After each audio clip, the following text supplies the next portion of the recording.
Well, I'll tell you what, something a little bit different on your Sunday, and welcome to the 2022 Maskell Medal and Jenkins Medal Count. It is going to be a wonderful afternoon, and I'm looking forward to it. It has been a fantastic final series thus far. Trinity Hill, I know you're super excited. This is one of the best days of the year when we find out who is our best and fairest for season 2022 across all our grades. It is going to be just sensational. How are you, mate? Going well, mate.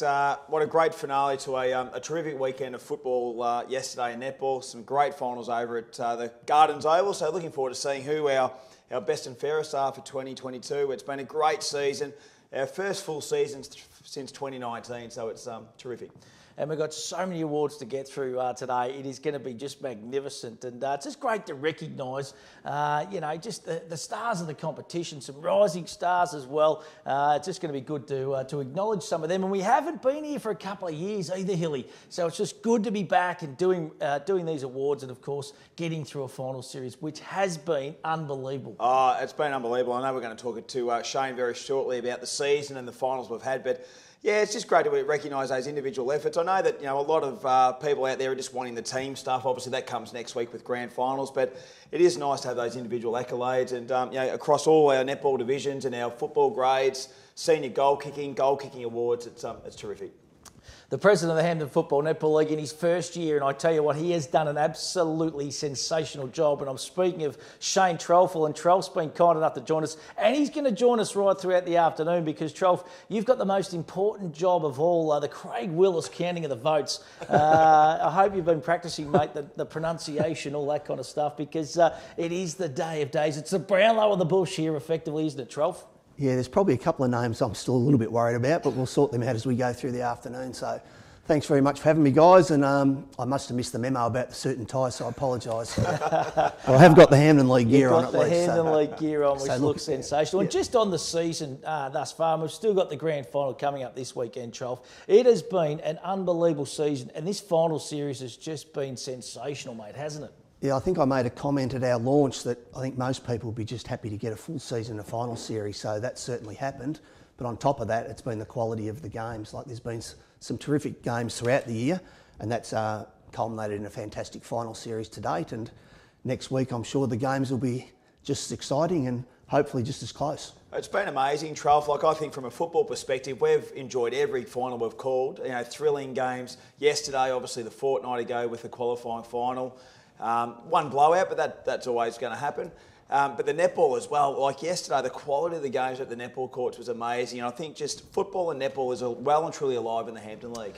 Absolutely, and I think the crowds would endorse that. I mean, we've had really good crowds at all our venues, and that's a credit to our supporters who are getting around their clubs, but also the host clubs of our finals have done a terrific job in putting on a great show with great facilities and services for the spectators. And we've certainly been around the district. It culminates, of course, this weekend. Grand final at the Reed Oval, Trelf. A massive crowd expected. Quality teams in that grand final. It's just going to be a sensational day. The weather forecast a little bit ordinary early on in the week, but it does pick up the back end of the week. So really looking forward to next Saturday. Yeah, I think anyone that's ever been involved in the Hampton Football Netball League just can't wait to get to the Reed Oval and the big dance. And it's just a great day all round. And I think too, Trelf, looking at the teams last night that have qualified, we've got a fair sharing of clubs amongst the football and netball. So it's not just mainly dominated by one or two clubs. There's a good sharing of teams amongst the whole football and netball grades, which is terrific. Yeah, and purely from a league point of view, the more teams we have on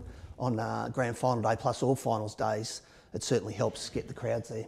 What about your executive, mate? They've got a wonderful team. Mike Farrow, of course, does a lot of the admin work. He's a trooper behind the scenes. You've got a wonderful team, haven't you? A really good spread that are just so passionate about their local footy and netball. Yeah, look, the board for the Hampton League is sensational, and they all bring a different skill set, and that's fantastic. When you've got such a broad range of skills, you can certainly get a lot done when the skill set's so broad. So they're a great support, and hopefully they all stay on board next year. Now listen, Hilly, this is something a little bit different, okay? We are beaming into clubs. So this is the first time ever that the Maskell Medal has gone online. Of course, last year we did it through the radio. This year it's through the TV screens, all thanks to the team here at Fitz Media. And, well, we've got a big wonder wall of all the clubs that are involved here, which is really exciting. And, well, we can see they've got their own little setups there and that. And there's still a few, I think, that are chiming on as we speak. So, look, looking forward to it, obviously beaming into these clubs. They're going to have the can on. They're going to be seeing and checking and wanting to see who wins these awards. And the clubs get to have a bit of a function and a bit of a blowout there at themselves. Absolutely, and that's what I like about it too. Obviously, you know, we're always looking at different ways we can innovate the league and so forth. And I think too, you know, for clubs to have another fundraiser, obviously the money hasn't been coming in the last couple of years due to COVID and so forth. So any opportunity to have a nice fundraiser and so forth is certainly worthwhile, and hopefully it works out for all the clubs involved this afternoon. Yeah, my oath. Well, I tell you what, it has been a huge 2022 on the netball court, on the football field, off the ground. It's been absolutely sensational as well. Sit back and enjoy a highlights package of the year that was.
Well, that was the year that was, and what a magnificent season it has been. We've still got the big one to come this weekend, which is the grand final live from the Reed Oval. And in senior netball, it's the South Warrnambool Roosters taking on the Cobden Bombers. That is going to be a magnificent game of netball, Hilly. Oh, it's going to be a ripper. A fortnight ago, we seen the Roosters get up by 1 goal to qualify for the grand final. So I'm expecting something very close again because two sides are very well coached, got great players. Matchups are plenty throughout the course of the day. It'll be a terrific match and probably another one that you just can't miss. We're going to catch up with Will Jamieson and Sophie Hinkley, the prospective, the coaches of both those teams too. As the afternoon rolls on, the Dot Jenkins medal, Hilly, who are some of the hopes you think this year? Well, I think I like Millie Jennings from the Croydon Saints. I think she's had a terrific year in the mid-court. I like Sky Billings from North Warrnambool. She had a very sound year and probably wouldn't be someone that would put herself in the paper, in the best players, having been the coach. I like Carly Watson's year from South Warrnambool as well. Amy Wormwood has to figure. She's a very nice player. And the Cobden Bombers, I don't know. It's a hard one for the Bombers because they've had such an even season. Do we see a winner come from there? I don't know. I think you look at maybe a Remini McCann. I think the Blaine girls have been had a really sound year. I actually think Molly Hudd will poll pretty well as well. She's had a nice year in the goals, having been that main shooter there for a few weeks after Emily Finch went down with injury. And, of course, the big one, the Maskell medal, of course, this afternoon.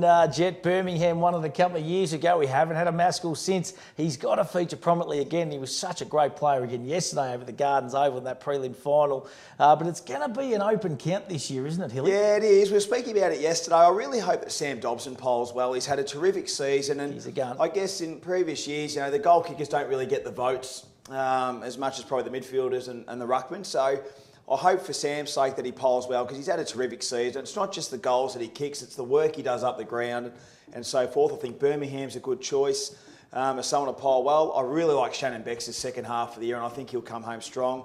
Saunders has to be in contention and I've been a big fan of Daniel Jackson from the Tigers. I think the year that he's had 17 times out of the 18 home and away season games, he was named in the best players or in the best couple for the Portland Tigers.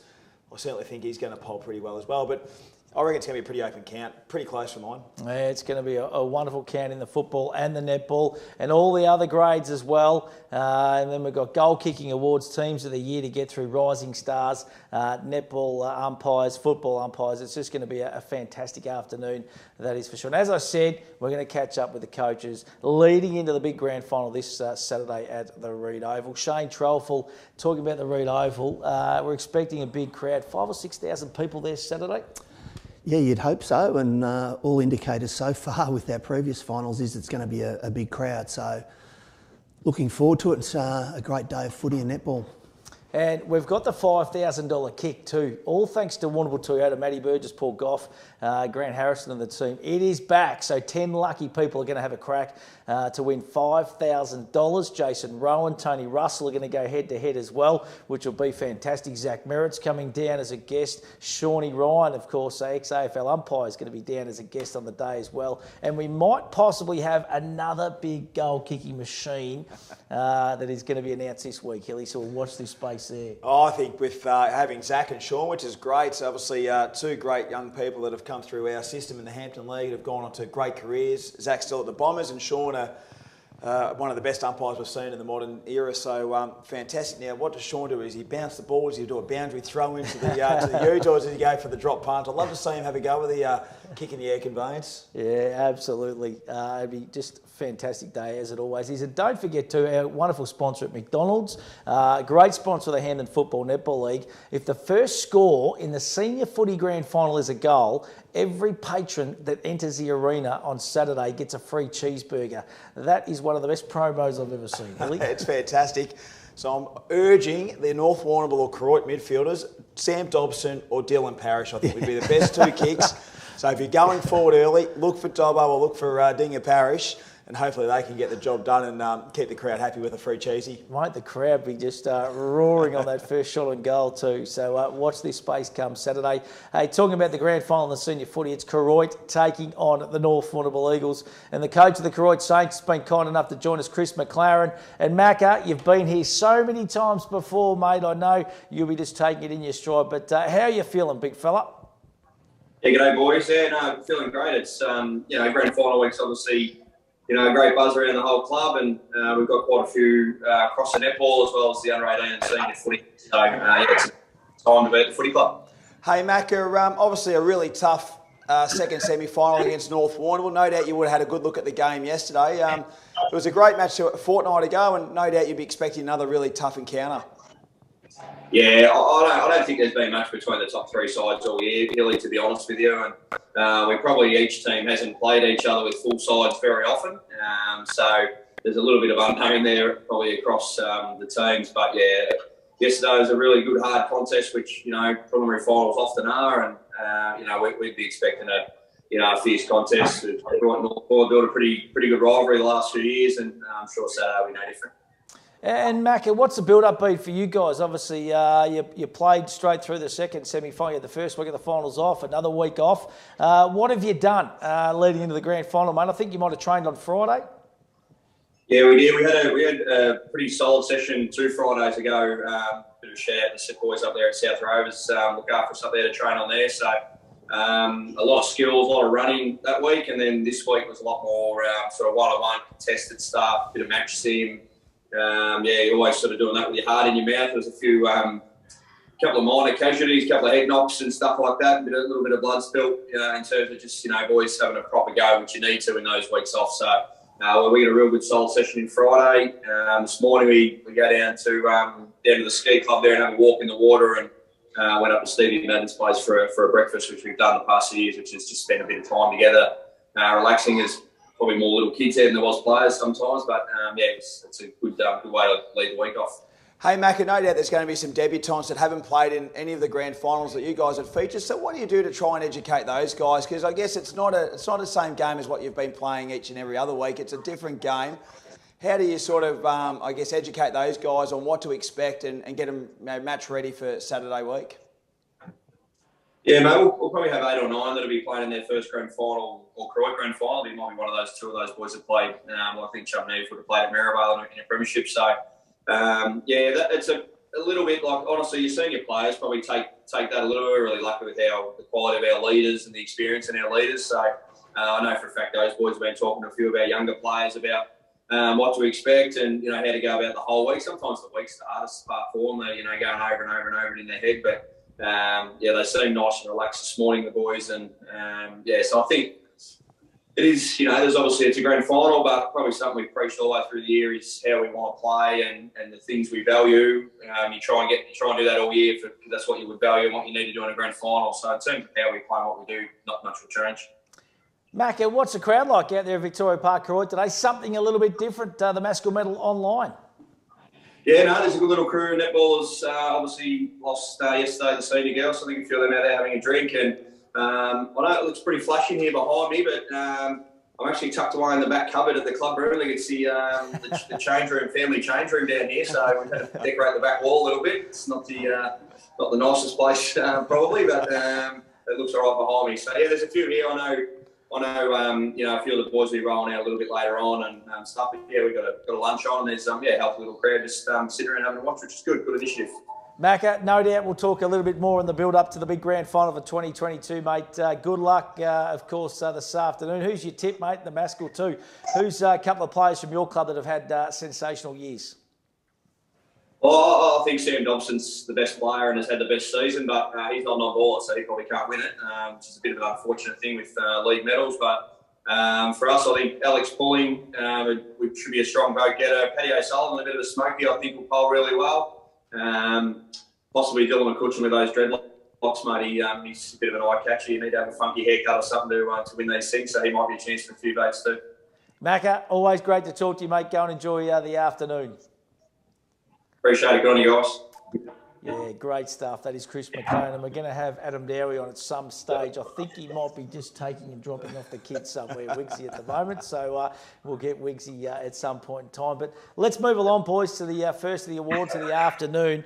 And looking forward to this. Plenty to get through. We're going to start off with the Lyndoch Living Netball Rising Star Award for season 2022. And, Magic Mike Farrow is on the computer this afternoon, and all thanks to McDonald's, the Netball Rising Star, and the winner from the Port Fairy Football Netball Club is Tessa Allen. And, I'll tell you what, these are pretty good awards to win too, as a young rising player. Absolutely, and Tess is certainly one of those. Obviously, has spent a bit of time in the senior netball team at Port Fairy for a couple of seasons now, but probably a young group this year, got a lot more opportunity and has had a terrific season. Really lovely girl and I think very coachable, and I think she's got a good netball future ahead of her. So a great win there by Tessa, and I know that the Port Fairy Football Netball Club are very proud of her taking out this award. And I reckon Mum and Dad, of course, Gareth and the crew will be pretty happy. Gareth was a very, very good footballer in his own right. Mum was a great netballer too back in the heyday. So certainly a name to watch, and they love their Port Fairy Football Netball Club. We're going to try and head out to Port Fairy now and see if we've got young Tessa Allen. Not as yet. We haven't got anyone on Zoom, but fingers crossed we can jump on board and have a bit of a chat to Tessa Allen, who's taken out the McDonald's Netball Rising Star. Yeah, great first award, and as I said, Tessa, a really lovely netballer who's got a great future ahead of her, and I'm looking forward to having a chat with her and sort of seeing what this award means to her, because it's nice to be recognised. Yeah, let's go to Zoom now over at the Port Fairy Seagulls. And Tessa Allen has been kind enough to join us. We believe. Tessa, are you there, mate? Yes, hello.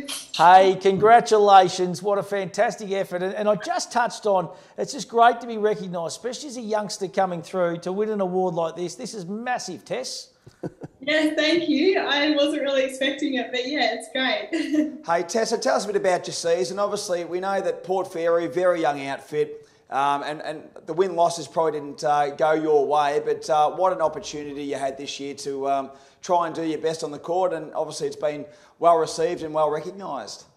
Yeah, definitely. We obviously didn't have the season that we'd hoped for in terms of winning any games, but I think we've all definitely improved and just worked as a team, as it's our first year working as this team with the people in the team. But yeah, it was good. It was just nice to settle in and work with a few new people and improve. And Tess, what do you think the club needs to move forward and progress and be a little bit more competitive next year? I think we all just need to, I don't know, maybe, I don't really know, just kind of work together and stay as a group, stay as a team, so that we can work together to improve. Yeah. Hey Tessa, it's a strong competition, the Open Netball Division competition. There's no doubt about it. Who were some of the tougher opponents that you played on this year? Definitely Maddie Smets was a tough one. She's really good. Just trying to keep up with her, and her physical abilities was unreal. So yeah. And I reckon Mum and Dad are going to be pretty happy with this little award win. They were very good netball and footballers in their own right. I reckon they're going to be pretty pumped about this, Tess. Yeah, I reckon. Yeah. Yeah, fantastic. Now listen, there'll be a few people no doubt you'd want to thank, mate. Yes, thanks to Renee for coaching us this season. She did an awesome job trying to just get us to improve, and definitely bringing up the juniors to work in the team, and just working each week at training to become better individuals and work together. And then Karen and Graham and Kristen for helping out alongside us, and just the team that we had, all the girls were so fun for the season that we had, even though it wasn't the best. But yeah, we had fun and enjoyed it. Well, I'll tell you what, mate, congratulations. Certainly a star in the making and a player to watch in the Hamden Football Netball League. And well done. Our first award winner takes out the Netball Rising Star, Tessa Allen from the Port Fairy Seagulls. Is there a few over at Port Fairy, Tess? Is there a few in the club room starting to get in there? Yeah, there's heaps here. Just talking and watching. Yeah, it's a good vibe. Good on you. You go and enjoy the afternoon, mate, and congratulations. Well done. Thanks so much. Yeah, beautifully done. Well done to Tessa Allen, and certainly Hilly, a player to watch in the future, got a heap of ability. Yeah, great mid-quarter, and she would have had a tough job this year taking on some of the premier mid-quarters of the competition, and Maddie Vardy was one of those that she mentioned, one of the toughest opponents. You got the Blaine girls in the mid-court at Cobden. The Roosters have got Meg Carlson, some really nice mid-quarters, and Tess is one to watch. Well, let's move along to the football now. And, the McDonald's Football Rising Star for 2022. And I tell you what, this kid is an absolute superstar of the competition. He's had a magnificent final series. He is a VFL-listed player with the Carlton Blues. And the winner for 2022 is Archie Stevens from the South Warrnambool Roosters. And Hilly, this kid is an absolute beauty. Oh, I'll tell you what, I've enjoyed watching Archie's story this year. A fantastic season at South Warrnambool. Ball winner, he's an accumulator, he can kick goals, he's just got all the attributes that you love in a football, and what a worthy winner. A terrific season. Was terrific yesterday in the Roosters game against the North Warrnambool Eagles, and he'd be excited and had the chance to play some VFL footy throughout the year as well. I've known this kid since he was a young buck, and to be honest, there's no kid that's been more dedicated to his training, his football. Even when he was a young kid, he just his work ethic is unbelievable. And I quite often say to my young fella, go and watch what Archie's done throughout his life, just to get himself as fit and give himself as best opportunities he does, and reaping the benefits. And his season this year, a breakout season, and his ability just to win his own football, kicks goals when he has to. He's just a beauty. He's an absolute beauty. And I reckon if you talk to any of the other coaches in the Hampton League, they'd be one name that they'd be looking on the magnet board saying, right, how do we nullify his influence on the game? Because, as I said, he's an accumulator, but he hurts you. His efficiency by foot's unbelievable. And, a terrific prospect from the Roosters. Oh, my oath. And he's going to get plenty more opportunities down in the big town of Melbourne, I reckon, that is for sure. Let's go to the Zoom now. And we say a very congratulations to one of the rising stars of the competition from the South Warrnambool Roosters, Archie Stevens. Arch, congratulations, mate. Well done. We might just we might have to get off mute, I reckon, Arch. I just reckon you might be on mute there, mate. But hopefully we might just getting a bit of support there from somebody up there at Roosterland. We'll just get the sound going up there, which is magnificent. We'll come back to Archie shortly. Modern technology. We're all going to get used to it, don't we? We're all going to get used to it. Hey, Trelf, he's a beauty, this kid, isn't he? Yeah, he's a ripper, and you just only have to talk to not only his coach but the other coaches, as Hilly said.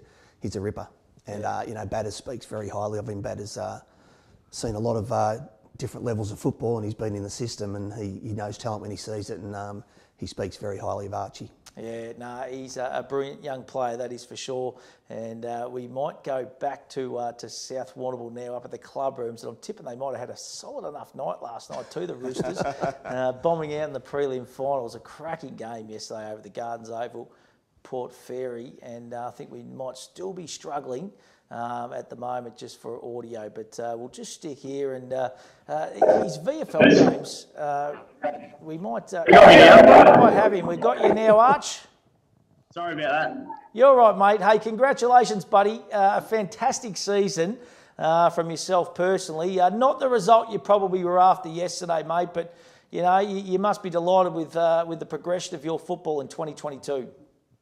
Yeah, obviously, it was really disappointing yesterday, but reflecting on the season, it's been something I'm really proud of, but still a lot of work to do to get done as a club and for that ultimate success. So it was a bit bittersweet yesterday, but it is what it is. Arch, I often, and I've seen you grow up as a young kid, mate, and it's a credit to you that the work that you've put into your football game, your fitness, the way you prepare yourself. And I know even last year we had a bit of a laugh at that at the under-23 comp because you took a few of the boys away on schoolies and you even had them training up there at schoolies on the Gold Coast, mate. But you eat, sleep and breathe football, don't you? Yeah, no, I've been very lucky in my life. To have my younger brother George, who just our whole lives have been at it and chasing sort of our dreams and such. So it's been a lot of fun, and I'm lucky to be in such a good environment.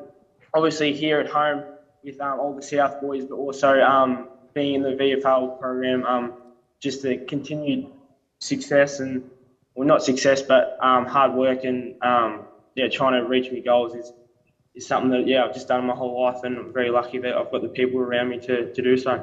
Arch, I was just going to ask you, mate, how much has the VFL program with Carlton helped your footy? Obviously, you know, probably looking at a different element of things to work on your game and so forth, compared to say Hampton League.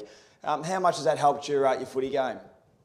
Yeah, massively. I've owe a lot to the VFL program and Dan O'Keefe as well, the coach. So just everything in terms of being in that professional environment, but also like to help with sort of wage programs, getting me. Done a lot of work on my diet as well. So just little things like that to help me get further along in my footy has been massive help for me. So yeah, I'm really appreciative of all that. And Arch, what about the Hampton League connection down there? You just mentioned Dan O'Keefe. You've got Matty Buck, Tyron Baker's involved. It's quite phenomenal, isn't it, to have so many from this region involved in that one football club? It must kind of give the local boys a little bit of a smile when you walk into the club and a little bit of a homely kind of feel. Yeah, for sure. I mean, obviously walking into a new club, it's so helpful to just have familiar faces and people you can connect with. So I was very pumped with having those people there, but also knowing that they've got me back as well. And it's probably a good testament to how good the footy is and how good people coming from this region are. Like there's some very good people with footy knowledge and very good players coming from this area. So it shows great testament to that. What's the future hold for you, Archie? Are you looking to probably play VFL more on a full-time basis, next year or the year after, obviously with the taste of what you've had this year? Yeah, well, that's the goal for next year, just to become a more permanent VFL player and continue to develop from there. I love my opportunity this year, and I'm hungry to keep pursuing that and keep moving forward. Now, Arch, obviously a few people you'd like to thank, mate. Yeah, well, obviously, I'd just like to thank my family first and foremost, especially George, who has had a tough year this year, but his support and it's been amazing through it all. And Dad as well, just for always being there by my side and helping me get along. And then I'd like to thank the football club, but most importantly, Matt Battistello, who I love as my coach, but also just as a person. I know he's always got my best interest in mind. And then all the boys, especially the leaders, like the captain Harry Lee and Liam Newell, but also people like Corey Galligan and Shannon Becks, like all the leaders do stuff behind the scenes is amazing. So I'd like to thank all the boys, but especially them. They've done a pair of work this year. And also all the people that help out around the club, like President Steve Harris and everyone that helps out match day and through the week. It doesn't go unappreciated, and we all really are grateful for all their work. And just as I mentioned before, I just like to thank the Carlton VFL program for everything they've done for me this year, and continue to keep working, and hopefully more things can come from there. Good stuff, mate. Brilliant to see. And I even seen Grandad down at the footy yesterday. Haven't seen Johnny for a long time, mate, and he would have been proud as punch, I'm tipping, to see you run around, and you played very well again yesterday, mate. A worthy winner, and we wish you all the best, mate. Congratulations. Well done. Thanks, guys. I appreciate it. Great stuff. He's an absolute beauty, that is for sure. And we're going to see his name, I reckon, a little bit later on in the Maskell medal too, because he has had a magnificent season. Absolutely. And I love the love and the connection with his brother George. Yeah. Obviously, George had a tough year with that knee reconstruction. And I know those two guys are best of mates, tight. and they get each other through. So I love the connection with his brother George, and that's terrific. Let's go to the Zoom again now, and the coach of the North Warrnambool Eagles. And I tell you what, this bloke's got an amazing record. We spoke about this in the pre-game yesterday. He didn't even know this himself, Adam Dowie. In all the years he's coached, there's only been 1 year that he hasn't made it to a grand final, which is just a phenomenal statistic. And he's got the Eagles to another grand final this Saturday. Adam Dowie, Wigsy, how's the heart? How's the ticker after yesterday, mate? Yeah, no, I was actually pretty good, boys, until probably got in front, which wasn't, obviously led at the start. So probably about 28-minute mark, I think, when we got in front, that's when I probably got nervous, I think. But a lot of people were losing it around me, I think around the ground. And I've heard the call, Stewie, you were probably one of them. But it was pretty amazing, especially the couple of games we obviously had against South. It was pretty amazing. Again, I think supporters got good value for money. So it was like I said, a sensational final series it has been so far. So you guys have been blessed. Hey, Wiggsy, where was the changing moment yesterday? Obviously, the Roosters, I think they kicked 3 or 4 goals in succession, out to a 20-odd point lead and looked really strong. And where did you see your guys sort of lift and what sort of period of the game? I reckon that Judd Green goal before three-quarter time was a bit of a lifter. Well, again, I've watched a bit of it this morning. I think Tate Porter kicked one. He kicked one right on the quarter-time siren, and Dylan Parrish obviously kicked one on the three-quarter-time siren. Because again, you go in 2 and a bit goals down compared with 20-plus points down. It's a bit of a different mindset. So, and then Adam Lyons obviously came off early in the last quarter. So, but we did a couple of things different structurally. And look, obviously Jack O'Grundy going forward was probably one of them, 2 goals in the last quarter. But it was just one of those. It was a game of sort of sliding moments and momentum. And again, there's times when I was watching and going, South looked really good, but probably as South do, like just hurting on the scoreboard.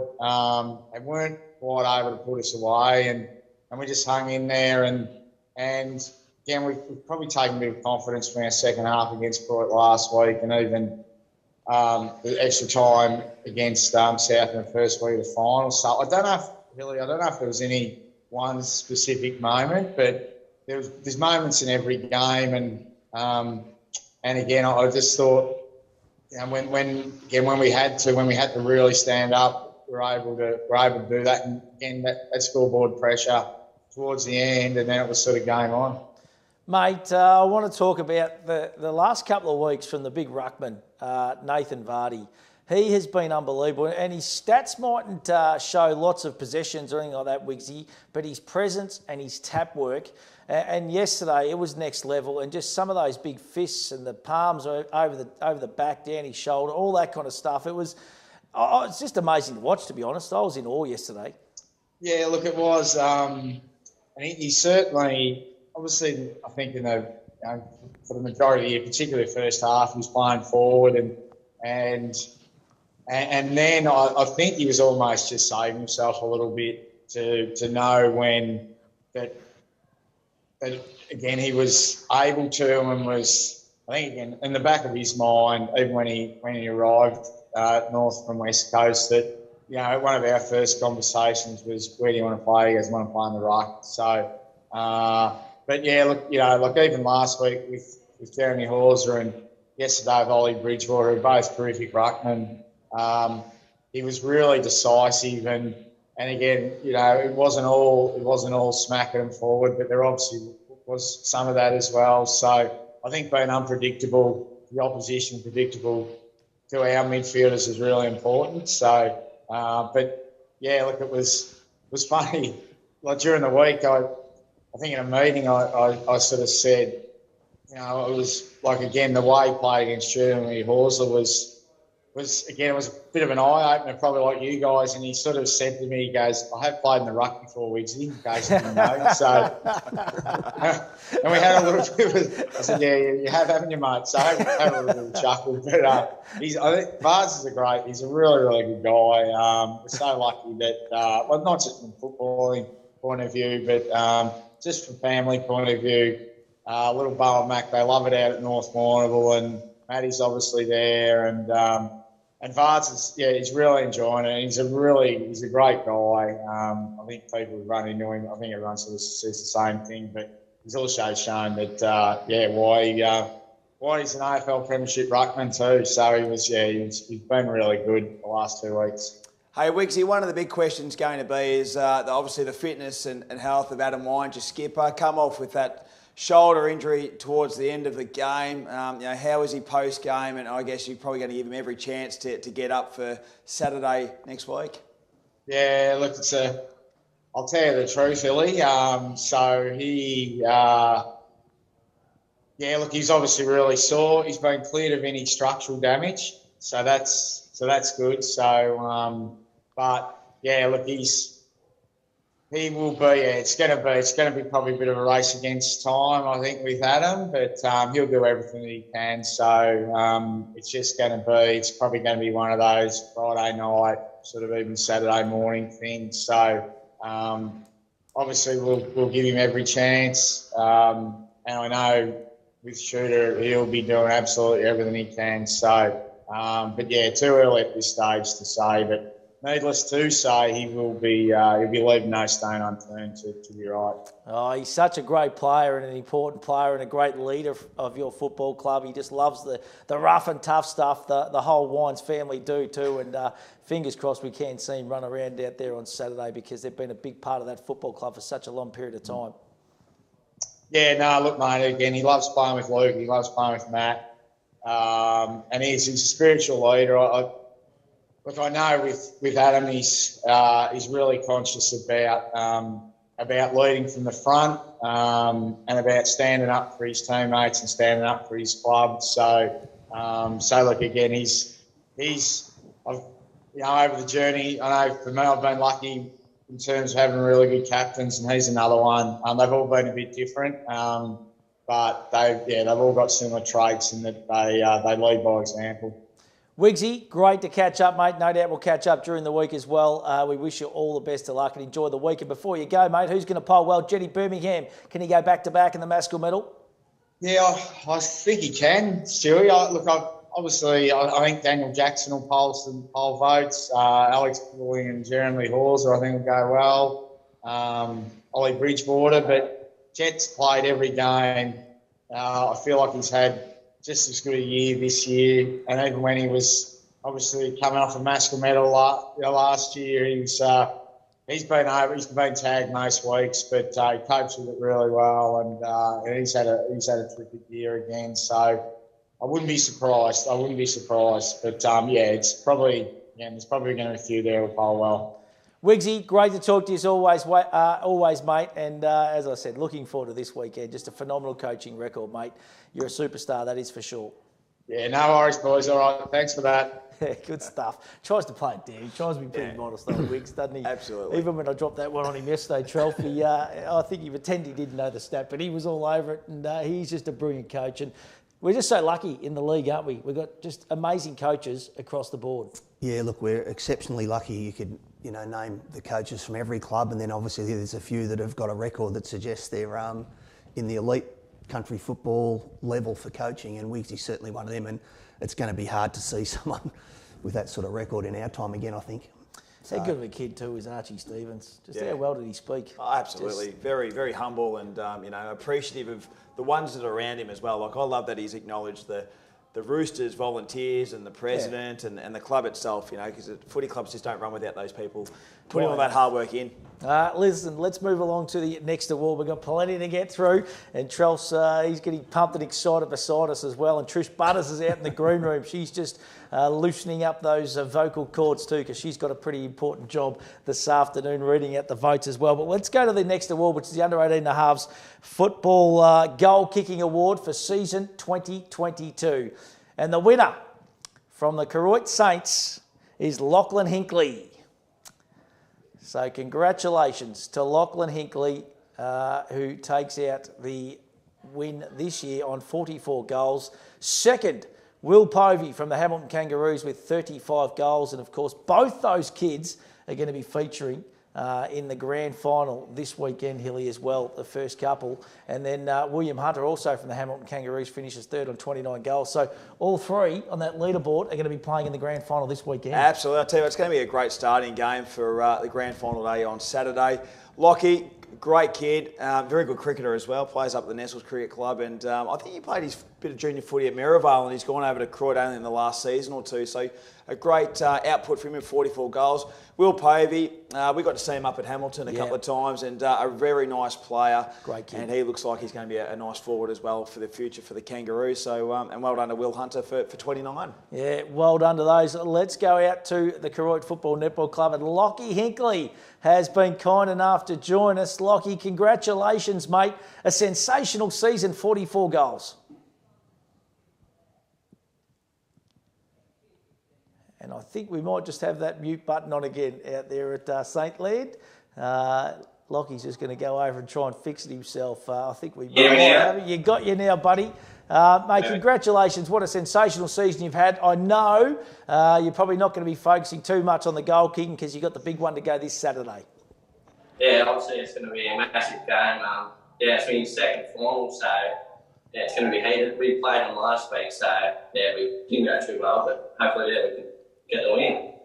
Hey Hinksy, congratulations, mate. A terrific season with 44 goals. Have you enjoyed your time over at Croy? Because I know you played some junior footy there at Maryvale in the WDFNL, but have you enjoyed your time over at Croy? Yeah, it's been unreal. I wasn't actually going to play.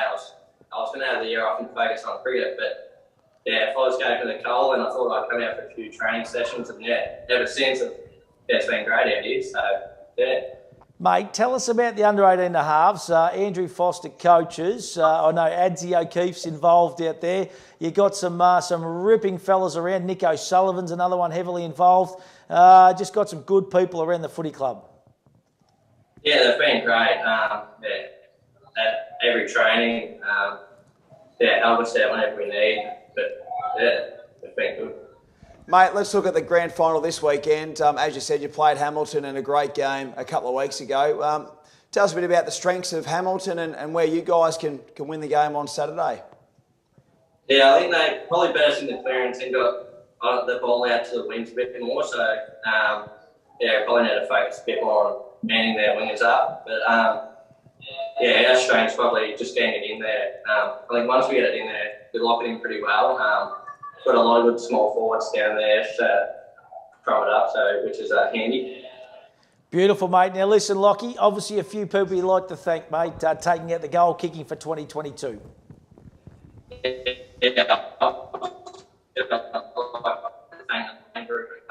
have this award, so thank you.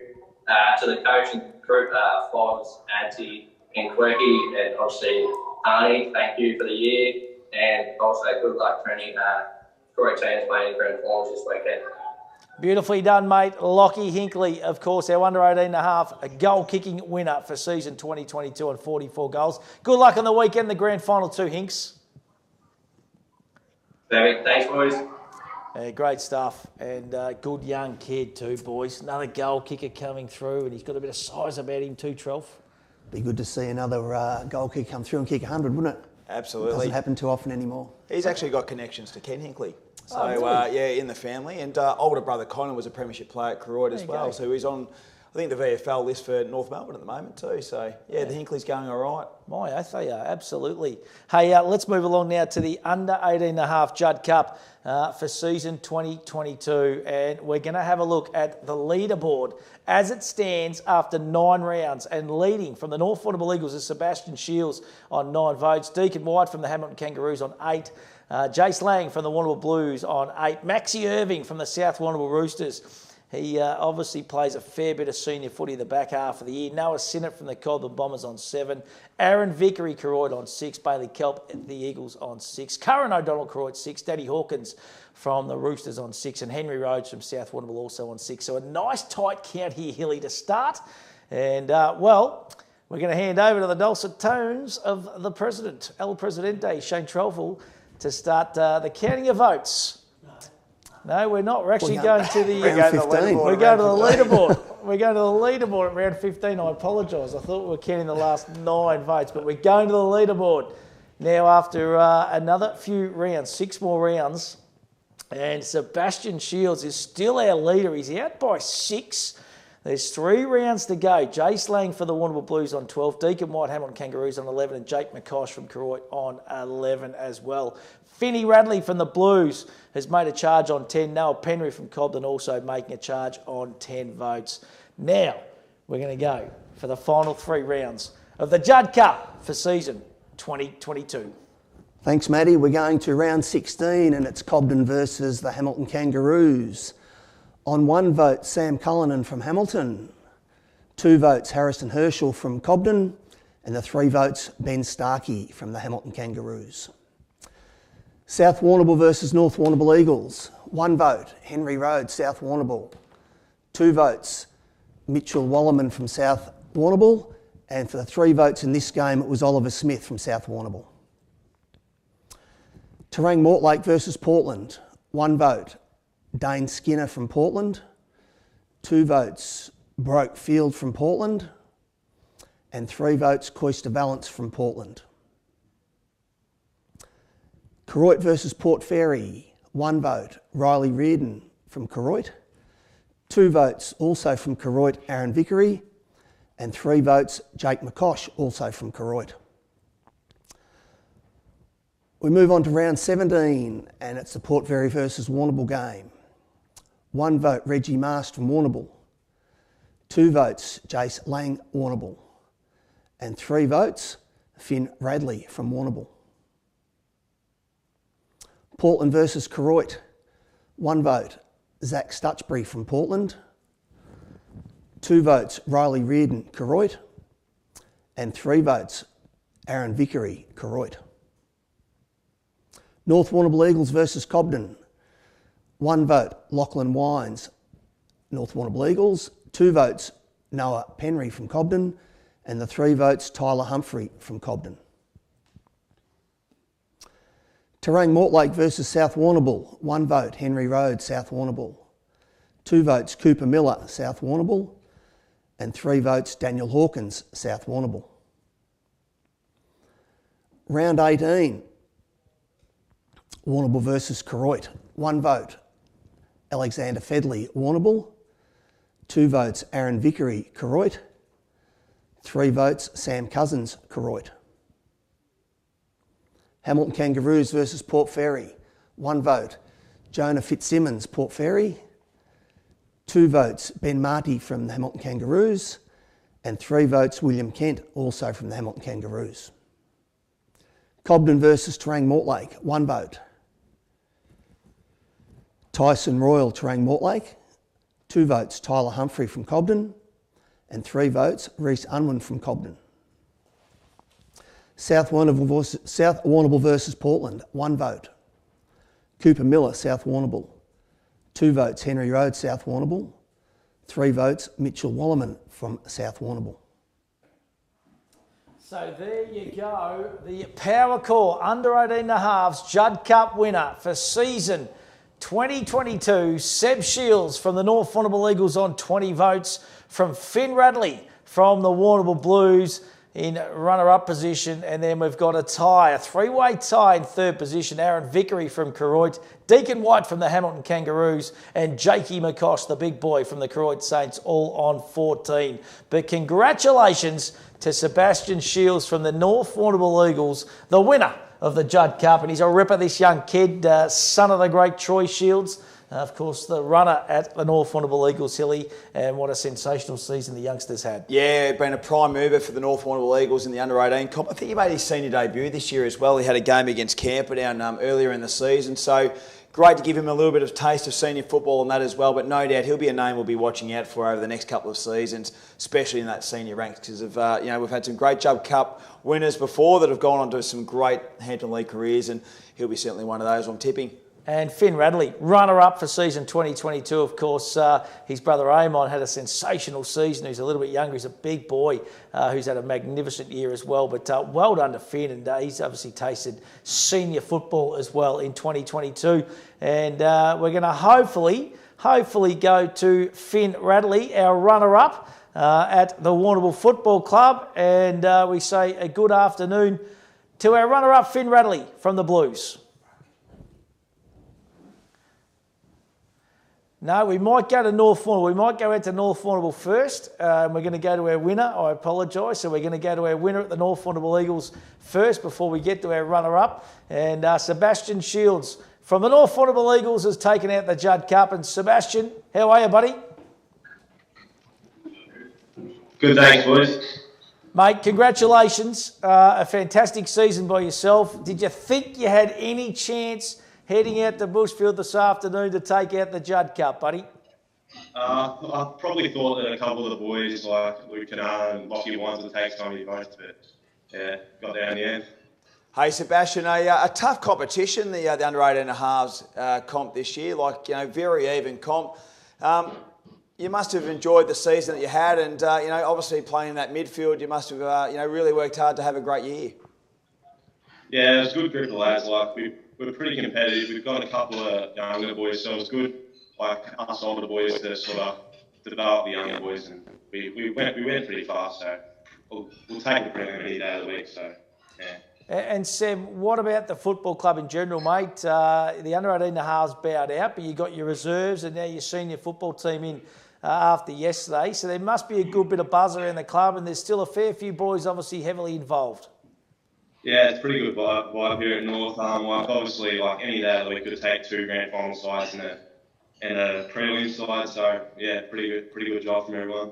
Hey Seb, you made your senior debut this year as well, mate, against the Camperdown Magpies. That must have been a great thrill and I guess a reward for the hard work you've been putting in throughout the course of the year. Yeah, it was a pretty good experience. I didn't really expect to get a senior game this year because I'm a midfielder and our midfield's pretty stacked, obviously. But yeah, it was a great experience. I was thankful to Wiggsy for the opportunity. And mate, just tell us about the coaching staff at the under 18 and a halves out there at the Eagles, mate. Who's involved? Who were some of the mentors? Who were some of the ones you're looking up to? We've got Darren McDowell, who's the coach, and he's been pretty good. I've had him for 4 years now, and he's been pretty good for my football. And he, obviously, we've got some good young talent here at North, and he's developed it all the way through. And yeah, keeps us boys sticking together, and yeah, it's pretty good. And we also got Peter Timms, who's the assistant coach, and he's got a lot of knowledge. He's coached a couple senior sides, and yeah. Fantastic, mate. And is there a big crowd out there, buddy, to witness you take out the Judd Cup? Fair few here, yeah.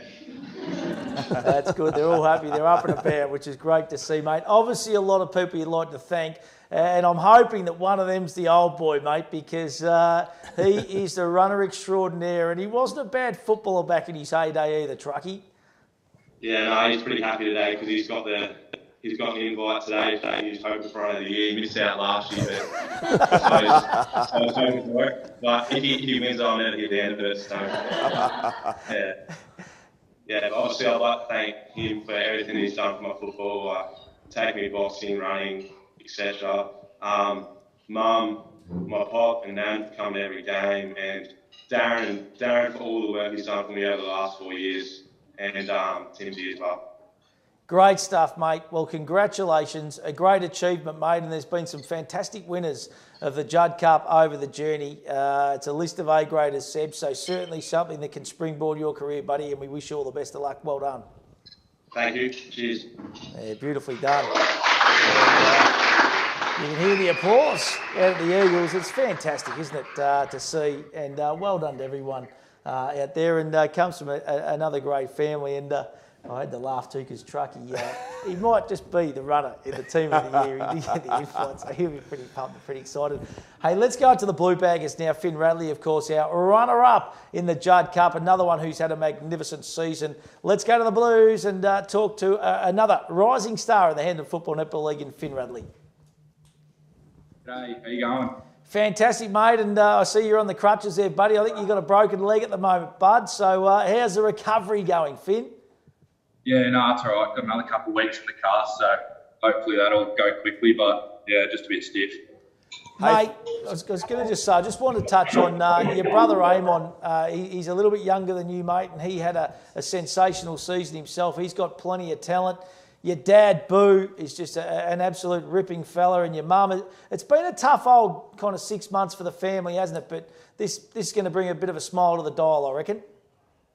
Yeah, absolutely. And the club obviously helps you out a lot, which is awesome. And yeah, got a lot of support behind us, which is great. But yeah. Hey, Finn, you got to have a run around in the seniors this year as well, mate, with your brother. That must have been a huge feel to obviously play for a great football side, but also too to run around with your brother. Yeah, it was awesome. It was a pretty special moment. I was pretty excited, but yeah, he's doing pretty well this year. Played all year in the seniors, so yeah, it was good to get a taste of it with him. Finn, obviously a few people you'd like to thank as well, mate. Oh yeah, absolutely. Got heaps to thank. All the volunteers, people that put in that 1 or 2 extra hours behind the scenes. It doesn't go unnoticed that footy clubs don't run without them. Timmy, my coach, all the boys I played with, and yeah, that's about it. And my parents, obviously. Good on you, mate. What's the crowd like up at Warrnambool, mate? There's a few getting around up there today? Yeah, there is a few. Not a bad turnout. Yeah. Good on you, mate. Well, you go and enjoy and celebrate a wonderful season, mate. Runner-up in the Judd Cup for 2022. Thank you. Cheers. Yeah, great stuff. Lovely there. Another ripping young kid, and well done to both those kids. Winner and runner-up in the Judd Cup. Yeah, terrific. I'll tell you what, North Warrnambool have had a bit of a stranglehold on the Judd Cup. They've won 5 out of the last 10. So, you know, some names that have gone by. You've got Lockie Barling, Jacob McKinnon, Hamish Withers, Ben Fleming, obviously now Sebastian Shields. So they've had a real sort of stranglehold on the Judd Cup for the last 10 years. I reckon you go back even further and names like Ash Couch pop up on there from the Cobden Bombers and... plenty of A-graders, that is for sure. Hey, listen, Trelf, we're going to give you a little spell now, mate. Okay, so you can just bid farewell. You can go back out to the green room. We've got I think we've got the Great Northerns out there for you, mate. We have Trish's have been on the Champagne or Arvo. We've got the Sangers. We've got the Dips. We've got everything out there, mate. It's sensational, but it's been a good start. Thanks, boys. I'll let the good-looking one come in. And I'll tell you what, has had the makeup and everything done today. She's been dressed and great to see as we welcome into Trish Butters. And Trish, what a sensational season it's been for the netball girls. It's just getting better and better each year, isn't it? Every weekend is so exciting. I can't wait for the grand final. Who knows what's going to happen? I think across all grades though too, Trish. Like I was looking at the score lines yesterday, like every senior game and even junior games were hotly contested. And I think it's going to be a flip of the coin for a lot of the grand finals next week. A lot of games decided yesterday on the siren, either a goal after the siren or on the siren. So I think there was only one game that was a runaway. So that's really great for netball in the Hampton Football Netball League, honestly. Yeah, now what about the Dot Jenkins medal coming up a little bit later on, Trish? Yeah. It's going to be a blanket finish for mine, isn't it? There's so many quality players across the competition. Well, I struggled to pick it the other night. I sort of had a top 5. I'm still going with my top 5, but I ended up going with Madison Vardy. She's just dynamic when you see her out in the court, and I think she would be a vote catcher. Not sure. Who knows? I don't know what goes on an umpire's mind sometimes, but she plays in the mid-court, so, you know, that's really... I was going to ask you that. So in the football, obviously, it's turned into a bit of an on-ballers award. The Brownlow medal is exactly the same, so it's not just in country regions, but is it similar, you know, like in the netball, do you think, Trish? Well, it's been a lot of mid-court or defenders, not so many goalies. I do have to correct myself. Renee Becks was very excited yesterday that I announced that she was the last winner, and it's actually her sister Emma. But when I look back through the history, it's, the last one was Jamie Finch as one. So we have had goalies. It's usually, I guess it's what you call the mid-court as well, goal defence, centre, goal attack. They're traditional people that win. Yeah. It's a rarity you'll see someone in the front half win it though, isn't it? Goal shooters, no. Yeah. I don't know of any. A little girl won the under-13 reserves this year as a goal shooter, tiny little dot. So it's the first time I've seen a goal shooter. Well, I'll tell you what, let's move along to the first netball best and fairest. It's a Simone Maloney medal for season 2022, and this, of course, is Division 3 netball. We're going to have a look at the leaderboard as it stands after 9 rounds. And our leader from the South Warrnambool Roosters is Marnie Becks on 11 votes, Jessica Beattie from the Hamilton Kangaroos on 10, Molly Quadroy from the Warrnambool Blues on 10, Grace Mitch and Port Fairy on 9, Elizabeth Goodman from the Hamilton Kangaroos on 8, Jasmine Hickey Cobden on 8, and Myra Murray from Port Fairy also on 8. Let's have a look at the leaderboard now after 15 rounds, as our man Magic Mike Farrow is doing a magnificent job. And after 15 rounds in the Division 3 Simone Maloney medal, Caitlin Bain, we have a new leader from the Koroit Saints on 19 votes, from Marnie Becks, who was our leader at round 9 from the Roosters on 16, Stacey Dwyer, Port Fairy on 16, Rebecca Payne, Portland 15, Amy Kavanagh, Cobden 14, Grace Mitchum, Port Fairy 14, and Molly Quadroy from the Blues on 14. Trish, let's go. It is going to be a close one. Let's have a look at the Division 3 Simone Maloney medal, the final 3 rounds. Round 15, Warrnambool versus Cobden. 1 vote, Grace Bell, Warrnambool. 2 votes, Kirsten Twaits, Warrnambool. 3 votes, Courtney Gatons, Cobden. Camperdown versus Koroit, 1 vote, Mel Van Den Eynd, Camperdown. 2 votes, Keely Waterson, Koroit. 3 votes, Caitlin Bain, Koroit. Portland versus Port Fairy, 1 vote. Elise Plongers, Port Fairy. 2 votes, Rebecca Payne, Portland. 3 votes, Millie Graham, Port Fairy. Hamilton Kangaroos versus South Warrnambool, 1 vote. Alexandra Ray, South Warrnambool. 2 votes, Peter Van Bruggen, South Warrnambool. 3 votes, Casey Coote, Hamilton Kangaroos. North Warrnambool Eagles versus Terang Mortlake, 1 vote. Olivia O'Brien, Terang Mortlake. 2 votes, Gemma Wrench, North Warrnambool Eagles. 3 votes, Amy Canady, Terang Mortlake. Round 16, Warrnambool versus Camperdown, 1 vote. Jessica Ryan, Camperdown. 2 votes, Grace Bell, Warrnambool. 3 votes, Molly Quadroy, Warrnambool. Cobden versus Hamilton Kangaroos, 1 vote. Lauren Killen, Hamilton Kangaroos. 2 votes, Eliza Armstrong, Hamilton Kangaroos. 3 votes, Jessica Beattie, Hamilton Kangaroos. South Warrnambool versus North Warrnambool Eagles, 1 vote. Marnie Becks, South Warrnambool. 2 votes, Peter Van Bruggen, South Warrnambool. 3 votes, Alexandra Ray, South Warrnambool. Terang Mortlake versus Portland. 1 vote, Amy Canady, Terang Mortlake. 2 votes, Dakota Eldridge, Portland. 3 votes, Adeline Pritchard, Portland. Koroit versus Port Fairy, 1 vote. Caitlin Bain, Koroit. 2 votes, Myra Murrahy, Port Fairy. 3 votes, Elise Plongers, Port Fairy. Round 17, Port Fairy versus Warrnambool, 1 vote. Molly Quadroy, Warrnambool. 2 votes, Grace Bell, Warrnambool. 3 votes, Stacey Dwyer, Port Fairy. Portland versus Koroit, 1 vote. Shay Zimmer, Koroit. 2 votes, Rebecca Payne, Portland. 3 votes, Caitlin Bain, Koroit.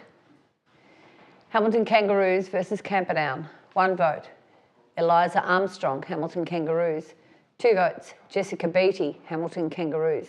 3 votes, Elizabeth Goodman, Hamilton Kangaroos. North Warrnambool Eagles versus Cobden, 1 vote, Gemma Wrench, North Warrnambool Eagles. 2 votes, Jasmine Hickey, Cobden. 3 votes, Grace Dawson, Cobden. Terang Mortlake versus South Warrnambool, 1 vote. Marnie Becks, South Warrnambool. 2 votes, Peter Van Bruggen, South Warrnambool. 3 votes, Juanita Russell, South Warrnambool. Last round, round 18, Warrnambool versus Koroit, 1 vote. Asher Green, Kelson, Warrnambool. 2 votes, Georgia Lewis, Koroit.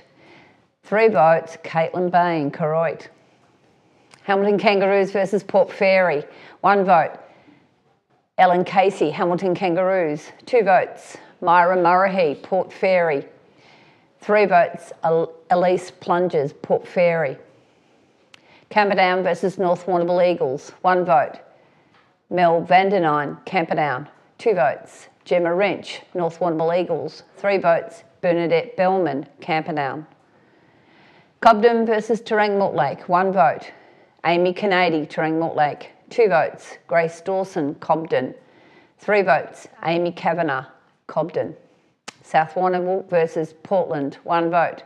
Stella Rogers, Portland. 2 votes, Alexandra Ray, South Warrnambool. 3 votes, Olivia Wallerman, South Warrnambool. Well, there you go. The Simone Maloney medal winner for 2022, Caitlin Bain from the Koroit Football Netball Club. They've had a wonderful start to the day, Koroit. That is unbelievable. A runaway winner in the end, 29 votes. From equal runners-up, Rebecca Payne from the Portland Tigers on 19 and Stacey Dwyer from the Port Fairy Seagulls. Hilly and Trish, tell us a little bit about Caitlin Bain. Well, I can tell you one thing. She's gone back-to-back. Yes. So she won it last year and Yep. runner-up was Stacey Dwyer last year as well. So it's a mirror wow. image of the 2021 camp. But I don't know a great deal about Caitlin, but to win it 2 times in a row, a very, very accomplished netballer. And Koroit, I think, played in the prelim final yesterday. I don't know whether they qualified through for the Division 3 grand final, but certainly we're a very strong side. Caitlin's a god of fence. So used to teach Caitlin at Hawkesdale, so she's a Hawkesdale protege. Plays a great game, really quite tall girl, really strong defender. So obviously a good player. Back-to-back's hard to do. Yeah, magnificent effort, and to win and to poll so well too is just huge. And we're going to go back out to Koroit now because Caitlin Bain, the winner of our Simone Maloney Medal for 2022, has been kind enough to join us. And Caitlin, congratulations. Thanks. Hey, listen, you got the trophy there. Stick it up for us so we can see it, mate, in the medal. You must be super proud, buddy. Well done. Thank you. You got a few supporters in the background there by the sounds of it too. Hey, Caitlin, you've gone back to back. It's something that we don't usually see all that often. So a great season last year, obviously with the amount of games that we play, but it must have been nice to have had a full season at it, obviously feature in the finals and get to enjoy netball for a whole season once again. Yeah, it was really nice to finish the season. Unfortunately, we lost by 1 yesterday, but we still had an amazing season and can't wait for next year. Yeah, and just tell us about the Koroit Saints Netball Club. There's wonderful mentors out there. There's just talent right across all the grades. It's just a wonderful organisation to be involved in. Yeah, I do love playing for Koroit. We do have such amazing coaches and mentors. Our coaches this year were, they played a huge part in this season and, they were amazing. So I really looked up to them. Hey, Caitlin, one thing we all aspire to be the Koroit Football Netball Club because it's just built on a big, strong culture. And I think, no doubt, the camaraderie and the mateship that you have with the netball side of things must be pretty strong as well. Yeah, Koroit Saints netball has always been strong, and I think, we're quite competitive, but, it's an amazing group area. Now, listen, Caitlin, obviously a lot of people you'd like to thank, mate. You sound like you got a fair old cheer squad out there at St. Land. Might be one heck of a party, especially losing yesterday. It might be game on this afternoon for you guys. Look, I'd like to thank the girls for making this season possible and our coaches for being absolutely amazing, and my co-captain, Georgia, played a huge part in this season, and, we couldn't be happier with the result. Congratulations, mate. Well done. You go and enjoy the celebrations. Well deserved. Back-to-back wins in Division 3 Simone Maloney Awards. Well done. Congratulations, Caitlin. Thank you. What a shot. Yeah. It is absolutely sensational, and that's what it's all about. And just tell us, Trish, about Simone Maloney with the awards named after. Oh, Simone was a person that was one of the people that really was an advocate for that Div 2 and then it became Div 3. Yeah. Loved getting out there playing, loved clubland at Tring Mortlake, obviously. Yeah. Larger-than-life character, loved a great time, stood in that goal shooter position until she couldn't stand there any longer. So I we were really happy to honour that award in her name because she epitomised what clubs are about. And I think we've talked about it earlier, at Div 2 and at Div 3, they're your club people who are there all the time and put their hand in their pockets, put their hands up to do all the volunteer works. And it's great for that. So it's really lovely to have that award named in her honour. Yeah, wonderful and well spoken too, Trish. Hey, let's go to our runner-up. We had joint runners-up, of course. And we're going to go across the Port Fairy Seagulls now. Stacey Dwyer has been kind enough to join us. And Stace, congratulations on your season. You were 10 votes behind, but I'll tell you what, you've still had a magnificent year. Yeah, thank you. Was a few votes behind. Caitlin's a very good player, so it's an honour to be a runner-up to her. Hey, Stace, well, it's a bit of deja vu because the same thing happened last year, so surely you're due for a win yourself next season. Oh, yeah, I don't play for individual awards. I'd take runner-up this week if it means I couldn't win the premiership next week. Yeah, and so you're still alive. You're playing in the grand final next week. That's pretty exciting from a club's point of view too, isn't it? Yeah, very exciting at Port Fairy. We've got Div 1, Div 2 and Div 3 all in the finals this week. So we're very excited for Saturday. Stacey, I noticed throughout the year you played a big milestone game as well. So you've been around the Seagulls for a long time. It's a club that you've, you bleed purple and yellow. You just must love running around each and every week for the Seagulls. Yeah, I really do. It's something that it's hard to say when it's over, and I don't know if I'm ready to say that yet. So I love getting out every week. I love spending time around the women. There's an incredible group of women that we've got at Port Fairy this year. We've built a really good culture, and it's just lovely to spend time with these girls. So I put myself out there every week. I play, I coach, and I umpire. So it's just a great place to be around. Well, I'll tell you what, if you win Saturday, that might be the perfect little moment, do you reckon, just to bow out and just go out in a high? Yeah, that would have been nice. Yeah, we'll see what happens. Hey, listen, obviously a lot of people you'd like to thank as well, mate. Yeah, I'd like to thank first and foremost my coach, Tony Obama, who puts up with us every week, gives us great feedback and instruction. I think everyone's out there this weekend doing it for her. She's been around the club for a very long time and has never actually walked away with the premiership flag. So we're all actually really working hard for that. I'd like to thank my husband and my family, who are very patient in the amount of time that I give up to the football club every year. It kind of works well for us. Steve does cricket and whatnot with the kids in summer, and it works perfectly for me then in the winter time. Just the amazing group of girls that I get to step on the court with every week. There's a real balance of I won't say older, experienced netballers on the court, as well as some of the juniors. So it's been really nice for us to be able to work with them and to guide them on getting the best out of their netball ability. To my sister, who apparently I steal the votes off when we were on the court together. I believe she stole votes off me in the last 3 rounds. But it's an absolute privilege to be able to take the court with her. I've managed to win some premierships with her, and the last couple I've been in, I've lost and she hasn't played, so maybe she's my little good luck charm. And just everyone else around the club, congratulations to everyone that made finals this year and is going to play off in a grand final, and all the other award winners today. Well done to everyone. Congratulations, mate. Well done, well said, and good luck on the weekend in the grand final. Fingers crossed you can get the job done. Thank you so much.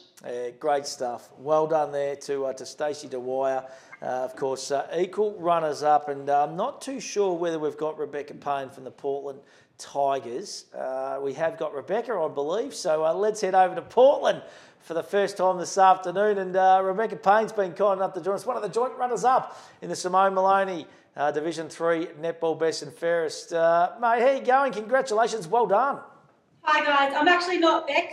I'm the netball coordinator for Portland. She unfortunately couldn't be here today. So I just thought I'd step in and love it. Hey, listen, fantastic stuff, mate, and good on you for stepping in. Tell us about Rebecca. Tell us about the season she's had. So Beck's been at Portland for forever. She stepped down to Div 3 this year to play with her daughter, Chloe. So that was a real privilege for them to play together this year. And the Tigers themselves, how did the Division 3 side go in the home and away season? Was finals on the radar or just off? I believe they were a couple of points down just towards the last few games. So if they had won the last few, they would have been in. But definitely challenged a lot more games this year compared to a couple more years ago. So they're definitely getting up there slowly. Yeah, good stuff. And tell us about, you've been in the competition for a fair period now. It's a strong netball competition, isn't it? The Hamden Football Netball League. Oh, it's stronger than any of the other leagues we've got around here. And it's really great seeing that some of these A-grade netballers from years ago can step down and play and help the juniors. Chloe's only 17, so that was really good for her to get in there with her daughter. And yeah, they had a great year. Cool. Fantastic. Well, we appreciate you jumping on and getting involved. Is there a good little crowd building up over there at the Portland Football Netball Club this really afternoon? good. We actually really like this setup. It's bringing the clubs together, which is really great. Awesome. Well, you go and enjoy the festivities, mate, and hopefully we might be coming back to you at some stage throughout the afternoon. Thank you. Yeah, great stuff. There you go. So well done to Rebecca Payne from the Portland Tigers on 19 votes, Stacey Dwyer from the Port Fairy Seagulls on 19 votes, and our winner, Caitlin Bain from Koroit, back-to-back 29 votes, the Simone Maloney Division 3 netball winner. It's only been a competition that's been short in existence, but I think it's been a real positive one though, Trish, too, hasn't it? It's been building. Like when we first started, I don't think there was a full complement of teams, but it's getting stronger all the time. And we keep saying it, the league keeps getting stronger, so it keeps moving down. So, and it's nice to hear of that mix of experienced players and junior players and bringing them through that pathway. Well, that's the progression point, isn't it? Which is fantastic. And I love that, the experienced players have probably had their time in the higher grades, just, wanting to still be a part of it. Absolutely. It's how wonderful. Yeah, terrific. Great. Yeah. Awesome. Right, let's move along now to the R&M Security Division 2 Netball Best and Fairest for season 2022. And we're going to have a look at the leaderboard after 9 rounds of action. And our leaders, joint leaders, after 9 rounds, Alicia Muggerman from Koroit on 13 votes, Kim Goonan from the Port Fairy Seagulls on 13, Talia Ross from the Hamilton Kangaroos on 11, Taylor McVilly from Cobden on 11, Jess Perry from the Warrnambool Blues on 8, Rebecca Purcell from Koroit on 8, Brianna Bench, Portland 7, Susan Brown from the Roosters, I should say, on 7 votes as well. And let's have a look at the leaderboard now as it stands after round number 15. And we can see, have a look at this for a count. So with 3 rounds to go, Rebecca Purcell from Koroit is our leader on 20 votes. Kim Goonan, Port Fairy on 19, Alicia Muggerman from Koroit on 18, Talia Ross, the Hamilton Kangaroos, 15. Taylor McVilly Cobden on 14. To be honest, Hilly and Trish, anyone in the top 5 or 6 here can win this award with 3 rounds to go. Well, I'm just looking there. Alicia Muggerman was our winner last year, and Kim Goonan, a previous winner of league awards as well. So, there's a couple of experienced campaigners there, but gee, it's tight. Very. It is tight, and well, the pressure's going to be on our little vote counter here, too, Trishy Butters. Keep my eye in the corner. Let's have a look. The final 3 rounds in the Division 2, R&M Security Netball Best and Fairest. Round 16, Warrnambool versus Camperdown. 1 vote, Jessica Vandenine, Camperdown. 2 votes, Georgia Dalton, Camperdown. 3 votes, Sophie Morton, Warrnambool. Cobden versus Hamilton Kangaroos, 1 vote, Talia Ross, Hamilton Kangaroos. 2 votes, Taylor McVilly, Cobden. 3 votes, Erin Fay, Cobden. South Warrnambool versus North Warrnambool Eagles, 1 vote, Abby O'Brien, North Warrnambool. 2 votes, Georgia Gilmore, South Warrnambool. 3 votes, Emily Veal, South Warrnambool. Terang Mortlake versus Portland, 1 vote, Holly Fowler, Terang Mortlake. 2 votes, Ashley Hunger, Terang Mortlake. And 3 votes, Brianna Malcolm, Portland.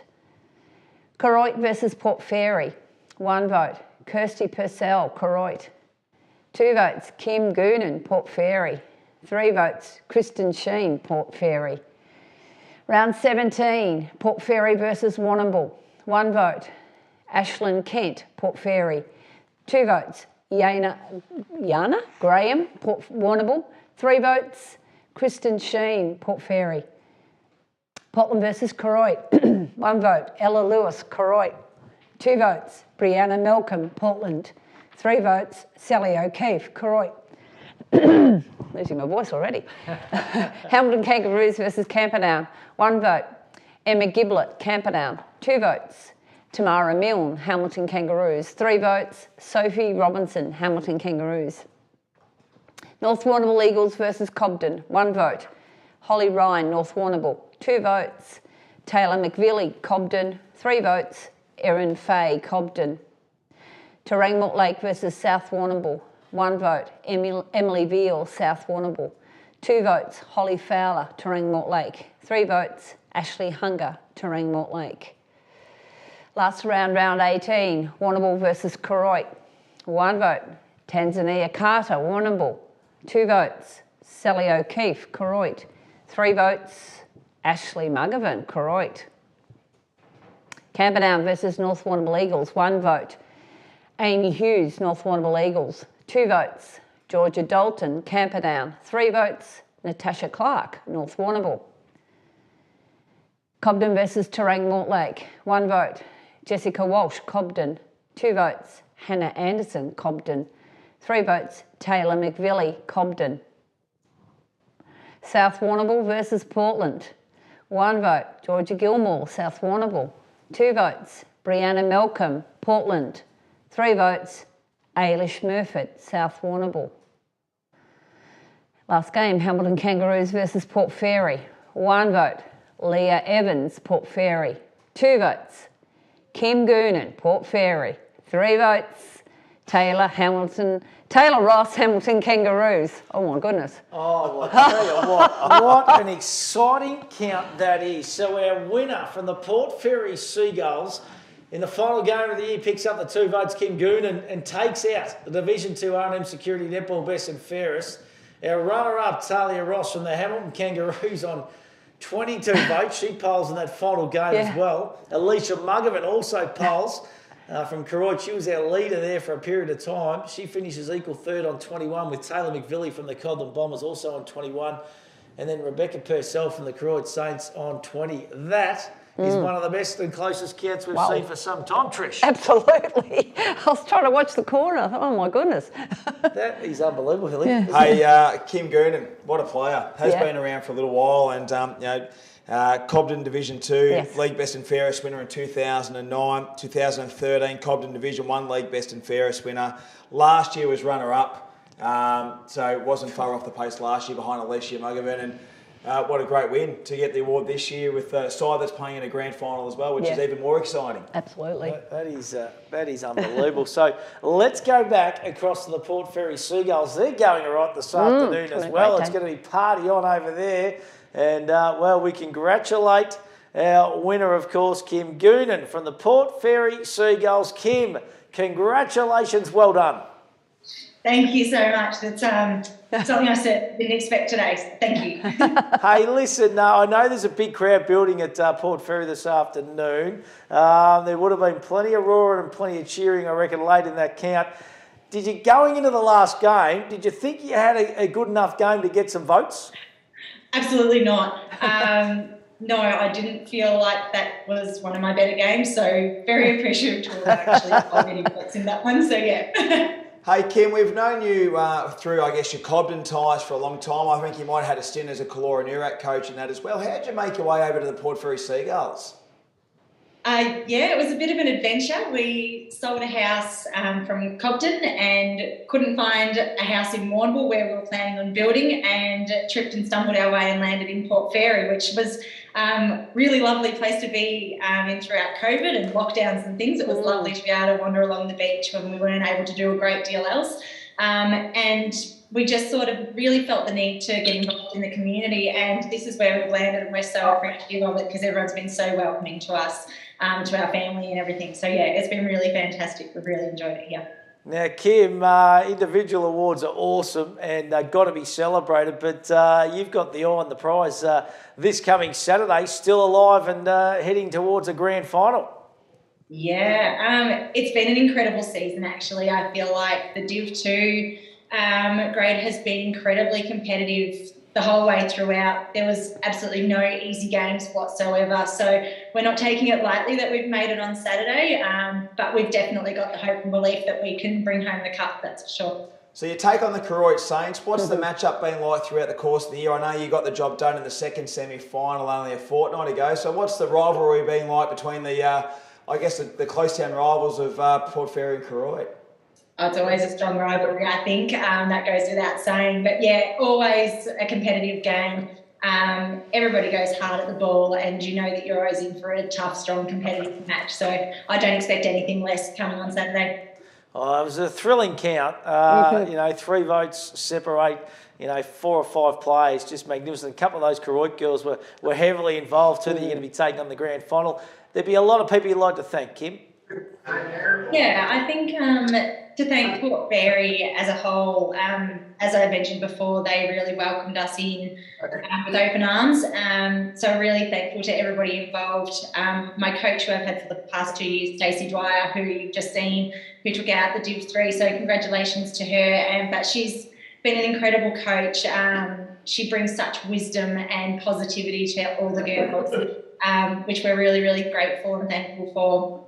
My family, got my husband who's been playing in Port Fairy as well, and got a couple of kids that we drag along to the football and netball with us this weekend. So we're really appreciative to have them on board us. But yeah, just everybody at Port Fairy for making our time here so amazing. So thank you. Congratulations, Kim. Great count, great win, and we wish you all the best of luck on Saturday in the grand final. Thanks so much. Well done. Kim Goonan there, our Division 2 R&M Security Netball Best and Fairest winner for 2022. What a count. That was unreal. I would have loved to have been a fly on the wall at Port Fairy when that last round come up, and then when the 2 votes went to Kim, and obviously the 3 votes there to Talia. It would have been fantastic. She's been a great player for a long time. And I think we can't underestimate the influence that she had when she was at the Cobden Bombers as well. Oh, that experience, when it comes to finals, I think she's one of best on court during the final series as well. And, well-deserved winner. Quality, absolutely quality, and going to be a big player and a big part in the grand final on the weekend. The runner-up, just amazing, scored votes in the final game of the year, Talia Ross from the Hamilton Kangaroos, only goes down by 1 vote, but we're going to cross up to our runner-up, Talia, right now. Talia, congratulations on a magnificent season, mate. Thank you for that. Hey, listen, what an exciting count. What was the atmosphere like up there at the club rooms of the Hamilton Kangaroos? The crowd went wild on the last vote. Everyone was cheering me on, which was really nice to hear. Hey, Talia, tell us a bit about your netball this year. Where do you play? I'd imagine you sort of look like a bit of a mid-courter, so slipping around the mid-court there. And how did the team perform? The team performed really well. Our transition from a turnover, we converted it really well through the middle of the court and then into goal. So, everyone worked really well. We all helped each other. We all backed each other up. Even when we dropped our heads, we got around each other and, And Talia, you don't look that old, mate, so you're obviously still a youngster. Yeah, I just turned 18 this year and I'm doing U12. Fantastic. So this is a great achievement. And what about the aspirations? Obviously wanting to push up into the open grade at some point in time. Yeah, I do hope so. This is my second year in seniors, so I just thought I may as well start in the lower grades to try and work myself, and then as I get older and stronger, I'd like to push myself up into open. Hey, Talia, no doubt there's been a lot of people that's helped you with your netball and so forth. Is there a few thank yous you'd like to make? A major thank you to Paige, my coach. She really pushed me this year. Mum especially for telling me to get outside and practice my shooting every day. All the girls for supporting me and the club as well. Congratulations, a magnificent season. It was a really exciting count, and we wish you all the best of luck in the years coming forward, and certainly a name to watch, bright prospect by the sounds of things. Awesome, thank you. Yeah, great stuff. And isn't it good to see? There's obviously sounds like there's a fair bit of activity in some of these clubs. Yeah, it does. There's a bit going on. Which is I reckon they would have been yahooing too with that last round with the 3 votes for Talia too. So that would have been fantastic. Well done. So well done to Kim Goonan, takes out Division 2, and our runner-up Talia Ross from the Hamilton Kangaroos. A couple of really worthy recipients, that is for sure. Hey, we're going to move along now to our next award, which is the Hampton Football Netball League Club nominated Under-19 Umpire Rising Star of the Year. And, you don't have matches of netball or football without the umpires, do you, Trish? Certainly don't. And this year we've been fortunate. Josie Logan's our umpire mentor, and there's been a lot of work going on at Clubland, mentoring umpires and getting them to the next level and grading them. And these 2 award winners this year have both got their C grade badge and have umpired quite a number of our finals games. So very proud of them. Yeah, fantastic. Well, let's have a look at the winners for season 2022. And, we've got joint winners. And as you just touched on, Trish, a couple of really worthy winners. And so the Netball Rising Star Award, the Under-19 Club of the Year, Club Umpire of the Year, Bree Fox from the Port Fairy Football Netball League, Football Netball Club, and Alice Sadler from the Camperdown Football Netball Club are our joint winners in the Under-19 Netball Club Umpire Rising Star. Yeah, a lot of work's been going on to the junior, and as you said about Josie and so forth, and it's great that these guys get that those accreditation opportunities, Trish, to take their netball. And you look at a lot of the netball umpires that come through our region, there's been a lot that have sort of progressed through to higher levels and so forth as well. So a great stepping stone, I think a great bit of recognition for these two young ladies. Yeah, and our umpires are in demand this time of year for finals in other leagues as well, which shows you, the level of umpiring they're doing, and they're quality umpires. And both these young girls play as well. Ella played in the 17 undergrad prelim final yesterday with Camperdown, and Bree plays for Port Fairy. So, I'm not sure what grade, Bree, but it's really good to see them taking up the whistle because, as you say, we can't play without an umpire. That's exactly right. So well done to Bree Fox from the Port Fairy and Ella Sadler from the Camperdown Magpies. Let's go across to Port Fairy again. And Bree Fox has been kind enough to join us. Bree, congratulations. Well done. Great recognition. Thank you so much. I'm in a bit of shock, to be honest. I wasn't expecting it today. Hey, Bree, it must be a busy weekend, the old Saturday afternoons for you. Obviously, netball at some stage throughout the day, then obviously officiating. But it must be something you really relish and enjoy. Yeah, no, I love it so much. I'm so thankful to Stacey Dwyer and Joy Airy that mentored me through the last few years, and it's such a fun volunteer work to be doing on the weekends. I absolutely love coming and umpiring the younger grades or a few senior games and then playing straight after. It's, great time. And while, the results on the football side of things at Port Fairy, it was hard at times this year, but by the sounds of it, the netball's well and truly up and about, Bree. Yeah, we're sure are. It's having a great year this year with all the div teams in, so very exciting. Thankfully not umpiring any finals this weekend. That would be a bit stressful, but can't wait to play, and good luck to everyone playing for all the teams this weekend. And obviously a few people you'd like to thank as well, Bree. Yeah, definitely. Stacey Dwyer, she's been helping me, mentoring me, umpiring for the last, 3 years, and also Joy Airy. She has been a great mentor through the last few years as well, and they've helped me so much, especially getting my badge this year. I owe it all to them. So, a big thank you to those two. Congratulations. Well done. Is there someone else you want to add there? Is someone just giving you a little bit of stick in the background? Yeah, and my mum and my dad as well. They get me there every single week, get me to all the games there early when I have to umpire before our games. So, huge thank you to them as well, and everyone at the club for all their support, playing and umpiring. Congratulations. Well done, Bree. Great effort and good luck on the weekend. Thank you.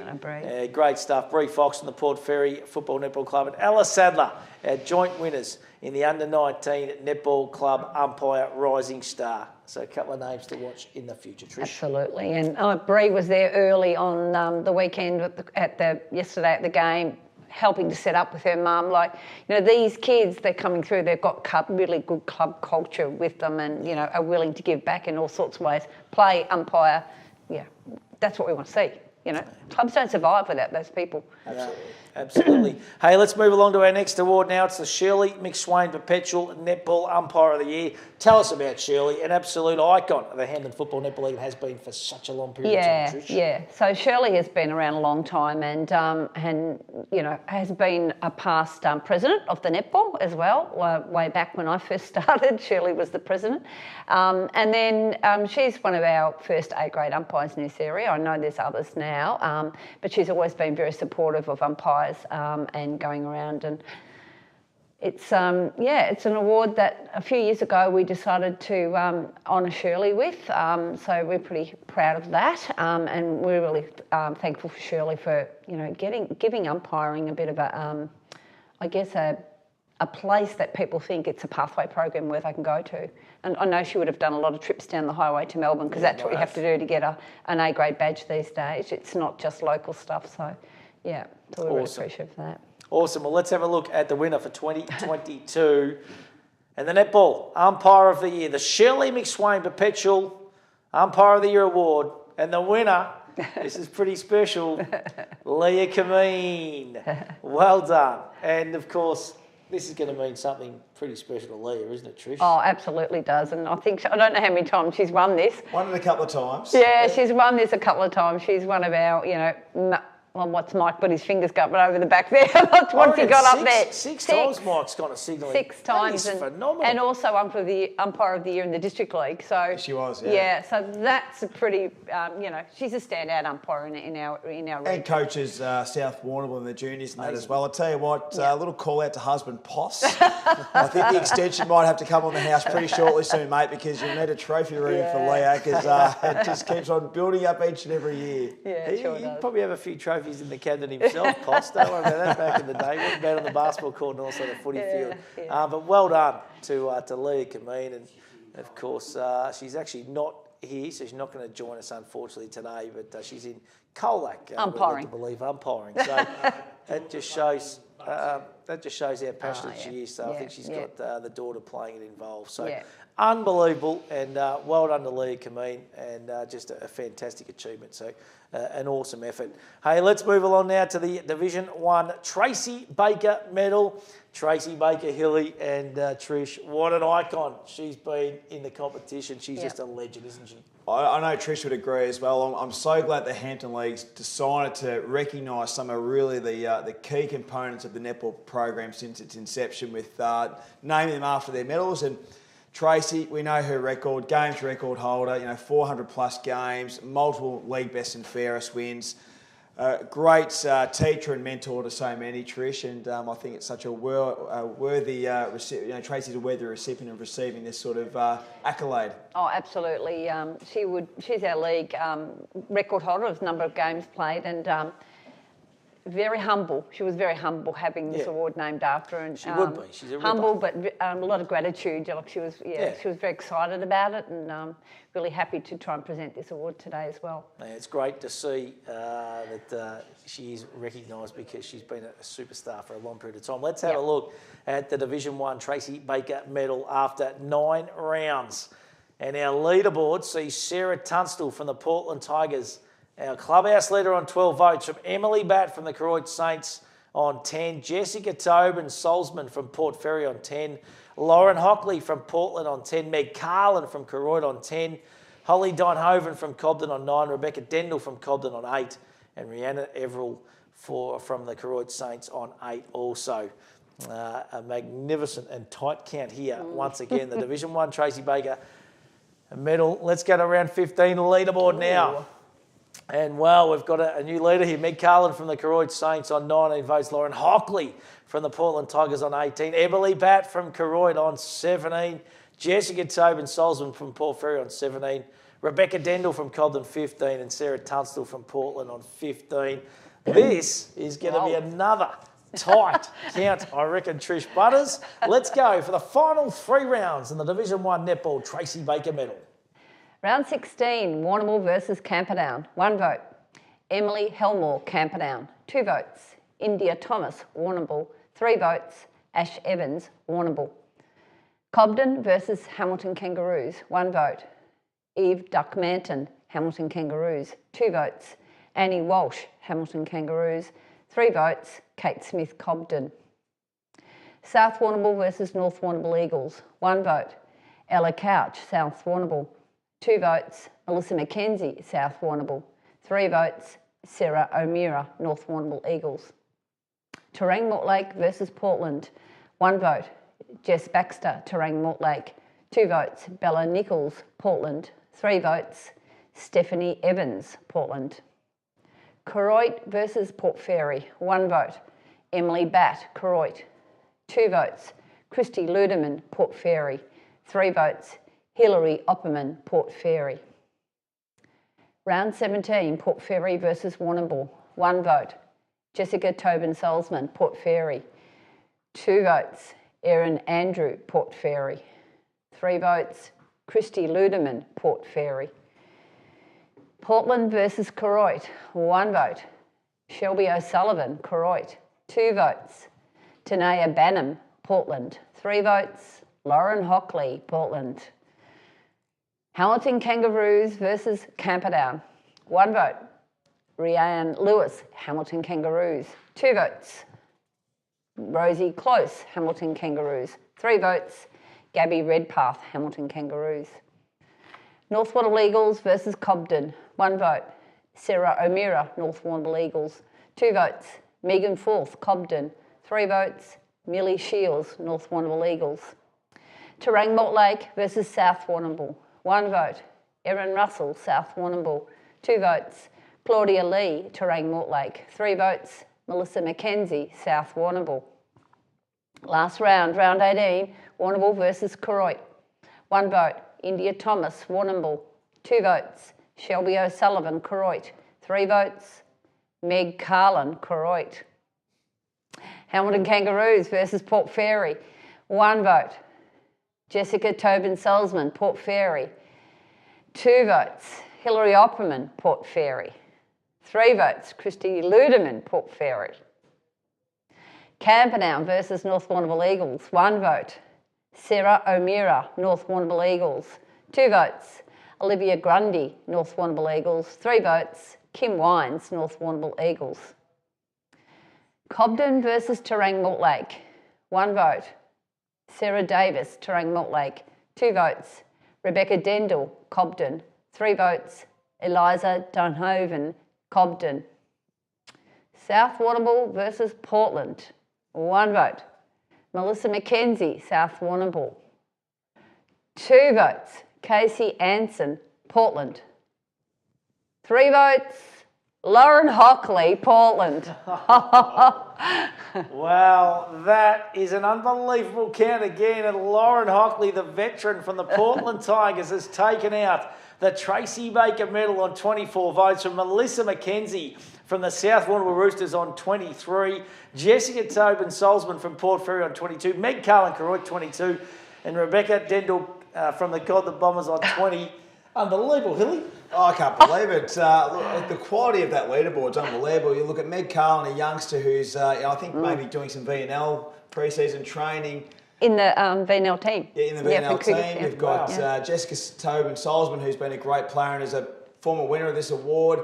Melissa McKenzie's had a great year at the Roosters, but Lauren Hockley, her CV is just getting more and more impressive. Yeah. 500 games she celebrated this year, 31 years of service to the Portland Tigers. She's had the netball change rooms named after her over at Portland. 2013 Open League Best and Fairest winner, and now she puts in a Division 1 win as well. Yeah, absolutely. That is huge. That is And huge. seriously, these last couple of counts, Trish, that is just phenomenal I know. how close they are at the top. Just phenomenal. And I might just get mine just to go back. I just want to run through that entire leaderboard. Just how tight it is and how close it was. And Lauren Hockley, of course, takes it out on 24. Melissa McKenzie, runner-up from the Roosters on 23. Jessica Tobin-Salzman, Paul Ferry, 22. Meg Carlin from Koroit, 22. Rebecca Dendell Cobden, 20. Kim Wines, the Eagles, on 19. Emily Batt from the Koroit Saints, 18. Christy Ludeman, Port Ferry on 18. That is as close and as good a count as you will see. Now, we've been lucky enough. Before we go to Lauren Hockley and Melissa McKenzie, we're going to go to Tracy Baker, the legend herself, which this award is named after, who's been kind enough to join us. Trace, how are you? And congratulations on getting the award named after you. And someone so fitting as you, it is just magnificent to see. Thanks, Maddie. And yeah, it's a great honour to have this award named after me. I did never expect anything like that. When you read it out for start, I actually didn't see the count. I was, long story short, on my way to Portland and didn't get there, and now I'm sitting in the Flying Horse car park. So, and you got the VB stubby in the hand there too, Trace. Did you see that? Sorry, that was meant to be a cheers to Lauren later on. I love it. There wouldn't be too many ladies that be around smacking the VB stubs looking other than you. That's Trace. Hey, just unbelievable count too. Just so close. I don't know whether you're over it, but 5 or 6 votes, kind of across 7 or 8 players. Just a brilliant count and some quality names in there as well, Trace. Yeah, quality names and a great count. And Lauren's one that's come back down to Div 1 now. I think she probably still could be playing in the Open. But it's great that she's gone to Div 1 and she's helping out those juniors come through. And as you said, her CV is awesome. Fitzy, you took my lines before. Yeah, she's had the rooms named after her, 500 club games this year. She's an amazing stalwart for the Portland Football Netball Club. Hey Tracy, looking at the season that we've had just over netball, and you've seen a number of seasons during your time playing, Geez, it's just been a great year, hasn't it? I think COVID's really revitalised the competition and the closeness between the open grades all the way down to your other grades. It's been terrific. Yeah, it has been very even, and I've had the chance to. I've had a little bit to do with the Div 1s this year, so I've been able to watch Lauren play, and she dominates in there, and she's had a great season. I know against Camperdown, she I don't know the votes on those days, but I'm sure she would have been best on for those games. Yeah, it's a very even competition, especially in the seniors. Like, anyone can win next weekend, and good luck to those teams in the finals and everyone else.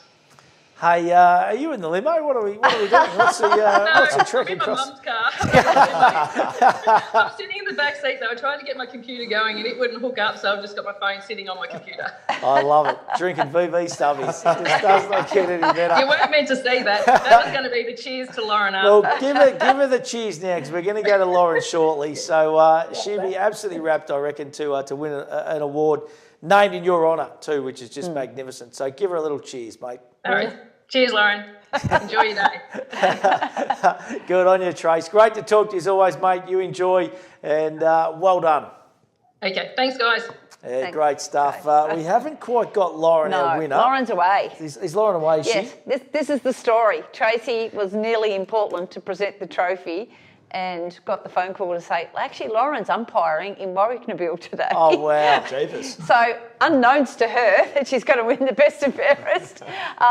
So she rang me and said, I'll turn around and come back. But I said, well, we'll get you on a link. She's got a 6 pack of VBs on the way home. Yeah, so she's in the car park. I reckon she's happy. She's having a trip and a half. Don't worry about that, Trace. That is unreal. So we might not get Lauren. She'll be umpiring by the sound. I'm sure Charlie will be on again. But, well, that is unbelievable. Well, let's go to our runner-up up at the South Warrnambool Roosters. Only losing by 1 vote. Had a fantastic season. Melissa McKenzie's been kind enough to join us. Melissa, well done on a sensational season. Thank you very much. It's been it's been an interesting season. First season over at South, and as much as we didn't get a finals berth or anything, we've certainly had a good year with some good wins. And yeah, been really happy to play along the side we've had this year. And what about that vote count? Just going down to the wire. It would have been edgier seat stuff up there at the Rooster Bar, I'm tipping. Yeah, making plenty of noise. I couldn't actually hear what was going on with the delay. So, yeah, good support. Melissa, you said that it's your first season up there. So what's your netballing background and where have you come from and how'd you land up at the Roosterland? Well, I've played intermittently over the last 10 years between babies. I've got 4 little ones. So all of my netball I've played at Timboon Demons. And this last year, Lisa Battistello got me over here for a bit of a change of scenery. And yeah, it's been a great year and the club's welcomed me with open arms, which has been fantastic. And of course, the Open team heading into a grand final next week. There must be a bit of buzz and a bit of excitement around the Red Army up there at the moment. There sure is, yes, for sure. And across the board, really, South's had a fantastic season and they should all be very proud of themselves. And yeah, best of luck for the weekend to come. Melissa, obviously be a few people you'd like to thank as well. Yeah, I guess my husband I probably should thank. He looks after the kids while I go off and coach and play netball. Thanks to Lisa for getting me on board with South, and thanks to the beautiful group of girls that make up the Div 1 here. I've learned heaps from this season and I really enjoyed getting to know them and coming to play netball together each week. Congratulations on a magnificent season. Well done, Melissa. Thank you. Yeah, good stuff. Melissa McKenzie there from the South Warrnambool Roosters, our runner-up in the Tracy Baker Division 1 Netball Best and Fairest. I'm not too sure whether we've got anyone from the Portland Tigers. We might just head back across to Portland again. They've had a fantastic day thus far, and we believe that we might have the winner in Lauren Hockley, who's been kind enough to jump on board. Loza, how are you, buddy? Hello. Hey, congratulations. Thank you. Apparently, what's happened? now, Loz, so you're actually, just help us out a little bit here. You're actually in, is it Warwicknabeal at the moment, umpiring? I'm on the side of the road somewhere. Well, I'll tell you what, we can tell you that you've won the Tracy Baker Division 1 Netball Best and Fairest by 1 vote. It come down to the final round, Loz. So congratulations, mate. Well done. Sorry. Thank you. That is awesome. That is absolutely awesome. Can you just turn your camera on for us, Loz? Because we can see you, mate. Yeah. I know we want to see the face. Technology, you're lucky you got audio. Hang on. And no time to do the makeup. But, And that's her daughter, Macy. We can see Macy. You can also see Macy. I hope you can see her there. She would be absolutely over the moon as well. And the whole Portland Footy Club. Loza, how good is this, mate? And I hope you're not driving and talking to us as well. Yeah, I am. Hey, what a season, and you've been a stalwart and a magnificent player on and off the field for such a long period of time. Congratulations, well done. Thank you. Shocked. Hey, Loz, you bleed yellow and black. I was looking up some stats on you. 31 years of service. You had 500 games celebrated this year. You've had the newly renovated netball rooms named after you. What is it about the Portland Football Netball Club that you just love, that makes you sort of wake up every Saturday morning keen to go back? I can't really say why. Just keep playing and enjoying it. Otherwise, I'd sit on the couch in winter, so it gets me out. And you love it so much. You're heading up to umpire some netball today. You don't stop by the sounds of it, Loz. Get away from the family. They'll be celebrating hard. You're going to have to make sure that you keep to the speed limit and you get back to that Portland club rooms tonight, because I reckon there's going to be a few people that are going to be pretty happy to see you. Yeah, last time I didn't go to work the next day, so I better be good this year. No, you don't have to be good, mate. You go and enjoy it. Hey, there'd be a few people I reckon that you'd want to thank as well, mate. Oh, I just thanks everyone at the club, our coaches that do such a great job. To my family that are always down the footy club as well, so we're all there as a group together. So, yeah, there's so many people that put a lot of work in. To the umpires as well, like this year I suppose everyone notices how hard it is for us to get umpires on the court. So thank you to everyone. To my teammates, we had a great year. Competition was so tight in Div 1. I really enjoyed it. So, yeah, thank you. Good on you. That's fantastic. On the road, where are you actually sitting at the moment, Loz? On Burnville Road at Horsham Rural City Council. I love it. Oh, absolutely magnificent. Hey, congratulations. Well done to you. And, make sure you get home tonight and get back to that football club and have a bit of fun. Yeah, thank you. Hey, we might try and go back across to Portland if they're still there. I'm not too sure, but Macy, of course, Lauren's daughter is there. She's over the moon. Mace, how good is that to see Mum take out a best and fairest Division 1 Tracy Baker medal? I think. Here you go, technology. There you go, thumbs up. Hey, Mace, how good was that, mate? That's unreal, isn't it? Oh, it's so good. She didn't think she was going to win, so proves her wrong. And what a great role model. She's been someone to look up to. I know you love your netball as well. She's a superstar, isn't she? Oh, yeah, definitely. Superstars, underrated word for her, definitely more than that. It's good to see her out on the court still, so... Yeah.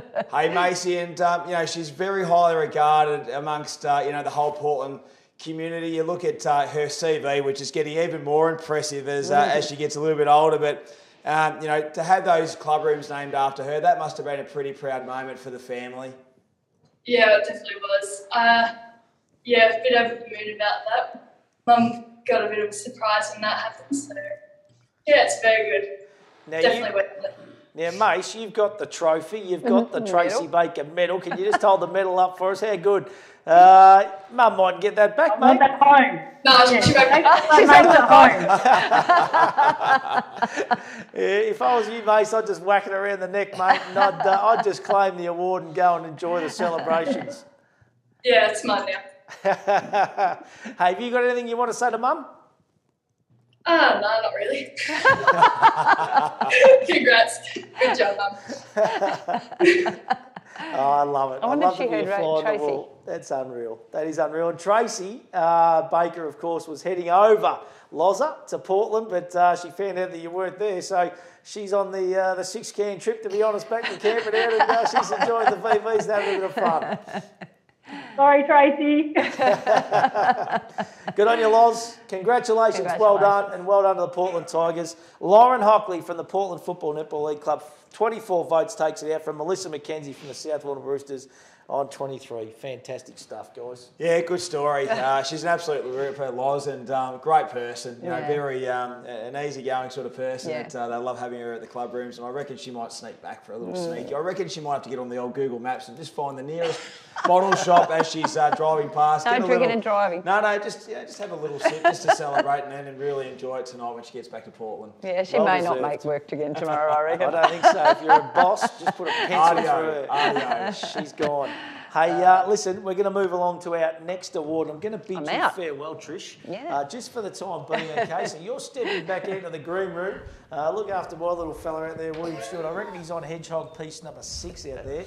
He is absolutely loving it. And Shane Trelfel steps back into the hot seat. Trelf, how's the count go, mate? Are we getting a few online watching and all that kind of stuff? Has the feedback been good? The feedback's sensational so far, but I reckon after that last segment it'll go through the roof. How good's that? Tracy's drinking VB, Stubby's outside the horse, and Loz is on the road, the back stick somewhere zooming in, so it's working really well, guys. Yeah, which is great. It's good to see, isn't it, Hilly? The clubs are getting involved, and it looks like there's a bit of atmosphere up at a few of them. Well, I was just sneaking on the laptop there, and I was just looking at some other videos, and there was some footage of the Portland Footy Club, and Netball Club, I should say, as well. There was a heap of people there, which is terrific, and enjoying the afternoon, having a few frothies and celebratory drinks to really celebrate what's been a great year. It's been, and we've still got plenty of awards to get through, including the big ones. The Dot Jenkins medal for netball best and fairest, and of course, the Maskell medal for season 2022. We've got teams of the year to announce. We've got MVPs to come as well. It's just going to be a magnificent next hour or so, I can assure you. Let's move along now to the SunGold Milk Football Reserves goal kicking winner for season 2022. And a bit of a cult figure, this man. He is an absolute superstar, and I reckon he's going to have a big year in the ones next year, and the winner from the Cobden Bombers on 44 goals, Michael Coronius.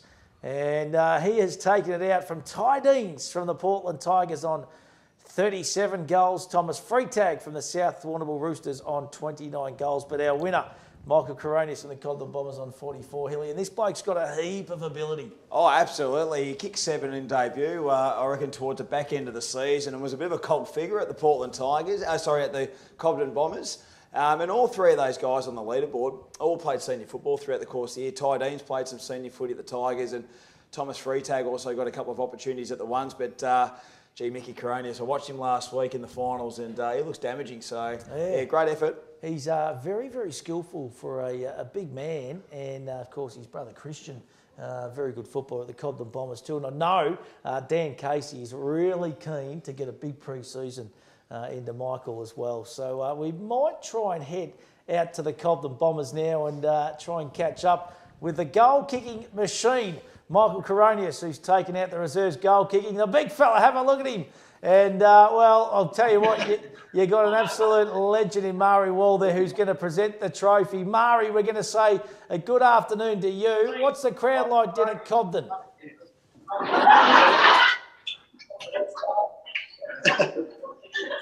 Oh, we might be just a little bit in delay down there, but Mari and Michael have been kind enough to join us, and we'll try and get that delay sorted. Hopefully they can hear us. Sounds like there's a bit of atmosphere going on down there. Can you hear us now, guys?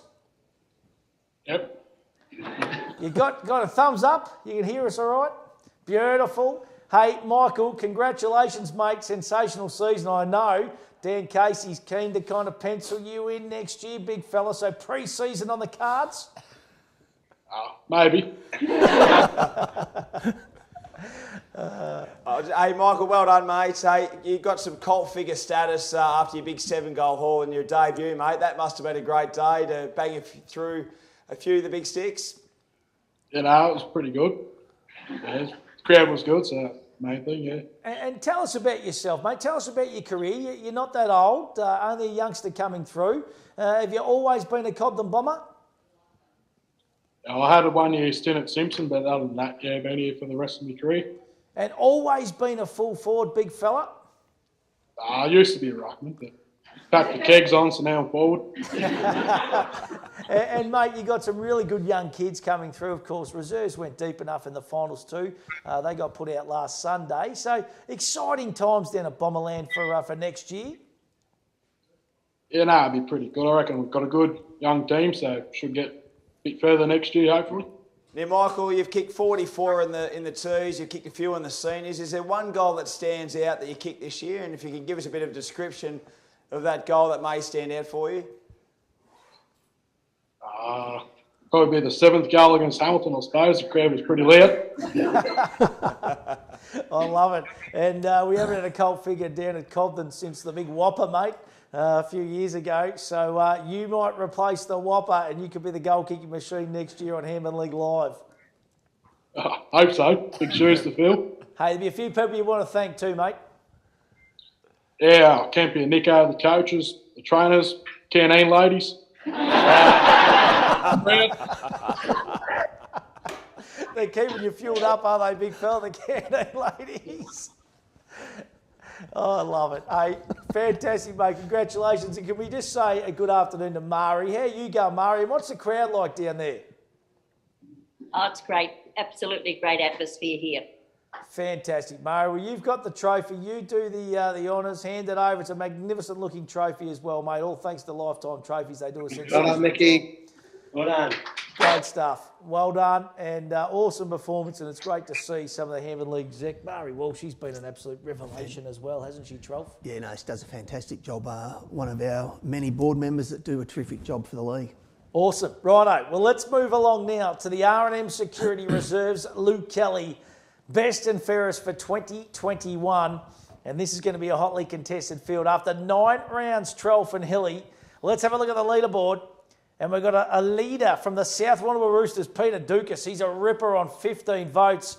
Jackie Coghlan West from the Koroit Saints on 9 votes. Luke Barnes from the Portland Tigers on 9. Angus Hoskie from the Hamilton Kangaroos on 8. Jake O'Sullivan from the South Warrnambool Roosters on 8. Lachlan Golby from Portland on 8. Bailey Keese, the Eagles on 7. Eddie Gaddick from Warrnambool on 7. And Jack Burke from the North Warrnambool Eagles on 7. But the big Duke, who's had a magnificent final series for the South Warrnambool Roosters, he is our leader after 9 rounds. Let's have a look at the leaderboard now after 15 rounds. And have a look at this.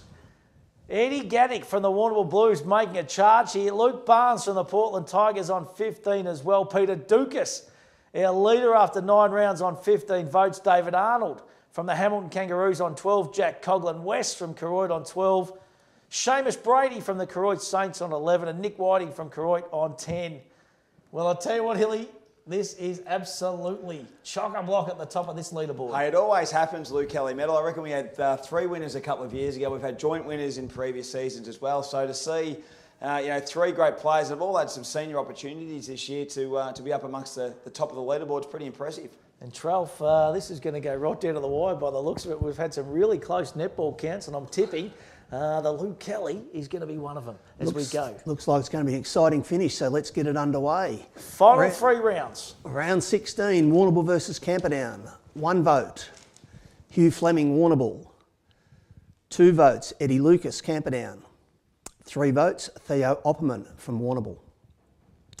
Cobden versus Hamilton Kangaroos. 1 vote, Adam Courtney, Cobden. 2 votes, Bradley Gillingham from Cobden. And 3 votes, John Obenellic from Cobden. South Warrnambool versus North Warrnambool Eagles. 1 vote, Xavier Mitchum from South Warrnambool. 2 votes, Jalen Porter, North Warrnambool Eagles. And the 3 votes, Peter Dukas from South Warrnambool. Terang Mortlake versus Portland. 1 vote, Toby Harris, Terang Mortlake. 2 votes, Toby Oakley from Portland. And 3 votes, Daniel Falcone from Portland. Round 17, we start off with the Portland versus Koroit game. 1 vote, Toby Oakley from Portland. 2 votes, Marcus England from Portland. And the 3 votes, Daniel Falcone, Portland. Hamilton Kangaroos versus Camperdown. 1 vote, David Arnold from the Hamilton Kangaroos. 2 votes, Alex Clemens from the Hamilton Kangaroos. And the 3 votes, Eddie Lucas from Camperdown. North Warrnambool Eagles versus Cobden, 1 vote.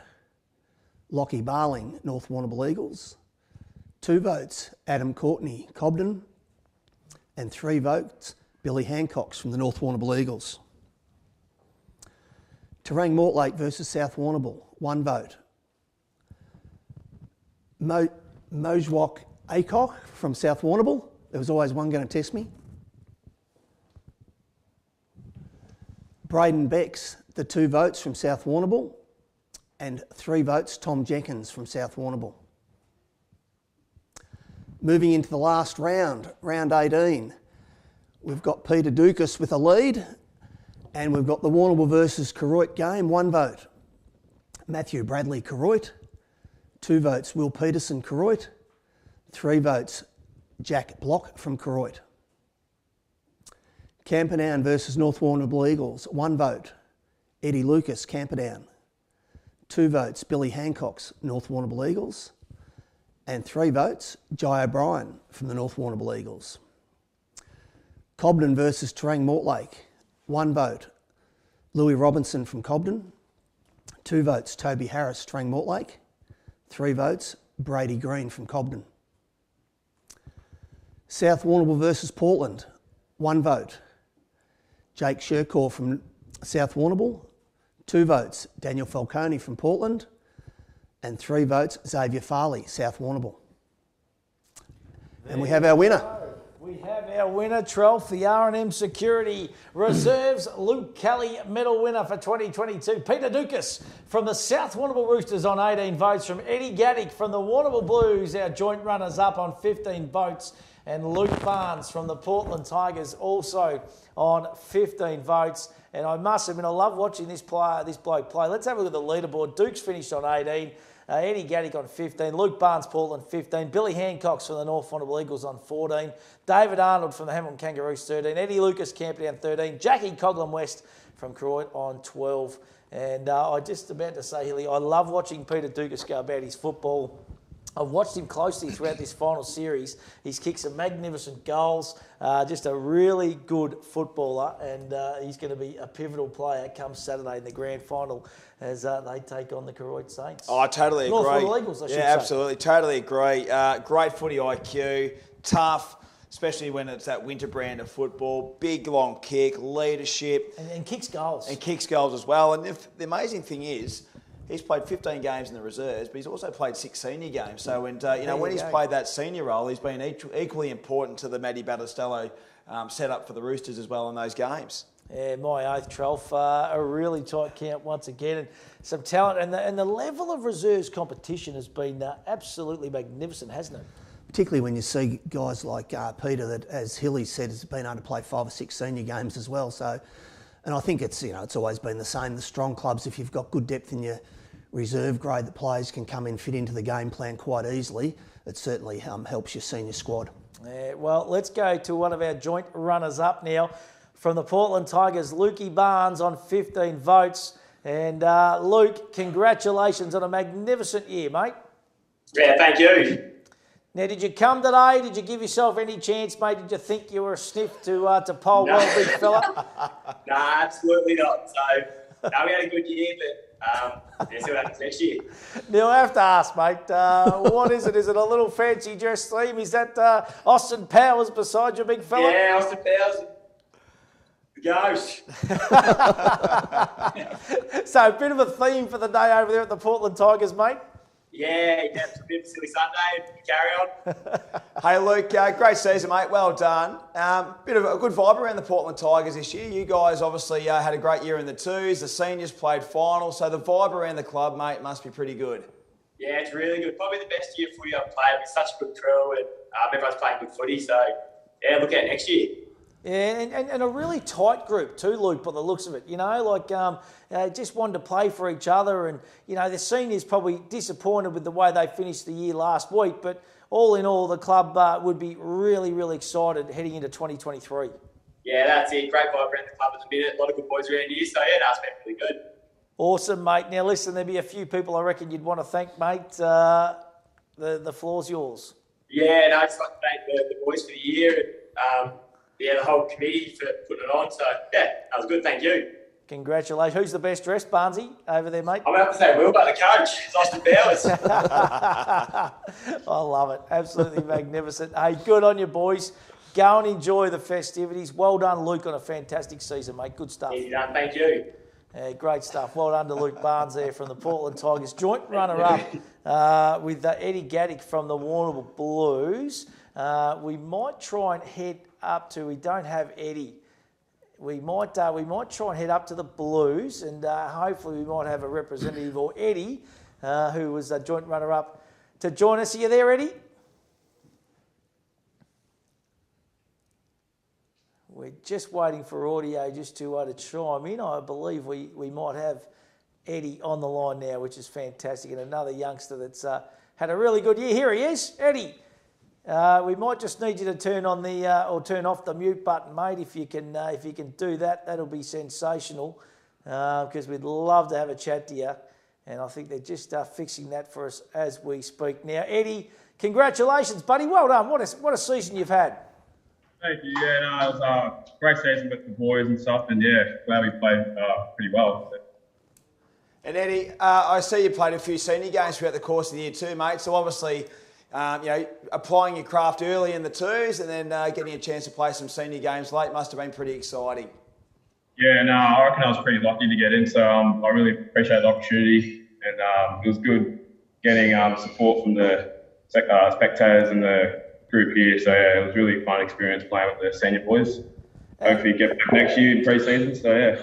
And Eddie, I've watched you a few times, mate. You kind of play across that half-back line through the midfield. You love to run and carry the football and use that pace of yours.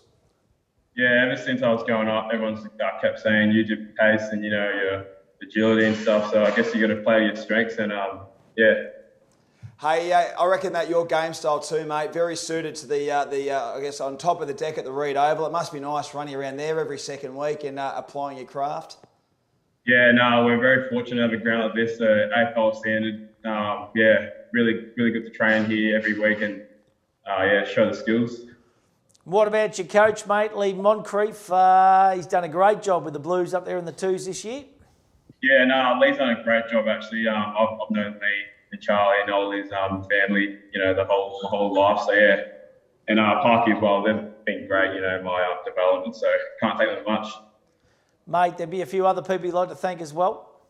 Just the support staff here, Wally, behind the scenes, Chris and all them.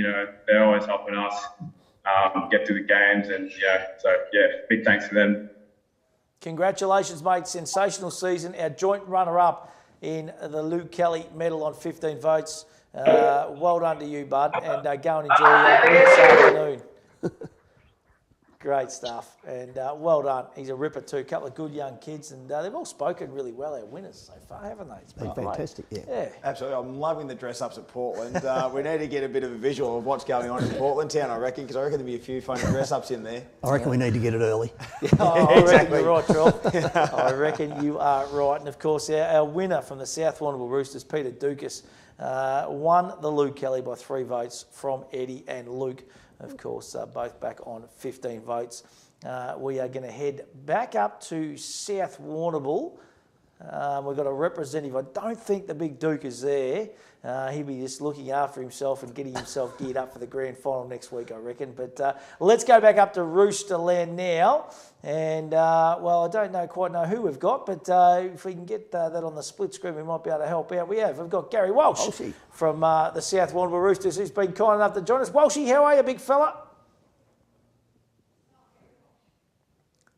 He might just have it on mute there, Gaz. We might have to just get someone just to get you off mute there, big fella. There we are. We got you now. Gaz, how you going, buddy? Yeah, good, thanks. Good. We've got a good crowd here at South Warrnambool today, so it was great to Peter Dukas.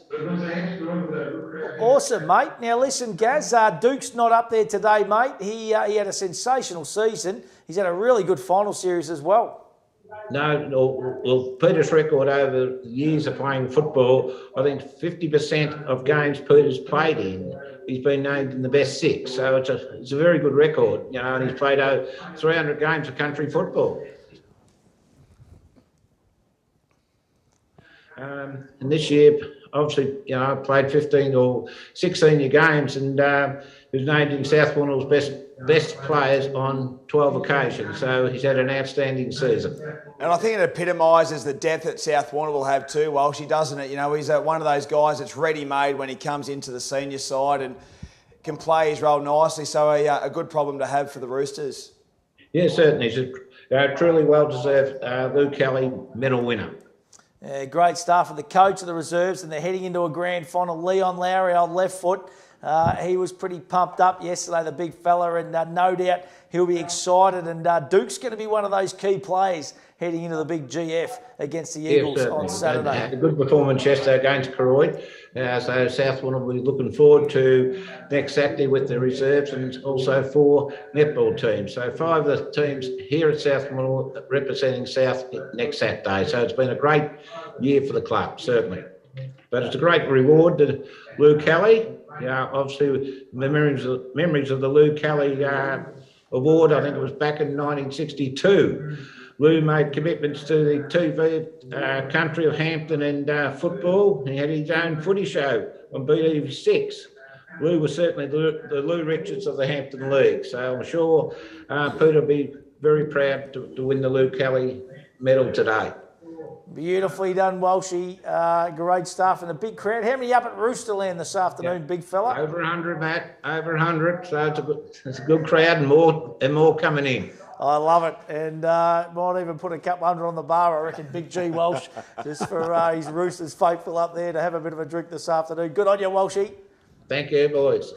Great stuff. Gary Walsh there. And well done to Peter Dukas. I would have loved to have talked to Duke. As I said, he's a really good footballer. And, he's certainly going to be a key player on the weekend. Oh, absolutely. First Rooster to win the Lou Kelly in 18 years too. So the last winner was Liam Currow in 2004. So Cuz was the last winner. So they haven't had one for a while, the Roosters. And I think the Duke fits the mould pretty well, Lou Kelly medalist. Beautifully done. Righto, let's move along now to the MVP awards. The Miss Kit MVP Netball Award for season 2022. And Hilly, some quality players right across the league here, mate. And these awards, and we're going to talk netball and football here, but there is just some quality players in both these competitions. Oh, absolutely. And the MVP one's a great one. I think this is the one where the coaches actually put the votes in each and every week and looking at the opposition players and stuff. So this one could go to a number of girls that have had great seasons across the court. So we'll go to the leaderboard to have a look. And I think we're going to work our way up from 3rd place to 2nd place. So 3rd place from Port Fairy on 33 votes is Tessa Allen. What a great year the youngsters had there. Absolutely. Awesome. 2nd place from Camperdown. This young lady is just moulding into a very nice player. On 35 votes is Crystal Baker, the daughter of the great Tracy Baker. And this year's winner of the Miss Kit MVP goes to Warrnambool Goal Attack. She's a superstar, 37 votes in Amy Wormald. So well done to Ames, a great season again. That is absolutely sensational and a fitting winner. She's an absolute ripper coming off the back of a Mermaids Grand Final victory last weekend. Amy Wormald Trelf, it's just a credit to Amy.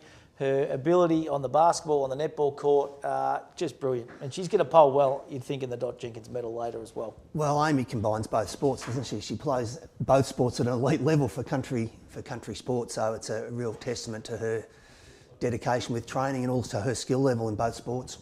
Let's go back up to the Blues, of course, the Warrnambool Football Club this afternoon. I think we've got a representative from the Warrnambool Football Club. And we believe that we have Amy coming on now. She might be still celebrating that Mermaids victory last week. Here she is. Ames, how are you, mate? Hey, congratulations, buddy. What a week you've had, mate. Sensational. Yeah, no, it's been a good week. Obviously good to get the Mermaids win, and top this off is really good. I was just going to say, Ames, you've dried out after I would have thought a pretty heavy weekend last weekend after the great victory. But to a netball side of things, you've had a great season again, mate. You're a hard worker, and I think people don't really understand how much work you put in during the week to do both sports. And I think this is a great testament to the work that you do put in. Yeah, I'm very busy during the week. Obviously full-time work, and then my nights are built up with gym and training and basketball and netball and all the other things. So, no, I'm very honoured to win this award. So thank you. And Ames, your mum's been going through a bit of a battle at the moment. Off the court, things obviously in the Wormold house have been a little bit different, and your mum and dad have been really wonderful supporters of you right throughout your career, haven't they? Yeah, absolutely. Dad's always been a coach of mine growing up, and mum's going through it at the moment, but you wouldn't know it with what she's going through. She's just so positive and she's got the best mindset. And if I can take anything from her, it's her strength. And Hey Ames, the Blues are a very young outfit this year and well coached by Raymond Pomako. He's had a great season, played finals, some emerging youngsters coming through, and I reckon you'd be loving working aside young Eva Ryan, who shot a great score in that one of the last games of the season for you guys as a really emerging goal shooter. Yeah, absolutely. I think this year, just with having Judd out early on in the season, we overachieved, so we're very happy to make fifth and play finals and have some of those girls experience finals, and having Eva experience that final play as well as she did. It's so exciting, and I'm looking forward to next year and having her slot in there with some other goaling combinations, and the future is looking bright. Who's going to win Saturday? Cobden, South Warrnambool, Ames? I think Cobden. I hope Cobden do. They've had a couple of goes at it and haven't been able to get the win. But South are just too good, I think. I don't know whether anyone can match up on them and get the win. But, yeah, I hope Cobden do, but it'll be a good game. And obviously a few people you'd like to thank on taking out the Miss Kid MVP. Yeah, well, thank you to all the coaches that voted for me throughout the year, and thank you to my coach, Raywin. She's always been such a good supporter of me, and I can go to her with anything, and we talk a lot, her and Sarah O'Keefe and I, so thank you to Raywin. Obviously, thank you to the club. They are also massive supporters of me, and, are there with meet any need that I want or anything like that. My mum and dad, my partner Tim, he's been along for the ride for a year now, so thanks to him, and yeah. Thanks to you guys for the coverage. I love it, mate. You're a legend. Hey, well done, Ames. And I reckon you're going to poll very well later on as well. So we wish you all the best of luck in the Dot Jenkins, but congratulations on a magnificent season thus far. Thanks, guys. Great stuff. Amy Wormold there. She's a superstar. She's a good quiet, person. a bit more subdued than last time. Yeah, that's right. She was up and about. I reckon she'd be just drying out this week. She would have given it a good nudge, I reckon, last Sunday, that's for sure. My oath. Let's move along now to the football pit stop MVP award. Now, Hilly, I have to say, now this is separate to our pit stop menswear MVP on Hamden League Live on a Saturday afternoon. So we're going to announce that next Saturday on Grand Final Day. But this is the one that the coaches vote on each and every week, as you touched on. And let's have a look at the top three, starting off in third position. It's been a tough old year for the Port Fairy Seagulls, but this bloke is a superstar of the competition. Matty Sully on 22 votes from the Port Fairy Seagulls, and Cam Spence from the Camden Magpies, another star of the comp, on 22 votes in equal third.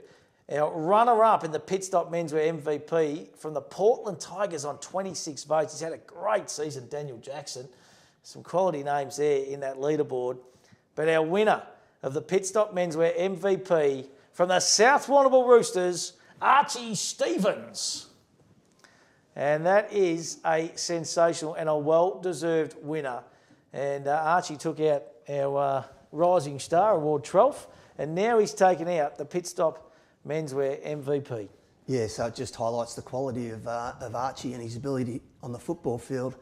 I really like this award because it comes from a different set of eyes. It comes from the opposition coaches, so they're obviously seeing the game differently than spectators and umpires and other people involved. So it's a fantastic award, and the top three people in that tally board were all terrific players and have had great seasons. But well-deserved winner, young Archie. Yeah, well deserved. He's highly regarded, isn't he? Oh, yeah.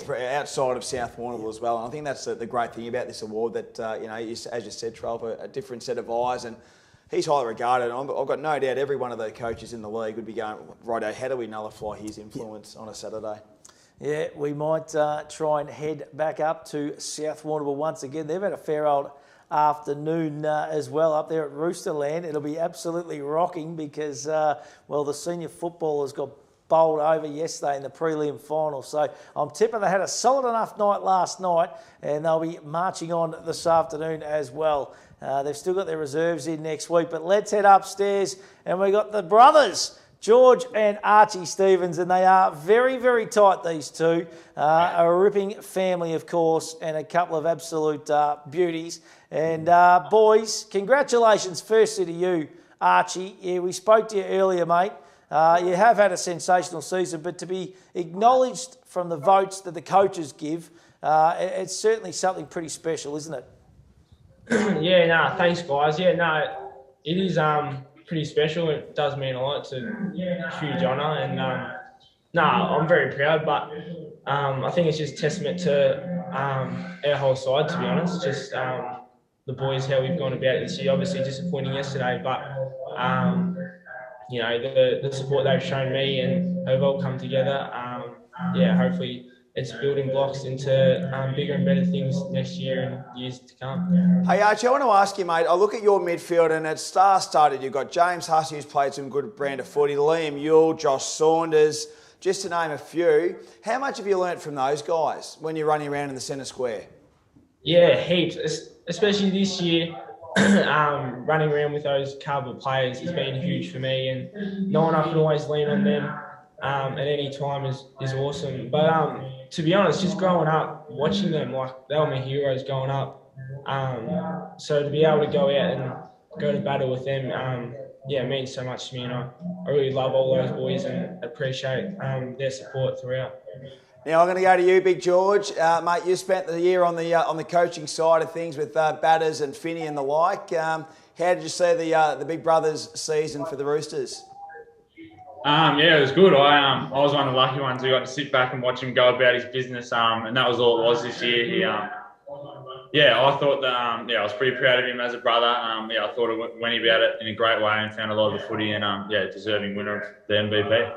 And George, you've had a tough old year, mate, and I know that Archie's been a massive influence in your recovery period. You done your knee, mate, in that under-23 comp, and it looked like it was an innocuous kind of injury at the time. You kind of limped off, and everyone thought, he'll be right in a couple of weeks. You had to have the knee reconstruction. Hasn't been easy, mate, and no doubt the little fella sitting next to you has been a big support through your recovery process. He's been unbelievable.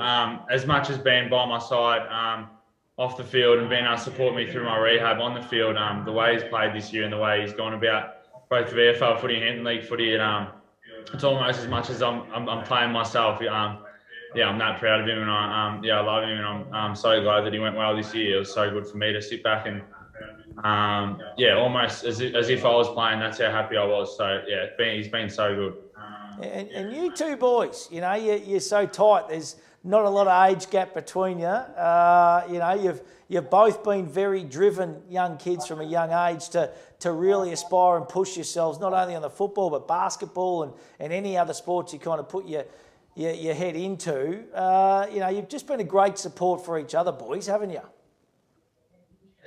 Obviously I wouldn't have it any other way. But that's like the rest of my siblings as well. I've got a younger sister, Matilda, who is in the grand final for netball and under 15s, and my youngest brother, Jimmy, who just played under 14s this year. We've just all got such a close relationship, and I love them all. And I'm so lucky to be able to have them by my side, but also share the best times with them. Archie, I want to ask you, mate, who's the hardest opponent you've had this year? Who's the one that's given you a bit of grief when you've played against them, either finals or home and away season? Well, it's funny because obviously, like yesterday, you've come up against North and you hate them, but Jet Birmingham, I think yesterday in that last quarter showed his class with those couple goals. So he's definitely someone that especially being a young player himself and seeing how he goes about it. He's a great player and someone that I really admire the way he goes about it. What about the old boy, Sammy? He'd be pretty proud, I reckon, boys. He was a very good footballer in his own right back in his heyday, Big Krusty, and he wasn't bad on the basketball court either, the big fella. He'd be pretty proud, mate, because you're not only very good players on the field, but you're great off it as well. Yeah, no, like, I know I'm speaking for him here, but he, I'm sure he's so proud, but it just goes to show the love he has for both of us. But it's credit to him, the way he supported me and always driven me and helped me along the way. Like, he's a big part of my story, and I love him so much. So everything he does, I'm so grateful for. But I think the whole club in general, to be honest, I mean, he's taken, he's just been at the club his whole life and helped out throughout. So I think everyone loves him the same way. But yeah, very lucky to have him. What about you, George? How's the recovery going, mate? I know you're about to head overseas for a little bit of a stint and have a bit of a spell, and then you're going to hook back into to a really exciting under-18 year for yourself at no doubt the Greater Western Victorian Rebels. Yeah, no, I'm feeling really good at the moment. It's been a good couple of weeks. It's come in good timing, probably the start of final series where I ticked off my first run in about 9 or so months. So yeah, I'm absolutely buzzing at the moment with me rehab and feeling really good. And I'll go away. We're going on a Europe trip as a family for 4 or 5 weeks, and then I'll be back home into it with hopefully the Rebels for most of next year. And when I can get back here, I'll play as much as I can down here as well. Good stuff, boys. A wonderful achievement, Arch. You've had a sensational season. George, looking forward to seeing you back in 2023, boys. And well done to you both. And it's a credit to you. Congratulations. Thanks, boys. Thanks, boys. I'm Chuck. Great stuff. Good kids. And well-deserved. And seriously, little Archie will push on further, no doubt.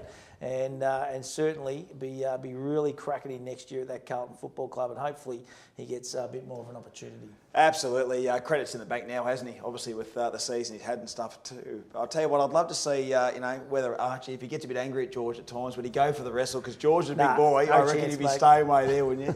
Mate, he's like a man mountain, big Georgie. He wouldn't be taking on the big fella, but the little Jimmy, the fiery redhead, mate, he might be the one that comes over the top. So, plenty of ways to bring the big blokes down. That's exactly right. Hey, listen, we've been through a lot of awards. It has been absolutely sensational. We've still got the senior goal kicking to go through. We've got the Lifetime Trophies Club Championship Award. We've got the 3YB FM Scotty Stewart Netball Team of the Year and also the Football Team of the Year. We've got the SunGold Milk Jenkins Medal for Open Netball. We've got the Maskell Medal to come. There's plenty more to get through. If you miss it at the start, we're going to have a look back at the year in review in what was a massive 2022 in the Hamden Football Netball League.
Yeah, what a season it has been. Absolutely sensational. We've had a wonderful day thus far.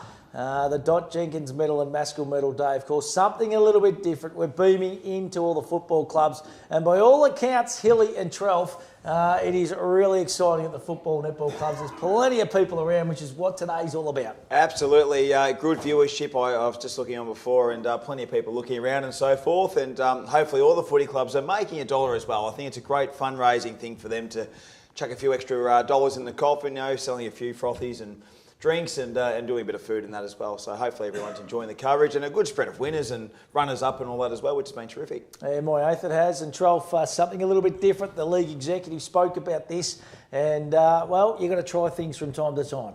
Absolutely, and one of the motivating factors was to try and give the clubs the opportunity to raise some money, but also if we have it at a central venue, there's travel for some clubs, and also they can only have 15 or 20 people there, where there's a day like this, they can fill their club rooms up and hopefully get more people there to celebrate the wins from their individual award winners. Good stuff, and you're copping plenty of stick on social media too. If you want to get involved from Clubland too, jump on board. You can follow it on the Hampton Football Netball League Facebook page as well. And well, we've still got a few awards to get through, including the Dot Jenkins and Maskell Medal for season 2022. Let's move along now, though, to the SunGold Milk Senior Football Goal Kicking Award. SunGold Milk been a great sponsor of the Hampton Football Netball League for such a long period of time too. And this Goal Kicking Award, Hilly, in 2022, it went down to the wire. We've had some magnificent hauls of goals. We've got some really cracking key forwards. And this was just a sensational goal kicking award this year. Oh, absolutely. I think, even we'll look at the top three, but if you look at the top 6 or 7, some high amounts of goals being kicked throughout the course of the year. And it got down to the last round and, getting the calculations out, who's kicked what and who's done this to see who's actually won. And obviously we had that game where Koroit didn't play because of Port Fairy unfortunately had the forfeit as well. So, when we're talking about Sam Dobson, that sort of come into the calculations. Could that affect his goal-kicking chances and so forth? But a great year in front of the big sticks and big hauls, and it was great to see the big forwards up and about. Yeah, let's have a look at the Goal King Award winner for season 2022. And in third position, Tommy Sharp from the Portland Tigers on 76 goals. Jason Rowan from the Warrnambool Blues was second on 80 goals. And I reckon he's at 994. Or 95, I reckon. So he's nearly at the 1,000 mark, Jason Rowan, which is just unbelievable. But our winner from the Koroit Saints, he's had a magnificent season, and to kick 82 goals from centre-half forward just shows how good this bloke is. He is a champion. Sam Dobson from the Koroit Saints. What a year he's had. He's just a machine. He's a powerhouse, isn't he, Hilly? Oh, I love watching him play, and I think he's the best player in the competition, and by a little while as well, by a little far away as well, because what he does up the ground, the work, he just runs defenders ragged. It's unbelievable. There's not many that can sort of keep with him because he's just so fit.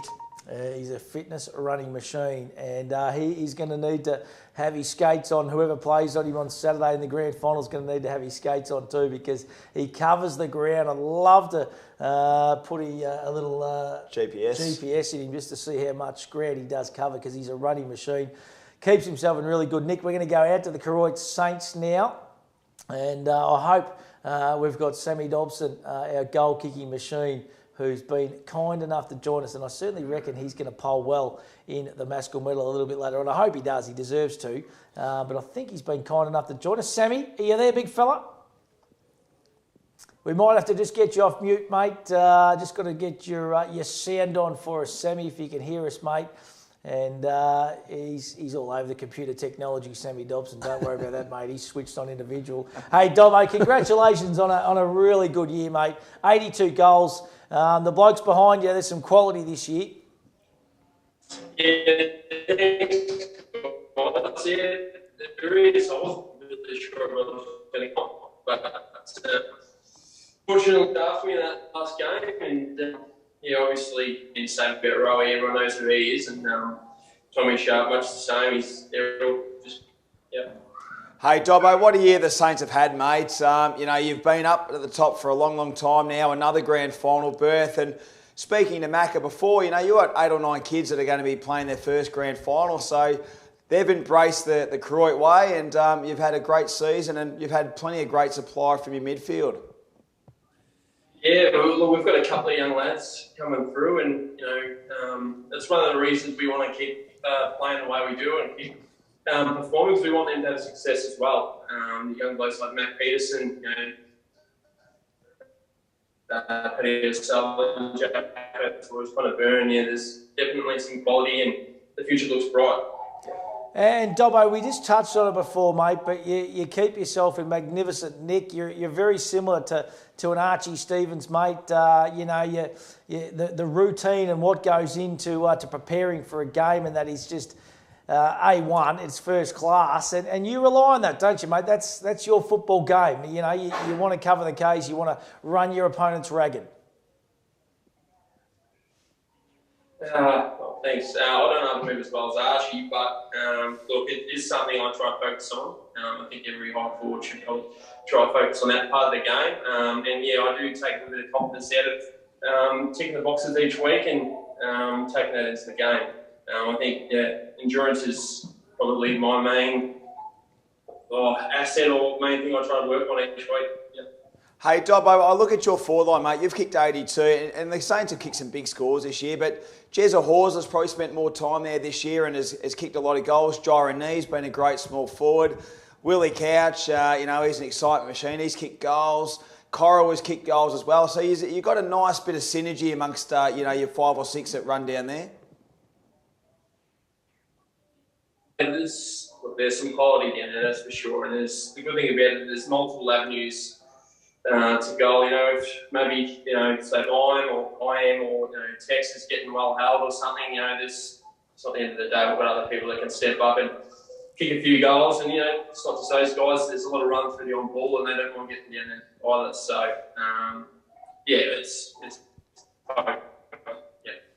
And what about your opponents on the weekend? Really went down to the wire a couple of weeks ago. They pushed you late. They're in good nick at the moment. It's going to be a great contest come Saturday. Yeah, absolutely. Look, last week's probably a game of two halves. I think we were probably in control maybe in the first half, but I think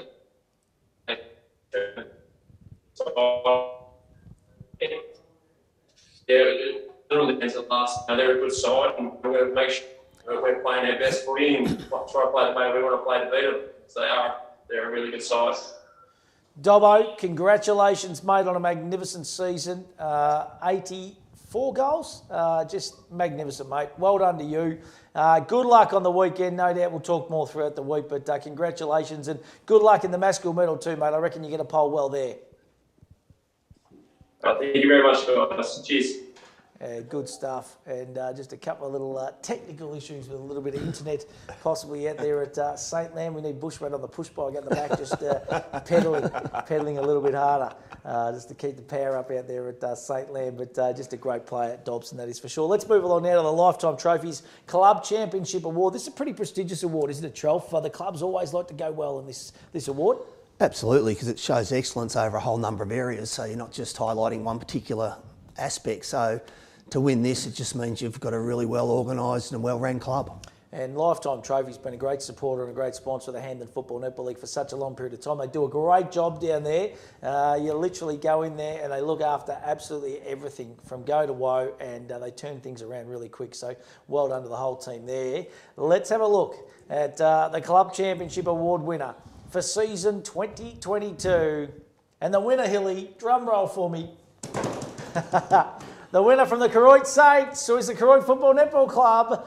Well done. And they've had a magnificent season, haven't they? I think you look at, I think if there was any other football club outside the Hampton region, you look at well-run organisations on and off the field, netball programs, football programs, your business case there is the Koroit Saints. There's no doubt about it. The administration there, Stephen Hoy, Dallas Ludeman, all those guys, all their volunteers are fantastic, and I think it's a great award for these guys because they've just put in so much effort, like all the other clubs do in that as well. But the success they've had both on-field and off-field's been tremendous. Well, I think you get the off-field right, Trelf, and the on-field follows, doesn't it? Absolutely. The first thing you've got to do is make sure your off-field's really strong, and that can be fixed quite quickly, and then that gives you time to get your on-field right as well. But if you haven't got your off-field right, it's very difficult to get your on-field up to speed. Yeah, we might go back out to Koroit now, and I'm hoping that we've got the president, Stephen Hoy, who is doing magnificent things. He's a ripping fella. He's just an absolute beauty, and he's got a lot of people around him that are doing wonderful things out at that football club as well. And Hoysey, congratulations, mate, the Lifetime Trophies Club Championship Award. I know this is something that does mean a bit to your football club.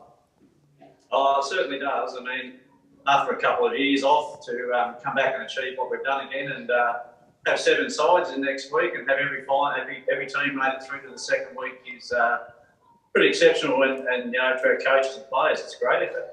Hoysey, what is it about Croydon that just makes it work off field? Obviously, you've got a great band of volunteers and people in the executive on your committees and so forth. But what is it that just makes it work for you guys? Oh, I think it's that sense of community. Look, absolutely enjoy the results we get, and you enjoy that along the way and the ride that it brings. And but being in a small town and having that community where you've got that involvement, you can walk around the corner and have your meetings and.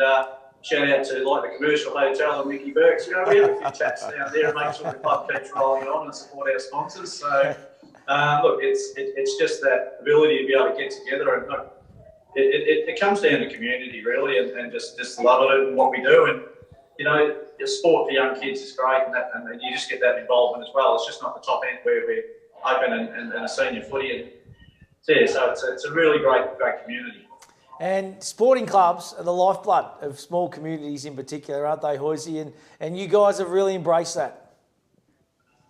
Yeah, we do. It's a lot of our sponsors are in this town and people for years and years. And I still talk to people who 25 years ago our club wasn't in the strongest position, and so what they enjoy today they really value. Awesome, mate. What are the nerves like heading into Saturday? I know you've been there quite a few times before, but what's the feeling like around the club, buddy? Look, it's pretty good. It's you never take it for granted, and it's the vibe today. And credit to the league. I think what you've done today in this format is exceptional, and we'll certainly be giving it a thumbs up. And can't wait for next Saturday. Fantastic. Great stuff. Yeah. Stephen Hoy there, of course, the president of the Croydon Football Netball Club. Hoysey, we'll talk to you on Saturday, no doubt, mate. But well done on winning the Club Championship Award. Awesome performance. Thanks, guys. Really appreciate it. Great job. Yeah, unreal. Just a good football club, aren't they, boys? All round. Sensational. I was just going to say, well, Trell's been there before. Obviously your affiliation with Croydon, you know how they run off-field and obviously that translates to the on-field stuff. It's they do it well. Yeah. And look, I hope I don't speak out of school here, but here's an example of how proactive they are. During COVID, we lost that year with COVID. During that period, instead of sitting on their hands, they got a consultant in to come and have a look at a business plan of how they're going to approach post-COVID. Now that is just one example of how proactive and how organised and well run they are. Yeah, that is next level stuff, isn't it? Fantastic. Trelf, I'm going to bid you farewell again, mate. You're going to go back out to the green room and smack a few more Great Northern cans in, I reckon, big fella. You need Tracy Baker to come just to drop by and just drop the old VB cans. Hey, good on you, mate, doing a great job. And, Trish Butters is going to step back into the hot seat. Trish, look, we've got the big one to come. Yes. Of course, the Dot Jenkins medal, which I know everybody is really keen and waiting for and looking forward to. But before we go there, we're going to go to the 3YB Scotty Stewart Netball Team of the Year. Of course, something that's dear to my heart. Mm-hmm. Scotty obviously involved the radio station for a long time. My late brother, who passed away in 1999, and we certainly appreciate the fact that he's never forgotten. He's always thought about, which is just magnificent. He loved his footy, loved his netball, and the Team of the Year, picking it, I don't know how you go. It's hard enough with the football, I can assure you, but to do the netball, just run us through the process, Trish. Well, there's a formula. I don't pick it. We need a formula. We've got a couple of little rules. That's about as far as we go. But yeah. Clubs nominate their Team of the Year with the coaches in it. They can't nominate their own team players on the court. So opposition players. So it's all nominated by the coaches. If you get named a position on the court, it's a 1 vote. On the bench, it's a half a vote, and then it works from there. So who's got the most votes is on the court, and then on the bench. So it's an interesting Team of the Year. It's one we'd love to take the association champs every year, but that's not always possible, obviously. So so it's voted on by the clubs. Well, let's have a look at the 3YBFM Scotty Stewart Netball Team of the Year for 2022. And there you go. So from the goalkeeping, I'm going to let you read this one out, Hillman. Oh, right. So we'll go from the defensive end. So goalkeeper from the Cobden Bombers, Remedy McCann, terrific season. Goal defence, Carly Watson from South Warrnambool. Wing defence, great to have this young lady back in the league after a couple of seasons out at the Cobden Bombers, Sarah Moroney. Our centre is Madison Vardy from the North Warrnambool Eagles, another ripper to have back into the competition. Our wing attack, Isabella Baker from Koroit Saints. Our goal attack, Molly Hutt from the Cobden Bombers. A great season she's had, Molly. The goal shooter from South Warrnambool, Annie Blackburn. And our 4 subs, Amy Wormald from the Warrnambool Blues, Sky Billings from the North Warrnambool Eagles, Kelly Somerville from the Hamilton Kangaroos, and Lily Aldridge from the Camperdown Magpies. Our coach from the Cobden Bombers, Sophie Hinkley. Our assistant coach, Will Jamison from South Warrnambool. The team manager from Terang Mortlake, Jess Davis. And obviously our previous announced Umpire of the Year, Leah Kameen. But Trish, what a great lineup. And some new faces in there as well. I look at Lily Aldridge, Kelly Somerville. Belle Baker. Belle Baker, obviously Sam Moroney back into the competition, Madison Vardy. What a delightful lineup. Yeah, it's a great team of the year. Yeah, as I said, we'd love to take it down to Melbourne with us. I think we'd be very competitive with that team. Would you? What? Yeah, and a good cross-section of clubs represented there. So thank you to all the coaches for their nominations. Yeah, well done. That is a magnificent side, that is for sure. And the 2 coaches, well, the coach is Sophie Hinkley from the Cobden Bombers and the assistant coach, Will Jamison from South Warrnambool. They're going head-to-head against each other in the big one this weekend in the Open Netball Grand Final. Let's go to Sophie Hinkley, who's been kind enough to join us via Zoom. Soph, how you going, buddy? Congratulations. Well done. Thank you. I've got a pretty handy assistant in Will Jamison. I don't think many coaches would be too upset having him on the bench next to you. Hey, Soph, well done. I'll look at this weekend's side. Cobden, you guys are driven. You're wanting to win it, obviously after a couple of near misses. How's the feel after yesterday's prelim final win? Sorry, Trent, I'm having trouble hearing you properly. I'm just having a few little audio issues there. Yeah, we've got double audio, sorry. That's all right. Just wanted to say, Soph, obviously a great win yesterday in the prelim final. How's the feelings and the nerves heading towards the big dance? Because obviously you have been there before, and I reckon there's a real drive from your group to go one step further this year. Yeah, for sure. I think the girls, obviously every time you have a heartbreak like that is an opportunity to learn, and we've really tried to make sure that instead of that just hitting us where it hurts, that it becomes an opportunity for growth for us. And yeah, the girls are certainly hungry to go one further, but hunger only gets you so far. So we've really been trying to turn that into something that looks like tangible things that we can achieve. And yeah, we're super excited. Everyone here at the club is once again all behind us, and yeah, hopefully we can just go one better and bring home the cup. Yeah, I reckon there's going to be a massive crowd. There's a 1-goal difference in the second semi-final. I reckon it's going to be huge there on the weekend. You're going to get virtually the whole township of Cobden. They're going to be travelling down the highway, heading to the Reed Oval. It is going to be massive, isn't it? Yeah, I think this is exactly what we've missed over the last couple of years, is just that community spirit and having that opportunity to come together. I know Hampton Grand Final weekend is such a big part of our wider community down here, and yeah, all we can hope for is a wonderful, close and hard-fought game. And yeah, we're really excited, and I think just that lead up to it as well is so exciting. To be part of a grand final is a huge privilege. Hey, Soph, looking at the team of the year, you had a couple of great representatives in there, and I reckon one of the great stories is Molly Hutt. Obviously had to take the mantle of that goal shooting role, I guess, whilst Emily Finch was injured there for a few rounds. Her emergence and improvement's been out of sight this year. Yeah, we have certainly always known what Molly's capable of, and probably it's been about her believing that herself this year. I think, yeah, Molly was appointed our vice captain this year, and I certainly recognise the leadership qualities that she has, and she is a huge part of our playing group and our club. And yeah, certainly this year she's really stepped up as a player and she's been leading our attacking end and she's been performing beautifully for us. So we're very proud of Mo. Oh, I love it, Soph. Family of that little movie star. Have a look at her. What a little legend. Hey, I'm going to let you go, Soph. Good luck on the weekend, mate. Congratulations on being named coach in the team of the year. Thank you. Yeah, great stuff. Sophie Hinkley joining us there, which is sensational. We're going to go up to Roosterland now. And Will Jamieson, who, of course, is coaching the South Warrnambool Roosters and was named assistant coach in the Scottish Short Team of the Year, has been kind enough to join us. Will, congratulations on your announcement and achievement, mate. You must be delighted. Thanks, guys. Yeah, really humbled by the announcement. It's great. Now, listen, what about the big one coming up this weekend? You just got across the line last week. It's going to be a ripper, this game. Really much anticipated. You just heard from Soph. The Roosters, they're the team to beat by all accounts. What do you reckon? How are you feeling, mate?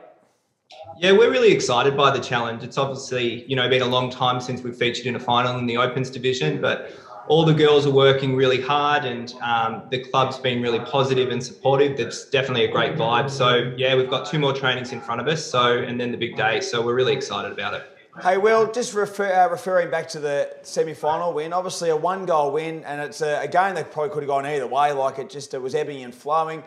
What sort of learnings did you take out from that weekend, a couple of weekends ago?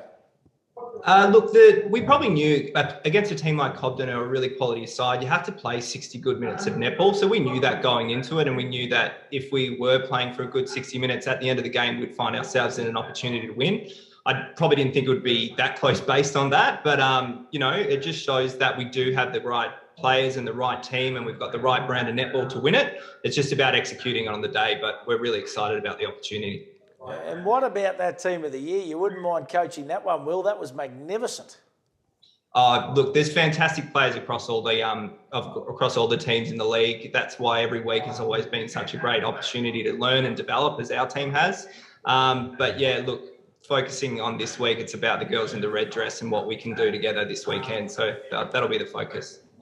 Great stuff, Will. We wish you all the best of luck heading into a grand final, and well done on being named assistant coach in the Scottish Short Team of the Year. Thanks very much, guys. Great stuff. Going to be a beauty, isn't it, Saturday? Oh, I think it's going to be the match of the year. Obviously, what we got the precursor 2 weeks ago, Trish, and I think it's going to step up a couple of notches on Saturday. And Cobden, well, their story is they've been there before. They've just missed out narrowly, so that that's the fairy tale for them. Yep. The Roosters, they've been building for a number of years now, and I think they've got a nice young mix of youth and, I guess, experience with your Blackburns and Carly Watsons. That'll be itching to get some success as well. So yeah, you talk about fairy tales, like Cobden have never won one. Felt like they've missed out, like they were going premiers and champions, and COVID stepped in. Have been there the last 3 of the last 5 years. Yeah. South, on the other hand, won the first 4 premierships in our league in netball and haven't been in a grand final again since. So, and that was in the late 80s, wasn't it? Yeah, 87, 88, 89, 90. Yeah. So I know they're very excited about finally getting into a grand final and, potentially being the winners. So sitting on top all year, it's a hard thing to do. And they're sitting waiting. They've done it. I don't know whether that's the easier way or not, to be honest.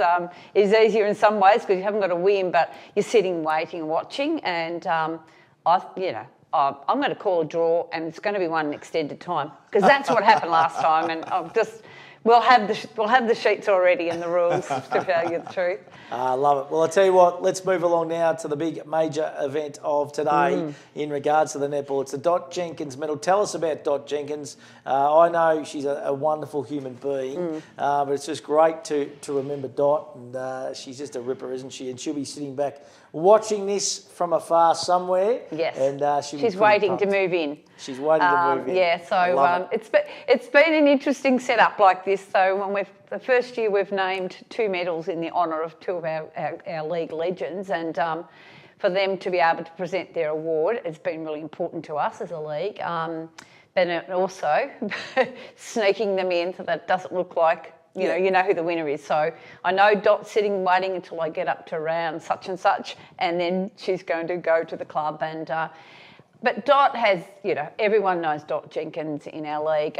She was one of the inaugural players in our league. She's been a past best and fairest winner. I can't remember the year off the top of my head, but I know it was in the first 3 or 4 years. Has coached all sorts of levels, clubland, association champland.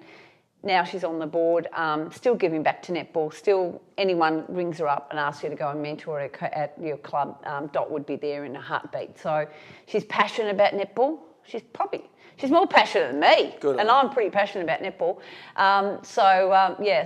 We're really quite chuffed that, and I know she is honoured to have this medal named in her honour. It's nice that people still be alive to, realise, and feel the gratitude for that award. Absolutely. 1991 was when Dot won the Mortlake Cats. Yeah, that's it. Yeah. Righto, let's get it underway. The counting of the Open Netball Dot Jenkins medal for season 2022. Okay, round 1. Warrnambool versus Portland. 1 vote. Jessica Crowe, Portland. 2 votes. Jessica Thwaites, Warrnambool. 3 votes. Sarah Cowling, Warrnambool. Croydon versus Hamilton Kangaroos. 1 vote. Neil Mitchell, Croydon. 2 votes. Casey Barling, Croydon. 3 votes. Emily Rose Dobson, Croydon. Port Fairy versus North Warrnambool Eagles. 1 vote. Tessa Allen, North Warrnambool. That should be Port Fairy. 2 votes. Sky Billings, North Warrnambool Eagles. 3 votes. Rachel Batten, North Warrnambool Eagles. Camperdown versus Terang Mortlake. 1 vote. Amy Maloney, Terang Mortlake. 2 votes. Lily Eldridge, Camperdown. 3 votes. Jackie Arundel, Terang Mortlake. Cobden versus South Warrnambool. 1 vote. Carly Watson, South Warrnambool. 2 votes. Ren McCann, Cobden. 3 votes. Isabella Ray, South Warrnambool.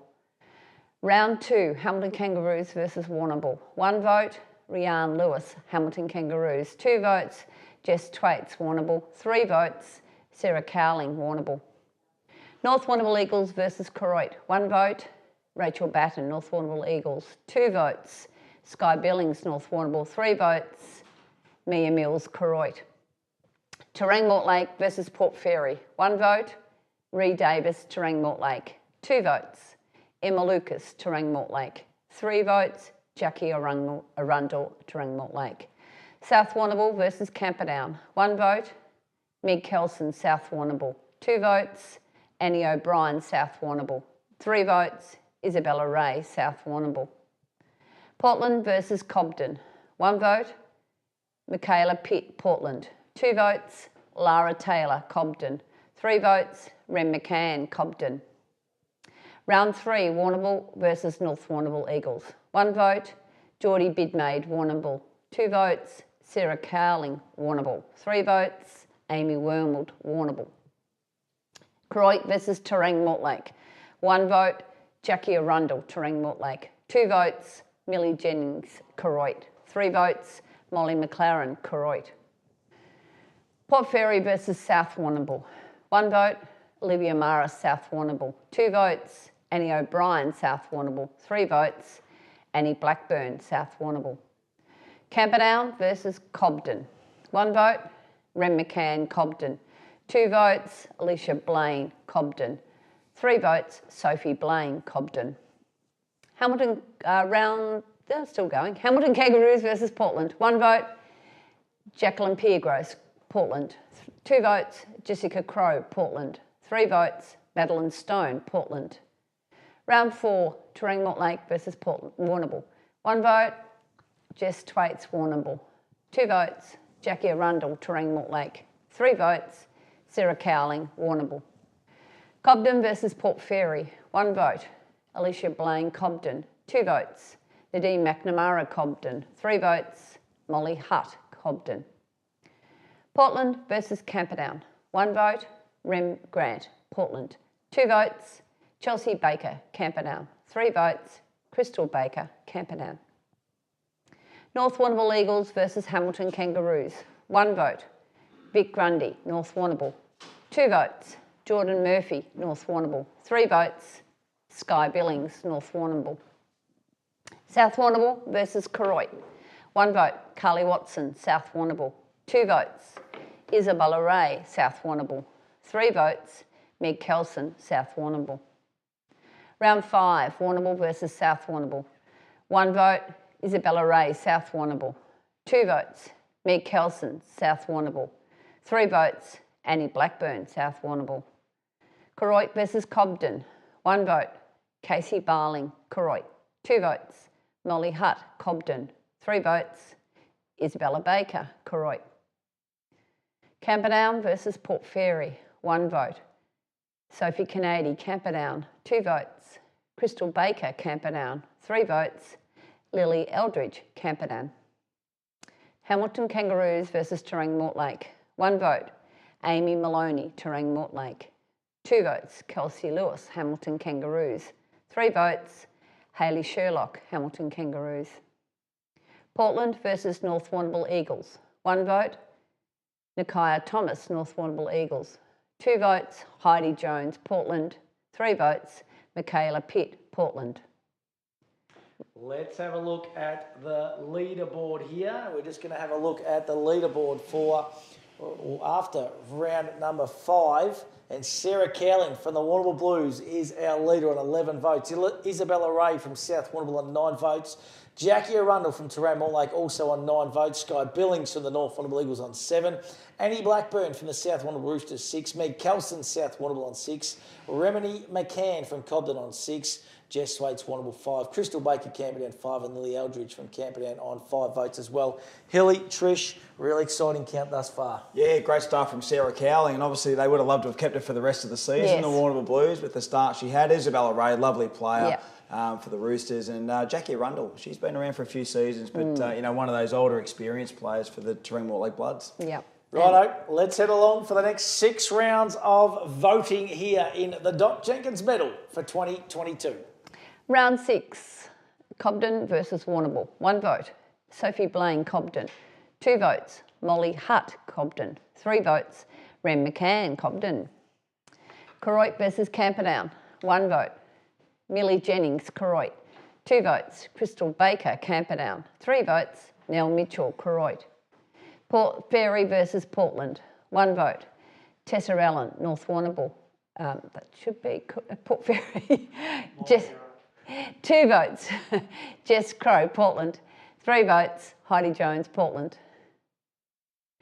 South Warrnambool versus Hamilton Kangaroos. 1 vote, Olivia Maris, South Warrnambool. 2 votes, Carly Watson, South Warrnambool. 3 votes, Isabella Ray, South Warrnambool.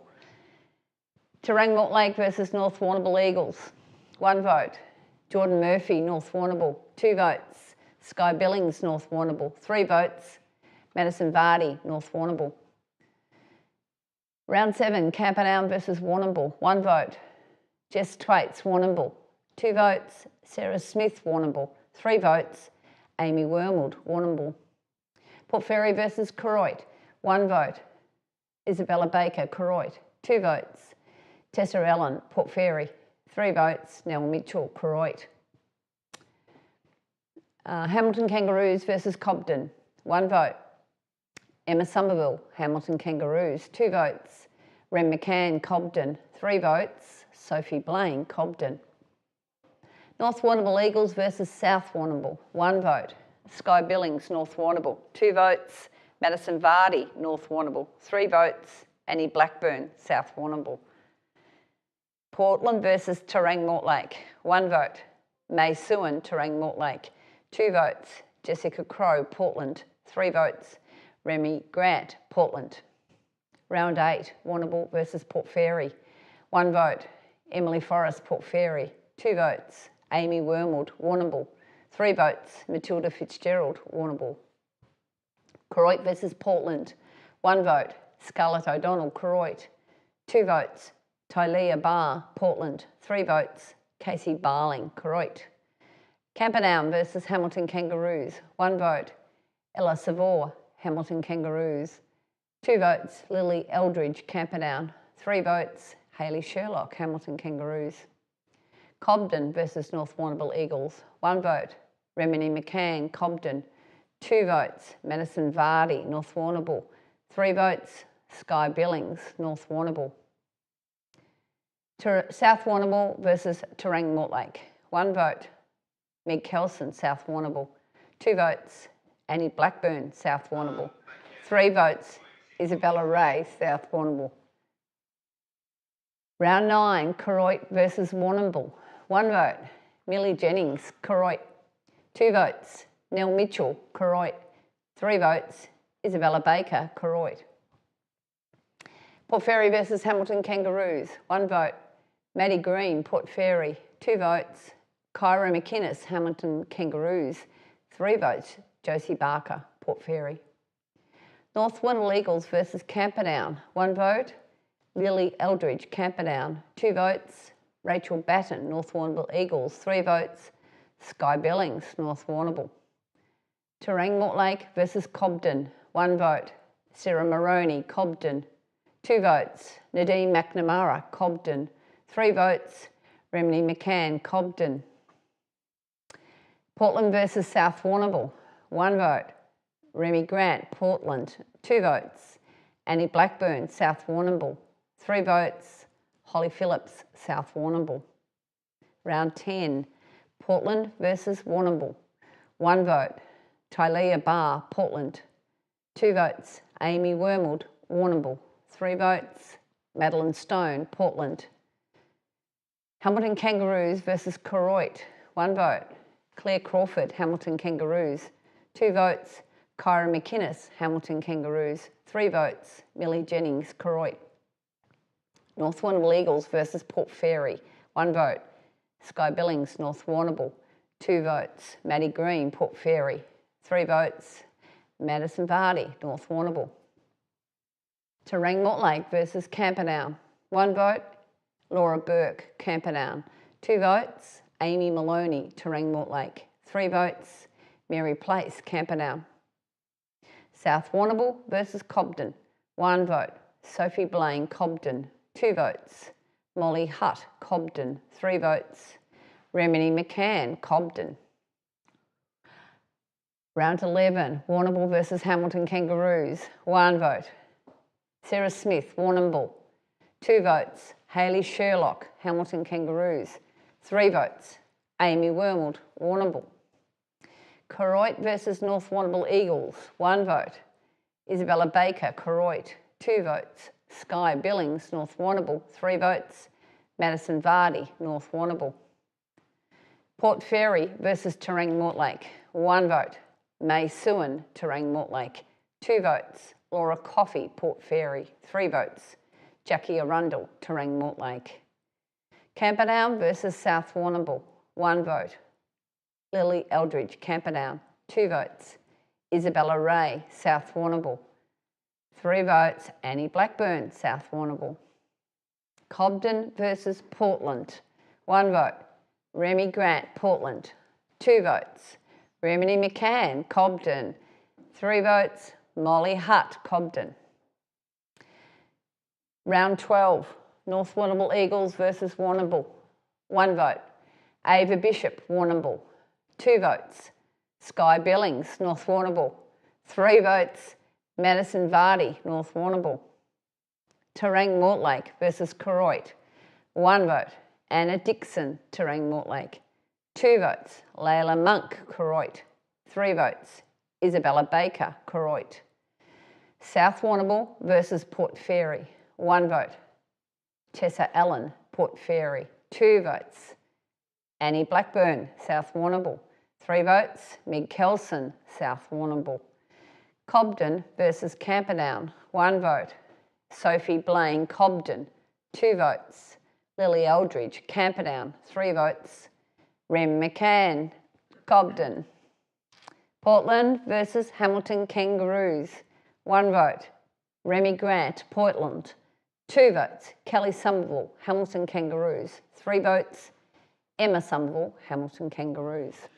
Righto, let's have a look at the leaderboard now as it stands after 12 rounds, and we've got a new leader, Remini McCann from the Cobden Bombers on 23, Sky Billings, the North Warrnambool Eagles on 21, Annie Blackburn, the South Warrnambool Roosters on 18, Isabella Ray from the South Warrnambool Roosters on 17, Maddie Vardy from the North Warrnambool Eagles on 16, and Amy Wormold from the Warrnambool Blues on 13. So Remini McCann was the big mover in that round of voting, Trenny Hill. Yeah, had a great block of 4 matches or 5 matches there and got some nice votes. Sky Billings, though, hard to gauge how Sky goes because obviously she's the playing coach of the North Warrnambool Eagles, so you don't know whether she's had a great year or not unless you're an observer each and every week. But she's a terrific player and, what a great season she's had to date. Annie Blackburn too. There's a lot of grit work to try and feed Holly Phillips in the goal circle and Maddie Vardy, your tip as well. Trish, she's going nicely as well. So, and young Isabella Ray still polling very well too. Absolutely. I'll tell you what, she's got 6 rounds to go. Yep. She's going to be a very, it's going to be another tight one. Yeah, absolutely. Righto, Trish, let's continue our counting of the votes in the Open Netball Jenkins Medal for 2022. Round 13, Warrnambool versus Terang Mortlake. 1 vote. Brianna Twaits, Warrnambool. 2 votes. Emma Cust, Warrnambool. 3 votes. Amy Warrnambool. Koroit versus South Warrnambool. 1 vote. Meg Kelson, South Warrnambool. 2 votes. Casey Barling, Koroit. 3 votes. Carly Watson, South Warrnambool. Port Fairy versus Cobden. 1 vote. Molly Hutt, Cobden. 2 votes. Sophie Blaine, Cobden. 3 votes. Remini McCann, Cobden. Camperdown versus Portland. 1 vote. Remy Grant, Portland. 2 votes. Crystal Baker, Camperdown. 3 votes. Chelsea Baker, Camperdown. Hamilton Kangaroos versus North Warrnambool Eagles. 1 vote. Lisa Iredell, Hamilton Kangaroos. 2 votes. Victoria Grundy, North Warrnambool. 3 votes. Sky Billings, North Warrnambool. South Warrnambool, round 14, South Warrnambool versus Warrnambool. 1 vote. Holly Phillips, South Warrnambool. 2 votes. Carly Watson, South Warrnambool. 3 votes. Meg Kelson, South Warrnambool. Cobden versus Koroit. 1 vote. Alicia Blaine, Cobden. 2 votes. Emily Finch, Cobden. 3 votes. Molly Hutt, Cobden. Port Fairy versus Camperdown. 1 vote. Alicia Maloney, Port Fairy. 2 votes. Chelsea Baker, Camperdown. 3 votes. Crystal Baker, Camperdown. Terang Mortlake versus Hamilton Kangaroos. 1 vote. Anna Dixon, Terang Mortlake. 2 votes. Lisa Iredell, Hamilton Kangaroos. 3 votes. Kelsey Lewis, Hamilton Kangaroos. North Warrnambool Eagles versus Portland. 1 vote. Remy Grant, Portland. 2 votes. Madison Vardy, North Warrnambool Eagles. 3 votes. Sky Billings, North Warrnambool Eagles. Round 15, Warrnambool versus Cobden. 1 vote. Nadine McNamara, Cobden. 2 votes. Emily Finch, Cobden. 3 votes. Alicia Blaine, Cobden. Camperdown versus Koroit. 1 vote. Neil Mitchell, Koroit. 2 votes. Crystal Baker, Camperdown. 3 votes. Molly McKinnon, Koroit. Portland versus Port Fairy. 1 vote. Remy Grant, Portland. 2 votes. Tylea Barr, Portland. 3 votes. Heidi Jones, Portland. Hamilton Kangaroos versus South Warrnambool. 1 vote. Carly Watson, South Warrnambool. 2 votes. Claire Crawford, Hamilton Kangaroos. 3 votes. Annie Blackburn, South Warrnambool. North Warrnambool Eagles versus Terang Mortlake. 1 vote. Maddie Solly, Terang Mortlake. 2 votes. Jordan Murphy, North Warrnambool. 3 votes. Madison Vardy, North Warrnambool. Rounds up. Let's have a look. Sorry, Trish, I'm going to chime in there. Let's have a look at the leaderboard. With 3 rounds to go, and the action is hotting up here. Trent Hill, the Jenkins medal. So Sky Billings is our leader from the Eagles. Remy McCann from Cobden, he's on 26 votes. Annie Blackburn from South Warrnambool on 21. Maddie Vardy from the North Warrnambool Eagles on 21. Isabella Ray from South Warrnambool 17. Amy Wormold 16 from Warrnambool. Molly Hutt from Cobden on 16. You would think, Hilly, the winner's going to come from the top 4 right now, isn't it? Well, I'll tell you what, I think for Madison or Annie, they've got to poll extremely well in the last 3 games and hope that Sky and Remini don't vote, but at the moment, it's either Sky or Remini for mine that's going to take it out. I think both have had super seasons, and with 5 and 6 votes ahead, they might be tough to chase down. So, but you never know. Madison's had a great finish to the season. Annie's had a great year as well. So, looking forward to seeing what Trish comes out with over the next 3 rounds. Righto, Trish, let's head over to you for the final 3 rounds in the Dot Jenkins medal for 2022. Round 16, Warrnambool versus Camperdown. 1 vote. Brianna Twaits, Warrnambool. 2 votes. Sarah Smith, Warrnambool. 3 votes. Mary Place, Camperdown. Cobden versus Hamilton Kangaroos. 1 vote. Nadine McNamara, Cobden. 2 votes. Molly Hutt, Cobden. 3 votes. Remini McCann, Cobden. South Warrnambool versus North Warrnambool Eagles. 1 vote. Sky Billings, North Warrnambool. 2 votes. Meg Kelson, South Warrnambool. 3 votes. Annie Blackburn, South Warrnambool. Terang Mortlake versus Portland. 1 vote. Ebony Knights, Terang Mortlake. 2 votes. Jacqueline Piergross, Portland. 3 votes. Remy Grant, Portland. Koroit versus Port Fairy. 1 vote. Casey Barling, Koroit. 2 votes. Rachel Dobson, Koroit. 3 votes. Neil Mitchell, Koroit. Round 17, Port Fairy versus Warrnambool. 1 vote. Tilly Barmer, Port Fairy. 2 votes. Brianna Twaits, Warrnambool. 3 votes. Matilda Fitzgerald, Warrnambool. Portland versus Koroit. 1 vote. Casey Barling, Koroit. 2 votes. Heidi Jones, Portland. 3 votes. Rachel Dobson, Koroit. Hamilton Kangaroos versus Camperdown. 1 vote. Chelsea Baker, Camperdown. 2 votes. Hayley Sherlock, Hamilton Kangaroos. 3 votes. Mary Place, Camperdown.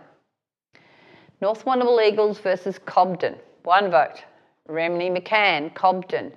2 votes. Sarah Moroney, Cobden. 3 votes. Sophie Blaine, Cobden. Terang Mortlake versus South Warrnambool. 1 vote. Carly Watson, South Warrnambool. 2 votes. Isabella Ray, South Warrnambool. 3 votes. Holly Phillips, South Warrnambool. Last round. Warrnambool versus Koroit. 1 vote. Layla Monk, Koroit. 2 votes. Sarah Smith, Warrnambool. 3 votes. Emily Rose Dobson, Koroit. Hamilton Kangaroos versus Port Fairy. 1 vote. Kira Beardsley, Port Fairy. 2 votes. Kyra McInnes, Hamilton Kangaroos. 3 votes. Kelsey Lewis, Hamilton Kangaroos. Camperdown versus North Warrnambool Eagles. 1 vote. Tani Porter, North Warrnambool Eagles. 2 votes. Mary Place, Camperdown. 3 votes. Madison Vardy, North Warrnambool. South Warrnambool versus Portland. 1 vote. Heidi Jones, Portland. 2 votes. Holly Phillips, South Warrnambool. 3 votes. Annie Blackburn, South Warrnambool. Cobden versus Terang Mortlake. 1 vote. Sophie Blaine, Cobden. 2 votes. Sarah Moroney, Cobden. 3 votes. Remini McCann, Cobden. Wow. Well, there you go. So the Dot Jenkins medalist for season 2022, Remini McCann from the Cobden Bombers on 33. Sky Billings from the North Warrnambool Eagles is our runner-up on 28 votes. And in 3rd position, Annie Blackburn from the South Warrnambool Roosters on 27 votes.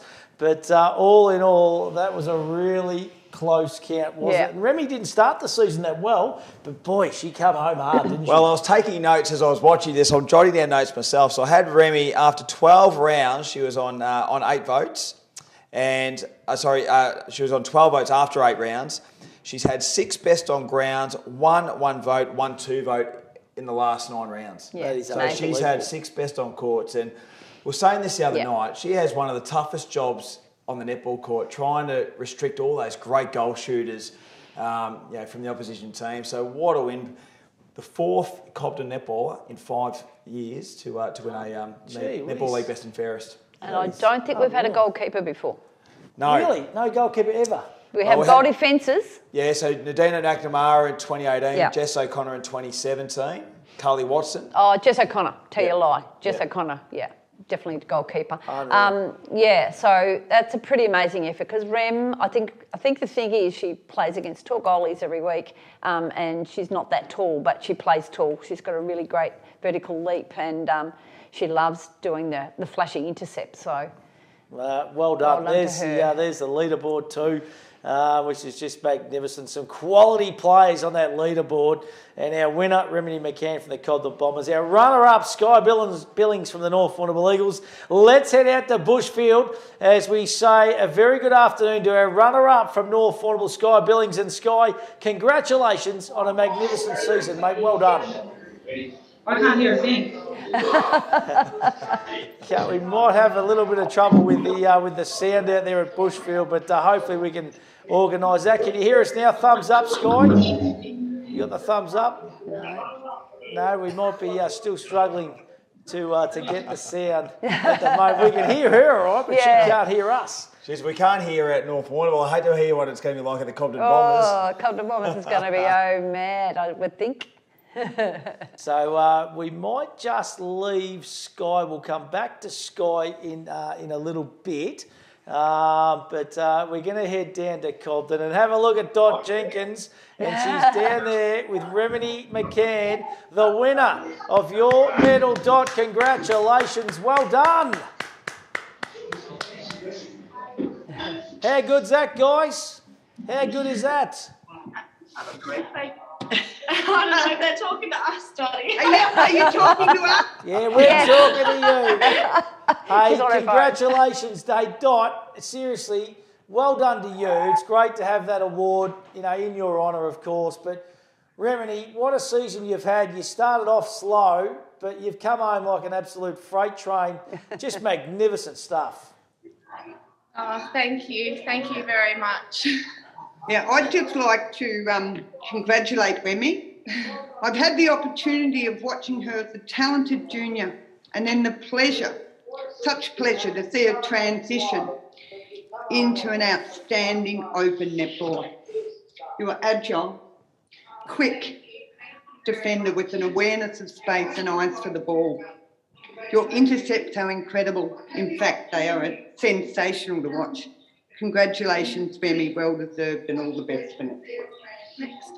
Oh, fantastic. And isn't it great that Dot's there? If you know what I mean? It's just, it's what it's all about. Rem, did you think, and there's a few tears, and rightly so, but did you think, going to today and heading along to the footy club that you were going to poll well? I honestly had absolutely no idea. I mean, a lot of people have been saying, oh, get your speech ready, Ren, get your speech ready, Ren, but I honestly had no idea. We've had such a good year this year, and I think netball for me this year has been completely different to every other year. Having a couple of years off, it shows you how much you enjoy playing the game and what you play it for and the reasons why you play it. And you appreciate the little things.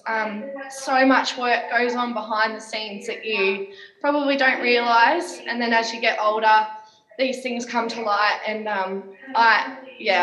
I'm speechless. I'm very excited and happy and honoured. Hey, Remedy, I think you epitomise what Hampton Netball's all about. You're the first one I'll put your hand up to represent the Hampton Football Netball League at Association Championships. You bleed the red and black. I think you debuted as a 16-year-old in 2011. You played 150 games. You had that milestone this year. Awesome effort. And I guess, too, you're in a position, too, where, you're going to do a lot of stopping. You're probably not under the umpire's eyes in the mid-court. So to win it as a goal defender, goalkeeper, that must be pretty special as well. Yeah, absolutely. I mean, it's a very different role from what I've played in previous years out in goal defence, but Sophie's put me back into goalkeeper this year, and I've absolutely loved every minute of it. It's been a lot of patience from Soph and me knowing what my role is, but I've really enjoyed that switch, and I'm really thankful for everyone being so patient with me. Congratulations, Rem. I'm really excited for you.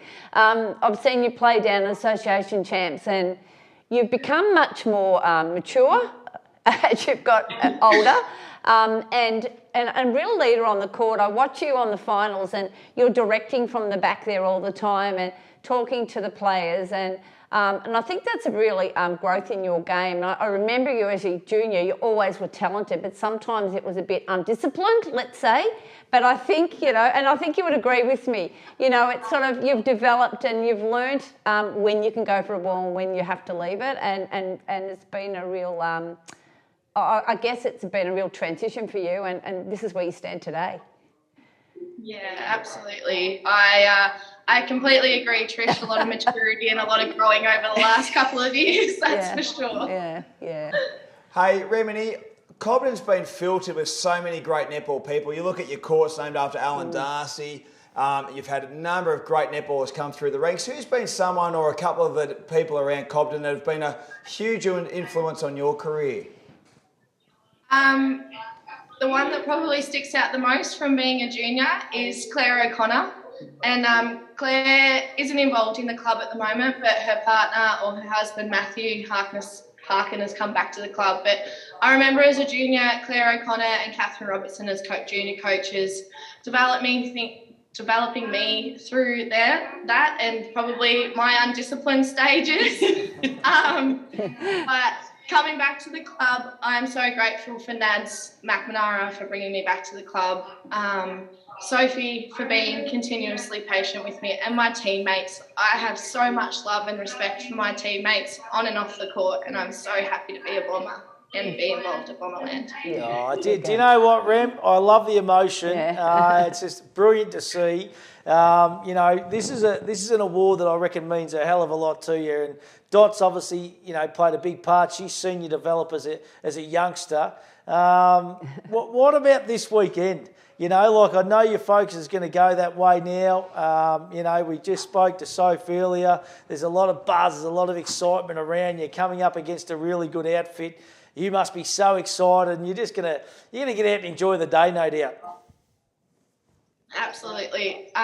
Credit to South, they're such a great team, and I'm very excited to get the opportunity to play in another grand final. And as Sophie said, I think it'll be two very skilled sides going up against in that battle, and whoever comes out best on the day, we're all mates on the court and we're all mates off the court. And I think that's why I love netball so much. It's about the sport, and I'm very excited to get the opportunity to play in another grand final, and I can't wait. And I hope we can finally bring one home for Bombers.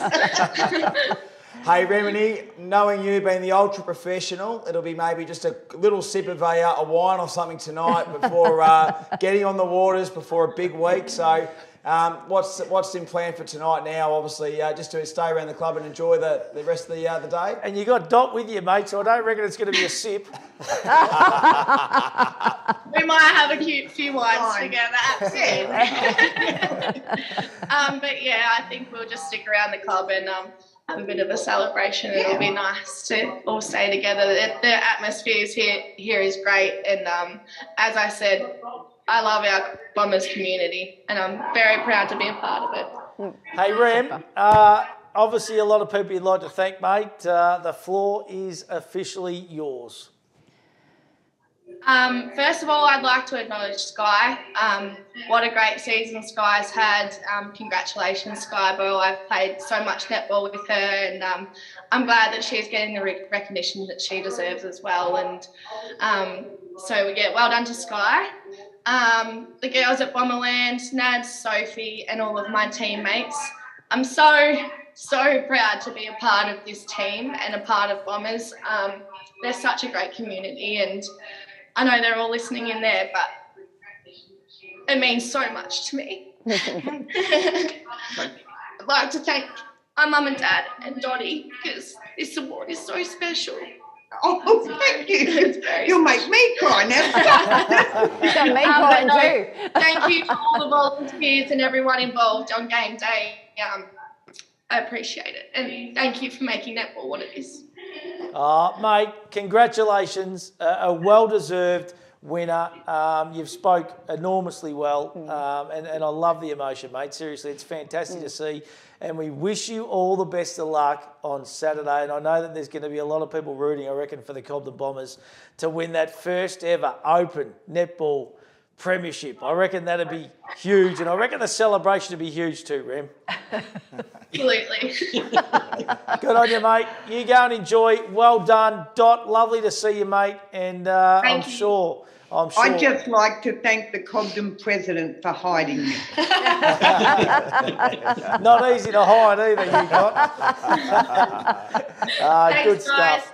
Well done. That is brilliant, and the emotion there, I love it. To be honest, she sounds like she's a beauty, and good on her. Well done, great season, and well done to this young lady as well, Sky Billings, our runner-up. She polled 28 votes. I think we've got the sound back out to the North Warrnambool Eagles now.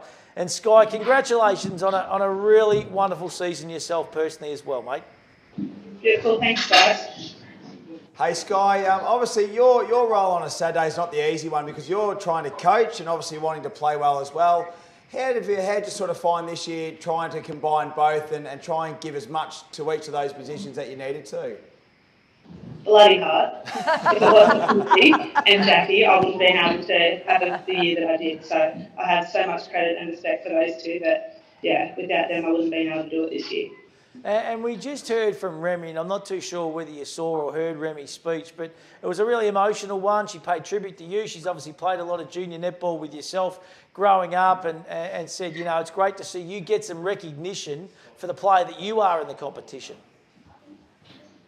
Yeah, look, Rem and I have played against each other since we were both 12. So it's been a very hard tussle since then. Then we played in teams together and I got the chance to play with her at the Interleague again this year and I absolutely relished it. So congratulations to you, Rem. You absolutely killed it this year and bloody deserve this award. Hey Sky, you've been a terrific player for a long time and I think what you've done with the side this year has been terrific as well. Obviously you got deep into the finals. There must be a bit of a burning desire to sort of keep on going with the Eagles and try and get a bit more premiership glory. Yeah, well, this is where my home is, so if the girls are happy to go around again, I'm more than happy to go around with them. and Maddie Vardy too, she polled really well on the award. She's wonderful to have back around the club, the whole family. Big Nath, of course, been a great acquisition of the North Warrnambool Eagles. Yeah, it's good to have the whole family back, especially Maddie and Nathan. They bring a complete different vibe to the club, so it's good to have them around. What about yourself, mate? There'll be a few people you'd like to thank as well. I'll thank the girls first, because without them I wouldn't have been able to do it this year. I'm going to say thanks to Jordan, because without her I wouldn't be who I am. My family and also the club. And just on your sister Jordan, mate, I saw her out at the stables on Friday. She's kind of hobbling around out there, but she's still getting amongst it. She's on the road to recovery. Yeah, so she's choosing to wait 12 months to have the surgery. So she's just got to build up the strength slowly in it. So not much she can do, but push through the pain. Now listen, mate, who's going to win on Saturday? You've seen them both, Cobden and South. What do you reckon? I'm going Cobden. I'm going to go Cobden. They bloody deserve it. Hey, good on you, Sky. Sounds like a really big crowd out of Bushfield too. There's a few out there, which is awesome. Thank you. Thanks, guys. Have a great afternoon. Yeah, great stuff. Sky Billings there, our runner-up in the Dot Jenkins medal for season 2022. And Remedy McCann from the Cobden Bombers taking out. Just awesome, wasn't it? Great count. And we spoke about some of the big players and they all come to the fore, didn't they, in that leaderboard? Maddie Vardy, Amy Wormel polled well, Annie Blackburn. I love what Remy does, and I think we spoke about it on Wednesday night. But she's opened up that whole thing. Yeah, her role's expanded. The players that she plays on each and every week is it'd give you a bloody headache because they're so good. Holly Phillips and best on court yesterday, playing on now. So, but to have the last second half of the season, she did 6 best on grounds, 2 votes and one vote with a couple of games missing votes. What a great performance! Awesome, absolutely magnificent. Hey Trish. I'm finished. Thank you so much, mate. You are finished. You can go and hook into the champers yourself now. Cheers. Let's be honest, you've been hooking in all afternoon, Trish. No shoeies, Trish. Hey, good on you, Trish. Yeah, Looking forward to this weekend. Don't forget online shows, of course. During the week, previewing the big grand final. It's going to be a beauty. All grades are going to be sensational. So well done to you and congratulations. Thank you.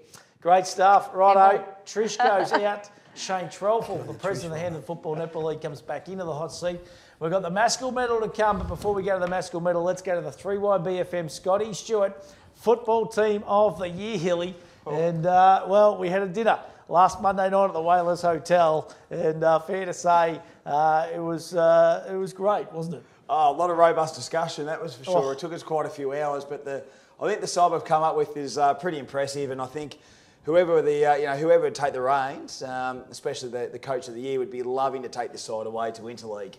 Absolutely. Well, let's have a look at the team of the year, Hilly. You read it out, big fella, and start off on the back line, and what a wonderful team it is. Rightio. So from the back line, we have Harry Lee from South Warrnambool, Tim McPherson from Croydon, and Joshy Jenner from the Portland Tigers.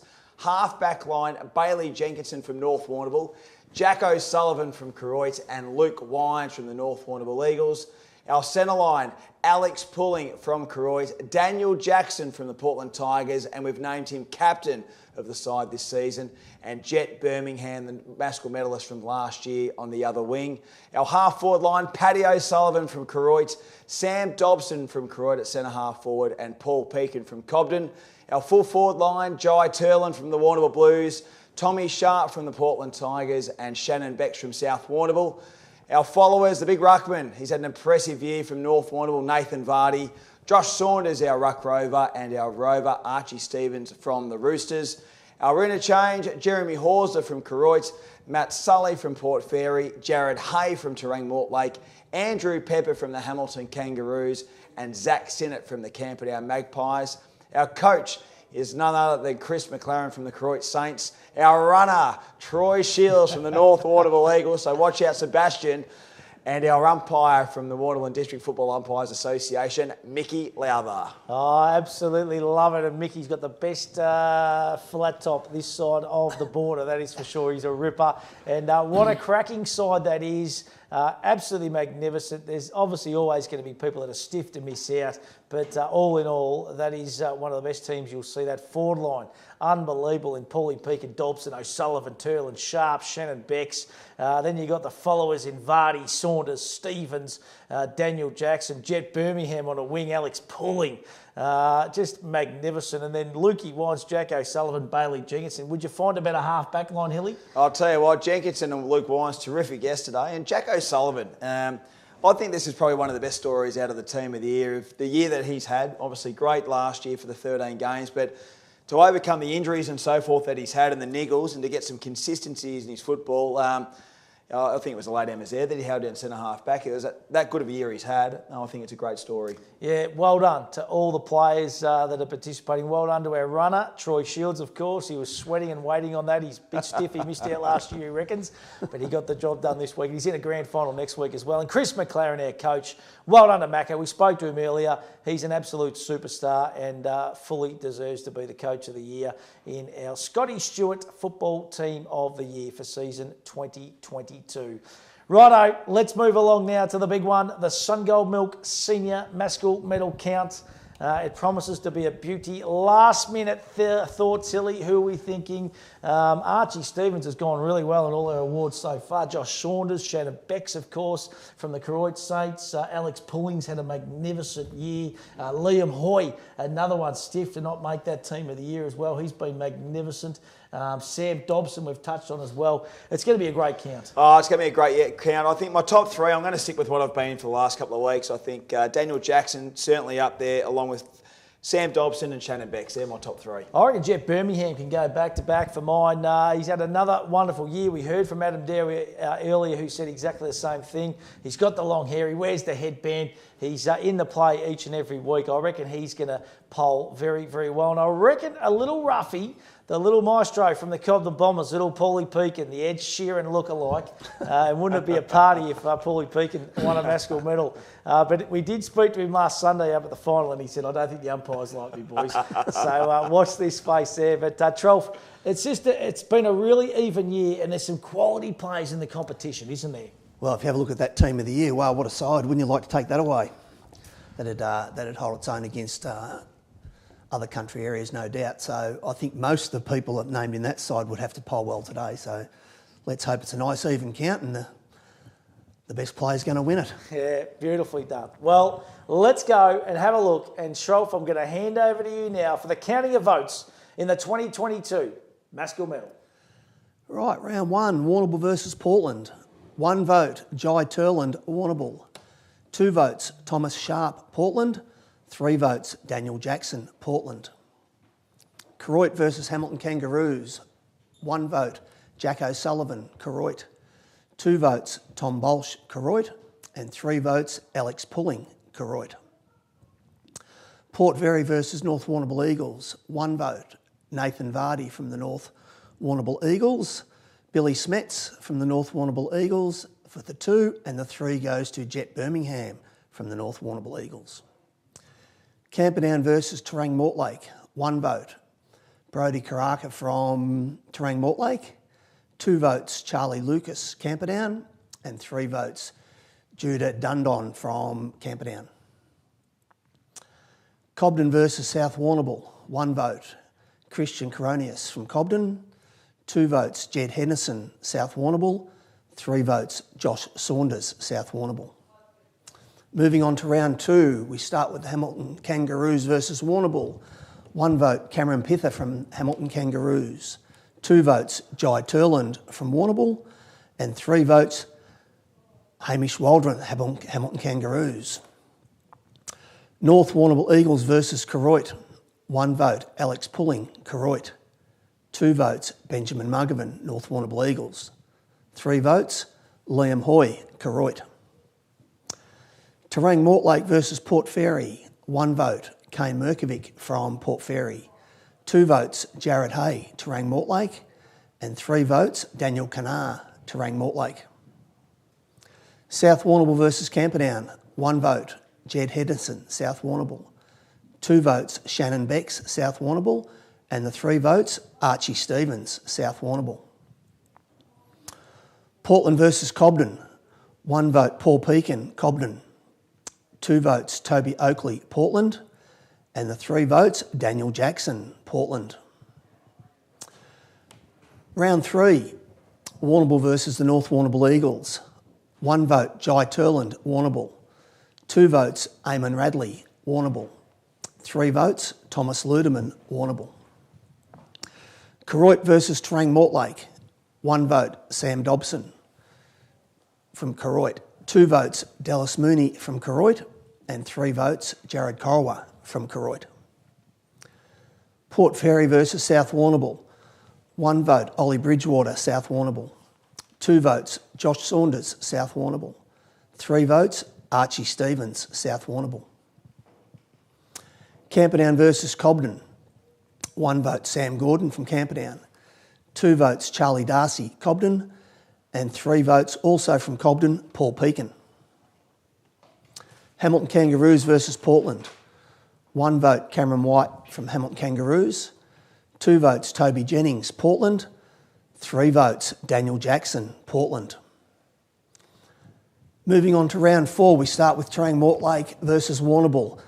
And 1 vote, Jai Turland from Warrnambool. 2 votes, Jason Rowan from Warrnambool. And 3 votes, Damien McCorkle, Warrnambool. Cobden versus Port Fairy. 1 vote, Thomas Spokes, Cobden. 2 votes, Kane Merkovic, Port Fairy. 3 votes, Paul Pekin, Cobden. Portland versus Camperdown. 1 vote, Toby Oakley, Portland. 2 votes, Cameron Spence, Camperdown. 3 votes, Lachlan Huppatz, Portland. North Warrnambool Eagles versus the Hamilton Kangaroos. 1 vote, Adam Wines, North Warrnambool Eagles. 2 votes, Tate Porter, North Warrnambool Eagles. And the 3 votes, Dylan Parrish from the North Warrnambool Eagles. South Warrnambool versus Koroit. 1 vote, Jed Henderson, South Warrnambool. 2 votes, James Hussey, South Warrnambool. 3 votes, Archie Stevens, South Warrnambool. Round 5 kicks off with Warrnambool versus South Warrnambool. 1 vote, Patrick Anderson, Warrnambool. 2 votes, Ollie Bridgewater, South Warrnambool. 3 votes, Josh Saunders, South Warrnambool. Koroit versus Cobden. 1 vote, Alex Pulling, Koroit. 2 votes, Liam Hoy, Koroit. 3 votes, Jairon Neve, Koroit. Camperdown versus Port Fairy. 1 vote, Charlie Lucas, Camperdown. 2 votes, Tom Sullivan, Port Fairy. 3 votes, Sam Gordon, Camperdown.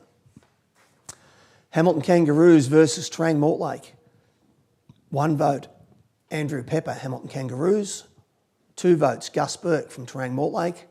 And the 3 votes, Charles Murray, Hamilton Kangaroos. Portland versus North Warrnambool Eagles. 1 vote, Toby Oakley, Portland. 2 votes, Daniel Jackson, Portland. 3 votes, Matthew Wines, North Warrnambool Eagles. Round 6, we start with Cobden versus Warrnambool. 1 vote, Howard Benedict, Warrnambool. 2 votes, Jason Rowan, Warrnambool. 3 votes, Sam Cowling, Warrnambool. Koroit versus Camperdown. 1 vote, Sam Dobson, Koroit. 2 votes, Tom Bolsh, Koroit. 3 votes, Alex Pulling, Koroit. Port Fairy versus Portland. 1 vote, Lachlan Huppets, Portland. 2 votes, Toby Oakley, Portland. 3 votes, Jamison Ballantyne, Portland. South Warrnambool versus Hamilton Kangaroos. 1 vote, Ben Starkey from Hamilton Kangaroos. 2 votes, Liam Mule, South Warrnambool. 3 votes, Josh Saunders, South Warrnambool. Terang Mortlake versus North Warrnambool Eagles. 1 vote, Tom Batten, North Warrnambool Eagles. 2 votes, Jet Birmingham, North Warrnambool Eagles. And the 3 votes, Matthew Wines, North Warrnambool Eagles.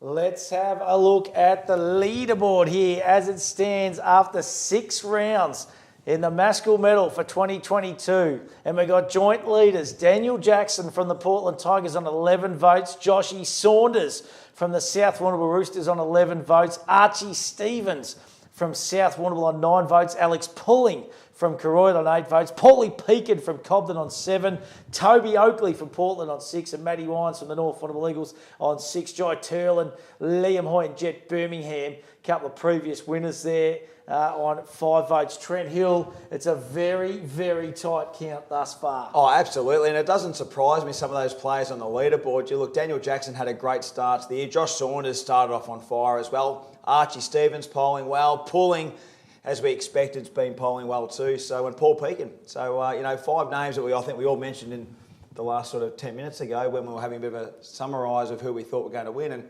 they're all polling pretty nicely. Yeah, it's good. It's interesting, isn't it, too, just to watch, especially the games that we cover on Hammond League Live, to see who gets the votes that day and if it mirrors up to the votes that we had and stuff. But all in all, it is a cracking count thus far. So we've got joint leaders Joshy Saunders and Daniel Jackson currently after 6 rounds 12th. Let's head over to you for the next 6 rounds.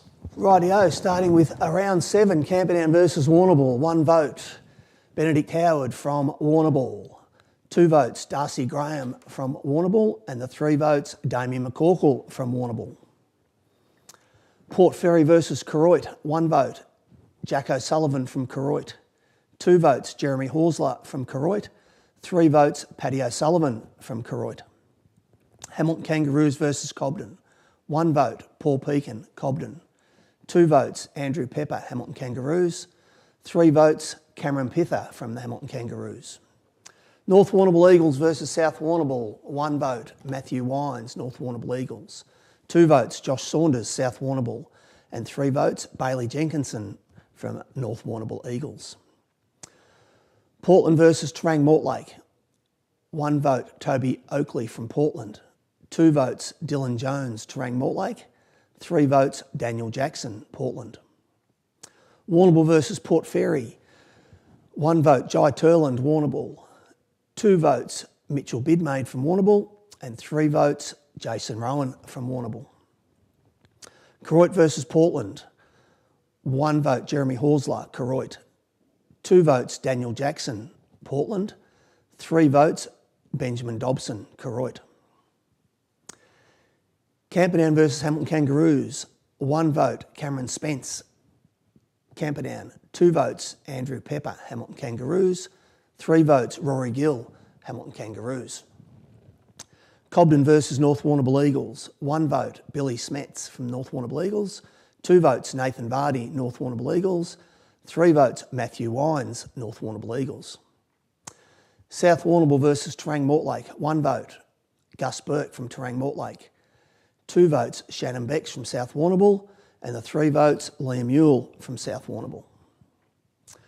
Round 9, Koroit versus Warrnambool. 1 vote, Dylan McCutcheon from Koroit. 2 votes, Sam Dobson, Koroit. 3 votes, Alex Pulling, Koroit. Port Fairy versus Hamilton Kangaroos. 1 vote, Duncan Wrench from Hamilton Kangaroos. 2 votes, Andrew Pepper, Hamilton Kangaroos. 3 votes, Darcy Russell from the Hamilton Kangaroos. North Warrnambool Eagles versus Camperdown. 1 vote, Matthew Wines, North Warrnambool Eagles. 2 votes, Billy Smets, North Warrnambool Eagles. And 3 votes, Jet Birmingham, North Warrnambool Eagles. Terang Mortlake versus Cobden. 1 vote, Paul Pekin, Cobden. 2 votes, Christian Coronius, Cobden. 3 votes, Grady Rook, Cobden. Portland versus South Warrnambool. 1 vote, Daniel Jackson, Portland. 2 votes, Jack Dye, South Warrnambool. 3 votes, Josh Saunders, South Warrnambool. Round 10, Portland versus Warrnambool. 1 vote, Josh Edwards, Portland. 2 votes, Daniel Jackson, Portland. 3 votes, Thomas Sharp, Portland. Hamilton Kangaroos versus Koroit. 1 vote, Jaden Whitehead from Koroit. 2 votes, Jeremy Horsler from Koroit. And the 3 votes, Dylan McCutcheon from Koroit. North Warrnambool Eagles versus Port Fairy. 1 vote, Dylan Parrish, North Warrnambool Eagles. 2 votes, Nathan Vardy, North Warrnambool Eagles. 3 votes, Billy Smets, North Warrnambool Eagles. Terang Mortlake versus Camperdown. 1 vote, Daniel Kanar, Terang Mortlake. 2 votes, Jared Hay, Terang Mortlake. And the 3 votes, Riley Hutchins, Terang Mortlake. South Warrnambool versus Cobden. 1 vote, Shannon Beck, South Warrnambool. 2 votes, Archie Stevens, South Warrnambool. 3 votes, Jed Henderson, South Warrnambool. Round 11, Warrnambool versus the Hamilton Kangaroos. 1 vote, Andrew Pepper, Hamilton Kangaroos. 2 votes, Jai Turland, Warrnambool. 3 votes, Mitchell Bidmaid, Warrnambool. Koroit versus North Warrnambool Eagles. 1 vote, Matthew Wines, North Warrnambool Eagles. 2 votes, Dylan McCutcheon, Koroit. 3 votes, Jiren Neve, Koroit. Port Fairy versus Terang Mortlake. 1 vote, Gus Burke from Terang Mortlake. 2 votes, Jared Hay from Terang Mortlake. And 3 votes, Brenton Dalton from Port Fairy. Camperdown versus South Warrnambool. 1 vote, Archie Stevens, South Warrnambool. 2 votes, Ricky Henderson, South Warrnambool. 3 votes, Josh Saunders, South Warrnambool. Cobden versus Portland. 1 vote, Grady Rook, Cobden. 2 votes, Toby Jennings, Portland. 3 votes, Daniel Jackson, Portland. North Warrnambool Eagles versus Warrnambool. 1 vote, Luke Wines, North Warrnambool Eagles. 2 votes, Jack Burke, North Warrnambool Eagles. 3 votes, Jet Birmingham, North Warrnambool Eagles. Terang Mortlake versus Koroit. 1 vote, Sam Dobson, Koroit. 2 votes, Alex Pulling, Koroit. 3 votes, Dylan McCutcheon, Koroit. South Warrnambool versus Port Fairy. 1 vote, Ollie Bridgewater, South Warrnambool. 2 votes, James Hussey, South Warrnambool. 3 votes, Shannon Becks, South Warrnambool. Cobden versus Camperdown. 1 vote, Charlie Lucas, Camperdown. 2 votes, Charlie Darcy, Cobden. 3 votes, Paul Pekin, Cobden. Portland versus Hamilton Kangaroos. 1 vote, Ben Malcolm from Portland. 2 votes, Andrew Pepper, Hamilton Kangaroos. 3 votes, Daniel Jackson, Portland. Let's have a look at the leaderboard now after 12 rounds in the Maskell Medal and back-to-back 3-vote games for Daniel Jackson puts him in the lead now by 6 votes from the Portland Tigers. He's on 25 votes. Josh Saunders from the South Warrnambool Roosters is in second on 19 votes. Alex Pulling, Koroit on 13 votes. Archie Stevens, South on 12. Matty Wines and North Warrnambool Eagles also on 12. Paulie Pekin from Cobden on 12. Then we've got Jet Birmingham from the Eagles on 11. Andrew Pepper, the Hamilton Kangaroos, 10. McCutcheon from Koroit on 9. And Billy Smets and North Warrnambool Eagles on 8. But Daniel Jackson's been the big mover there. Trenny Hill back-to-back best ons. Absolutely, and I don't think he's missed too many games where he hasn't polled. Jacko, he's had a sensational season. I know he puts a lot of emphasis into his training and preparing and his routines and so forth is second to none. So he's getting the accolades nice and early. But I'll tell you what, Josh Saunders is still looking very dangerous. He had a great season. Obviously, he might have missed a couple of games towards the back end of the year, so whether that hurts him or not. Pulling, terrific. Archie Stevens, terrific. And Matty Wines, I think he's had a great season as well. So good leaderboard, but still plenty to play out. Yeah, a little bit to play out. We've got 6 rounds to go, and if Jacko can poll a couple in these first couple of rounds, it could be nearly all over. It might be because I reckon you're right. I reckon Joshy Saunders does miss a couple late. So listen, we've got 6 rounds to go on the 2022 Maskell medal. Trelf, over to you. Let's bring it home nice and hard, big fella. Round 13, Warrnambool versus Terang Mortlake. A 1 vote, Mitchell Bidmaid, Warrnambool. 2 votes, Jared Hay, Terang Mortlake. 3 votes, Damien McCorkle, Warrnambool. Koroit versus South Warrnambool. 1 vote, Ollie Bridgewater, South Warrnambool. 2 votes, Liam Hoy, Koroit. 3 votes, Dylan McCutcheon, Koroit. Port Fairy versus Cobden. 1 vote, Grady Rook, Cobden. 2 votes, Matthew Sully, Port Fairy. 3 votes, Paul Pekin, Cobden. Camperdown versus Portland. 1 vote, Joshua Place, Camperdown. 2 votes, Daniel Jackson, Portland. 3 votes, Hamish Sinnott, Camperdown. Hamilton Kangaroos versus North Warrnambool Eagles. 1 vote, Jared Lewis, North Warrnambool Eagles. 2 votes, Jack Burke, North Warrnambool Eagles. 3 votes, Tate Porter from the North Warrnambool Eagles. South Warrnambool versus Warrnambool as we move into round 14. 1 vote, Jai Turland, Warrnambool. 2 votes, Ricky Henderson, South Warrnambool. 3 votes, Shannon Becks, South Warrnambool. Cobden versus Koroit. 1 vote, Jeremy Horsler, Koroit. 2 votes, Jack O'Sullivan, Koroit. 3 votes, Paddy O'Sullivan, Koroit. Port Fairy versus Camperdown. A 1 vote, Zach Sinnott, Camperdown. 2 votes, Charlie Lucas from Camperdown. And 3 votes, Sam Gordon from Camperdown. Terang Mortlake versus Hamilton Kangaroos. 1 vote, Andrew Pepper, Hamilton Kangaroos. 2 votes, Xavier Vickers, Terang Mortlake. 3 votes, Jared Hay, Terang Mortlake. North Warrnambool Eagles versus Portland. 1 vote, Ben Malcolm, Portland. 2 votes, Austin Sinclair, North Warrnambool Eagles. 3 votes, Adam Wines, North Warrnambool Eagles. Round 15, Warrnambool versus Cobden. 1 vote, Jason Rowan, Warrnambool. 2 votes, Jai Turland, Warrnambool. 3 votes, Paul Pekin, Cobden. Camperdown versus Koroit. 1 vote, Dylan McCutcheon, Koroit. 2 votes, Benjamin Dobson, Koroit. 3 votes, Sam Dobson, Koroit. Portland versus Port Fairy. 1 vote, Nathan Haylock from Portland. 2 votes, Ben Malcolm from Portland. 3 votes, Daniel Jackson, Portland. Hamilton Kangaroos versus South Warrnambool. A 1 vote, Andrew Pepper, Hamilton Kangaroos. 2 votes, Peter Dukas, South Warrnambool. 3 votes, Shannon Becks, South Warrnambool. North Warrnambool Eagles versus Terang Mortlake. 1 vote, Nathan Vardy, North Warrnambool Eagles. 2 votes, Matthew Wines, North Warrnambool Eagles.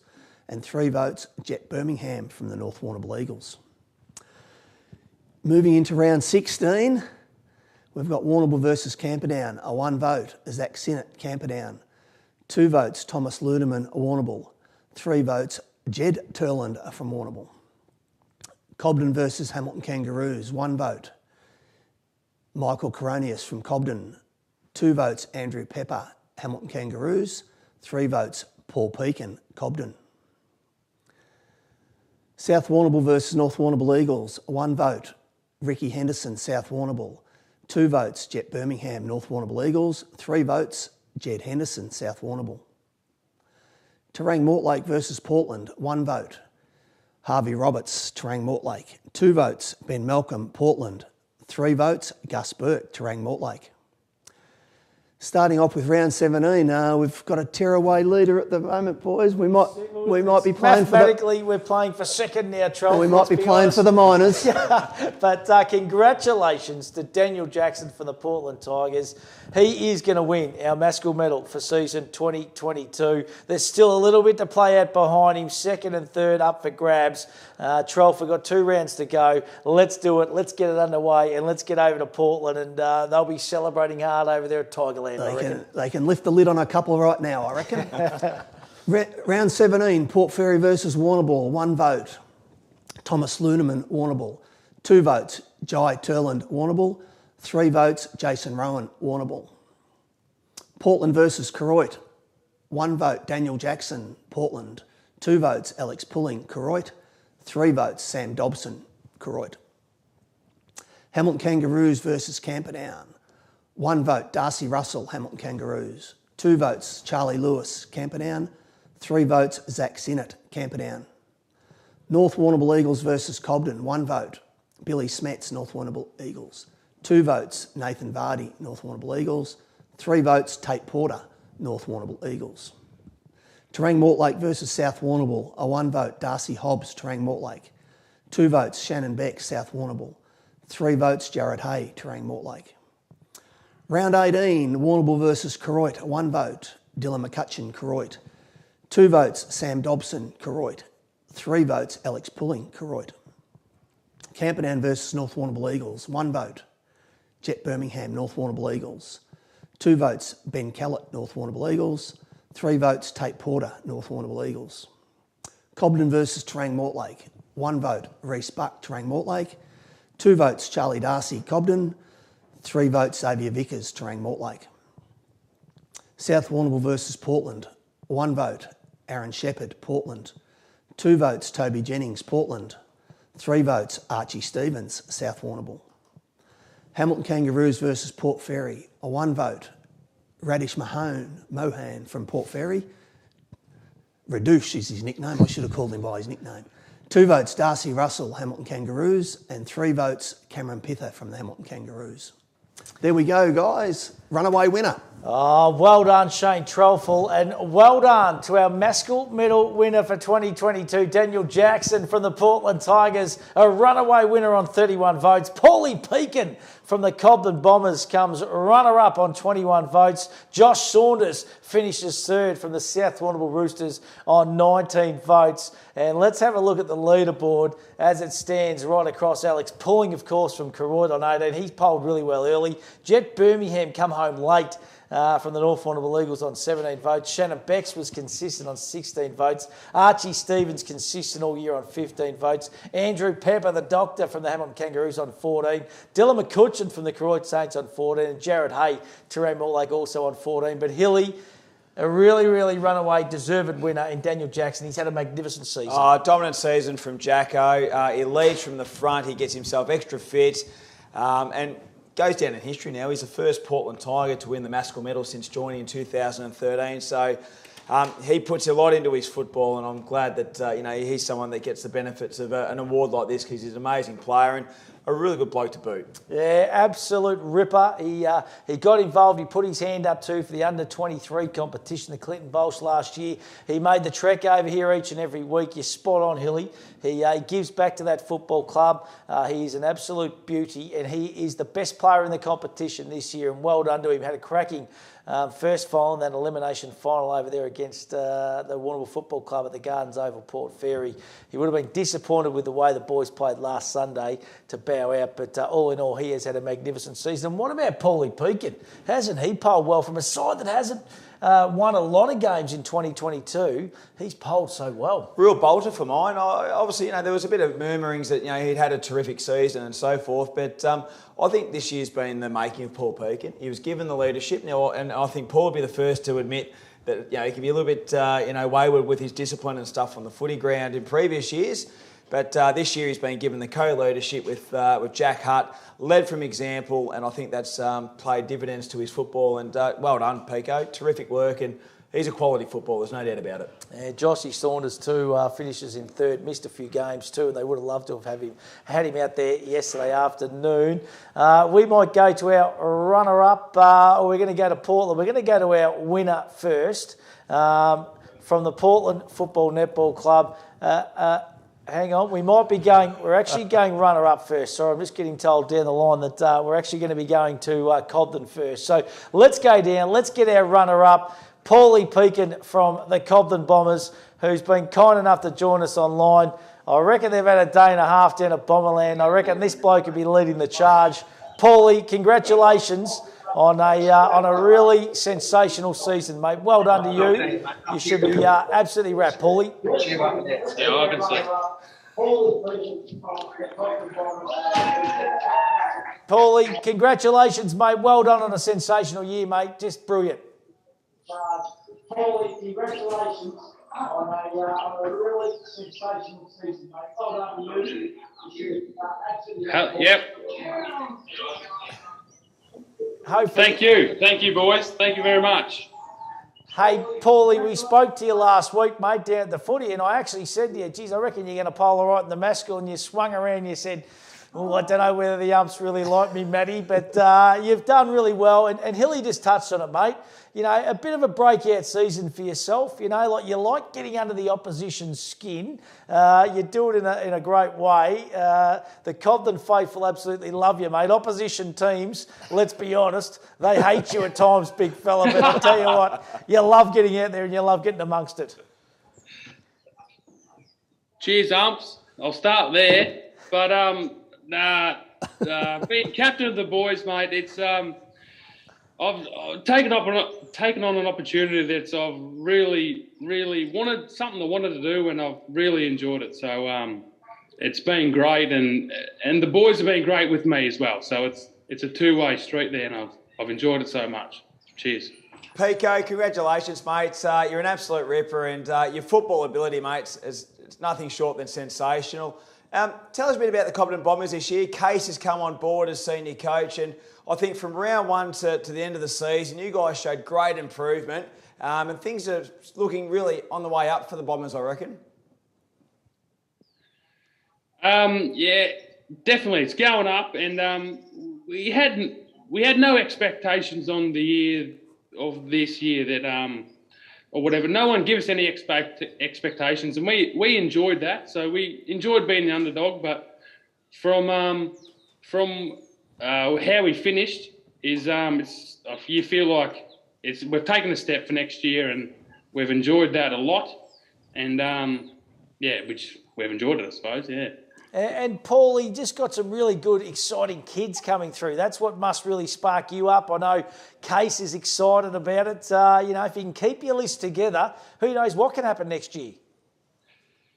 Well, we finished sixth this year from a position we didn't think we would probably get to. We were in a chance of final with 3 rounds to go, so we'll take that, and then we'll build on that. Like sixth is we feel is a good step, and next year we want to take the next step again. So that's just where we're at, and we know that, and so hopefully we can push the teams that are playing off next weekend. Like that's just where we're at, I suppose. Enjoying the year, and Case, I really love Case, and I wouldn't say it to his face, but really enjoyed it, mate. Really enjoyed it.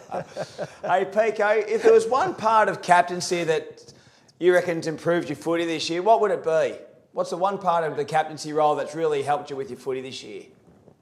Oh, that's a tough question. Well, I feel like if the younger blokes around see me carrying on and see me, you know, giving away 50s and doing all that stupid shit, well then that brings the team down. So I've been in this role. I've been in the position to build the team up, and now like I've got to pull my head in and have a crack, and for the teammates, they do look up to me, and I've got to understand that the teammates do look up to me, and then I've enjoyed that, I suppose. Who do you like playing? Who do you like coming up against, mate? Who do you like stoushing with? Because it seems to be you're one of those players, Paulie, that the more that the opposition get into you, the better you seem to play.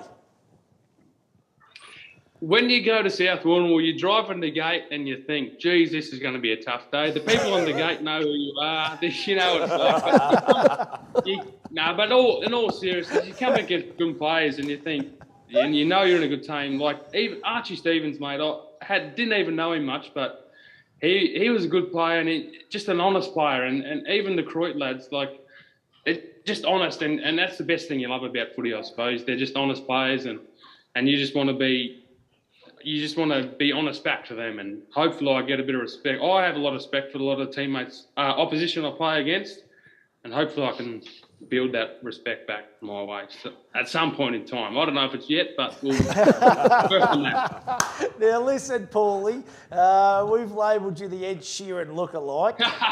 We saw a little video of you a couple of weeks ago belting out one of Ed's hits on the table down there at Bomberland. You got our Southwest Tool of the Week. Can we expect a little bit of that tonight down at Bomberland, do you reckon? Well, no finals for us, so hopefully Emily Finch can milk the cows tomorrow morning, and I'll be here until tomorrow night. That'll do me. I'll have a few things for you boys if Finchy milks the cows. Yeah. Hey, Paulie, there'll be a few people you want to thank as well, mate. Mate, I'd just love to thank the club for giving me this opportunity to be a leader. Like it's not something it's something that I inspire to be, but it's not something you don't just get. It doesn't take for granted, or I don't take it for granted anyway. So when I've been in a position with one of my great mates, Jack Hart, I really love the opportunity that I've got, and hopefully I can show to the club and even to my teammates and the club that I'm really invested in this joint, and I love joining it, and it's the whole club. It's the people on the gate. It's the trainers and Julie and all them people and the committee, and it's a massive effort to get a team out in the park, and every club's the same, I suppose. But yeah, I can't thank the volunteers enough. Can't thank them enough because it's been great, and for the year I've had it, it's been okay, and yeah, I've loved it. I've loved every minute of it this year. So, and I'll give Remini McCann a massive shout out today because she's and that A grade team because they've had a great year, and congratulations to Rem this year. So cheers. Paulie, a fantastic chat, mate. Well done on a sensational year. You've been brilliant, and you're honest, and that's what I love about you, mate. And you go and enjoy. I think Finchy's going to sort the cows out for you, mate, so she might see you in a couple of days, buddy. Thank you, and congratulations to Daniel Jackson. He well deserved, mate. Well done. Cheers. Good stuff. Good on you, mate. Well done, Paulie Pekin. Fantastic. What a beauty. Fantastic. How good is that, boys? Yeah, great interview. Great interview. He is an absolute champion. Don't worry about that. He plays it hard. He gets in amongst it, and as I said, opposition teams love to hate him, but you couldn't hate that. That is just sensational. Well done to Paulie Pekin, our runner-up in the Maskell medal. Let's head across, I was going to say the Bass Strait to Portland, and the very first ever footballer from the Portland Football Club to win a Maskell medal in the Hamden Football Netball League. Daniel Jackson, mate, congratulations. Well done. Thanks, fellas. Thanks, Matty. Thanks, Hilly. Yeah, don't really know what to say. It's pretty overwhelming. Obviously, everyone in there at the club, it means a lot to them. Yeah, it's just great. I don't know what to say, honestly. Jacko, a terrific season, mate, and I think, you're looking at the best plays each and every week that's selected by Holdy and the team after each game. You're in there 17 out of 18 games, which I think is a phenomenal effort. So we knew that you were going to be featuring amongst the votes, but knowing you, mate, reasonably well, I know you put a lot of work into your footy. I know that you train hard, you're very routine-based, so I think that's a great reward for what you put into the game. Yeah, absolutely. Once I set my mind to something, I really work hard to do it. So, it's no different. I love my footy and do anything to get better, and just for the club, I just want the club to be better.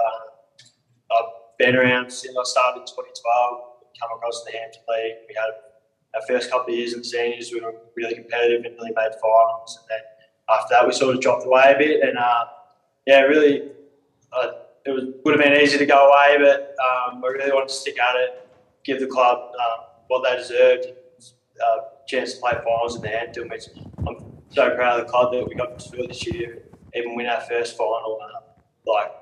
It's unreal just to, for the club, for that, it's just, massive. Jacko, you had a magnificent elimination final, so the club won their first final ever in the Hampden Football Netball League. You're up and about. You probably didn't finish the year like you wanted to against a very good outfit in the South Warrnambool Roosters last week, but it's a springboard, isn't it? You know, you've got a wonderful coach in Jared Holt that's well respected. You've got some brilliant kids coming through. There's a lot of positivity at the Portland Tigers, isn't there? Yeah, absolutely right. Like that first final, there was probably a bit of pressure on us to win that, finishing fourth. But yeah, we were confident going in that we could get the job done. And credit to Warrnambool, it was a very good contest. And then the next week, we were confident going into the game against South. We knew they were a good outfit. We knew what their strengths were and what ours were. We just unfortunately weren't able to execute. But credit to them, they were absolutely outstanding last week against us and deserved to beat us in the end. Like nothing more to it really. But yeah, the stepping stones are there for the club. Like Holdy, great leader. Last year, come on board, and we probably would have played finals if it wasn't for COVID. And we just grew on that this year, and just the belief around the group that we have to strive to improve is just unbelievable. It's like the best it's been since I've been at the club, and that's probably what's driven us into the position we're in now. I don't think at the start of last year, everyone thought we wouldn't win a game. We finished bottom of the ladder. We end up we finished fifth on the ladder. So yeah, to step above that again this year and even win the final is just massive. And you saw on the day when we won, just the scenes around our rooms, the supporters that were there. It's just huge. And I look at your side too, and obviously the team of the year. You know, we were speaking a lot about a lot of your guys on how we fit them in, but I think it's a testament to the likes of a Josh Jenner and yourself and Tommy Sharp and quite a few others that have really stepped up this year and put a big pre-season in and have gone and delivered a great season ahead, mate. I reckon the list you've got, if you can build on that, it's going to be pretty scary over the next couple of years. Yeah, absolutely. Like previous years, we probably would have only had one or two that were probably vying for a spot and into the team of the year. But this year we got three in, and we probably could have had a couple more, which is absolutely outstanding for the club. And yeah, Tom Sharp obviously had a great year up forward. Probably unlucky not to win the goal kicking, but like Josh Jenner, I played all my junior footy with him at North Portland. Rip and May, great mates with him, and then he moved across to Mount Gambier. And I was trying for years and years to get him across. And the one year I didn't message him, he decided, I'll come across. And yeah, I'm stoked to have him here because he's an absolute asset to our side. He can play down back, he can play through a wing, through a midfield role, up forward, he can do whatever. That's just type of blokes you want around the club, and he's an absolute legend as well.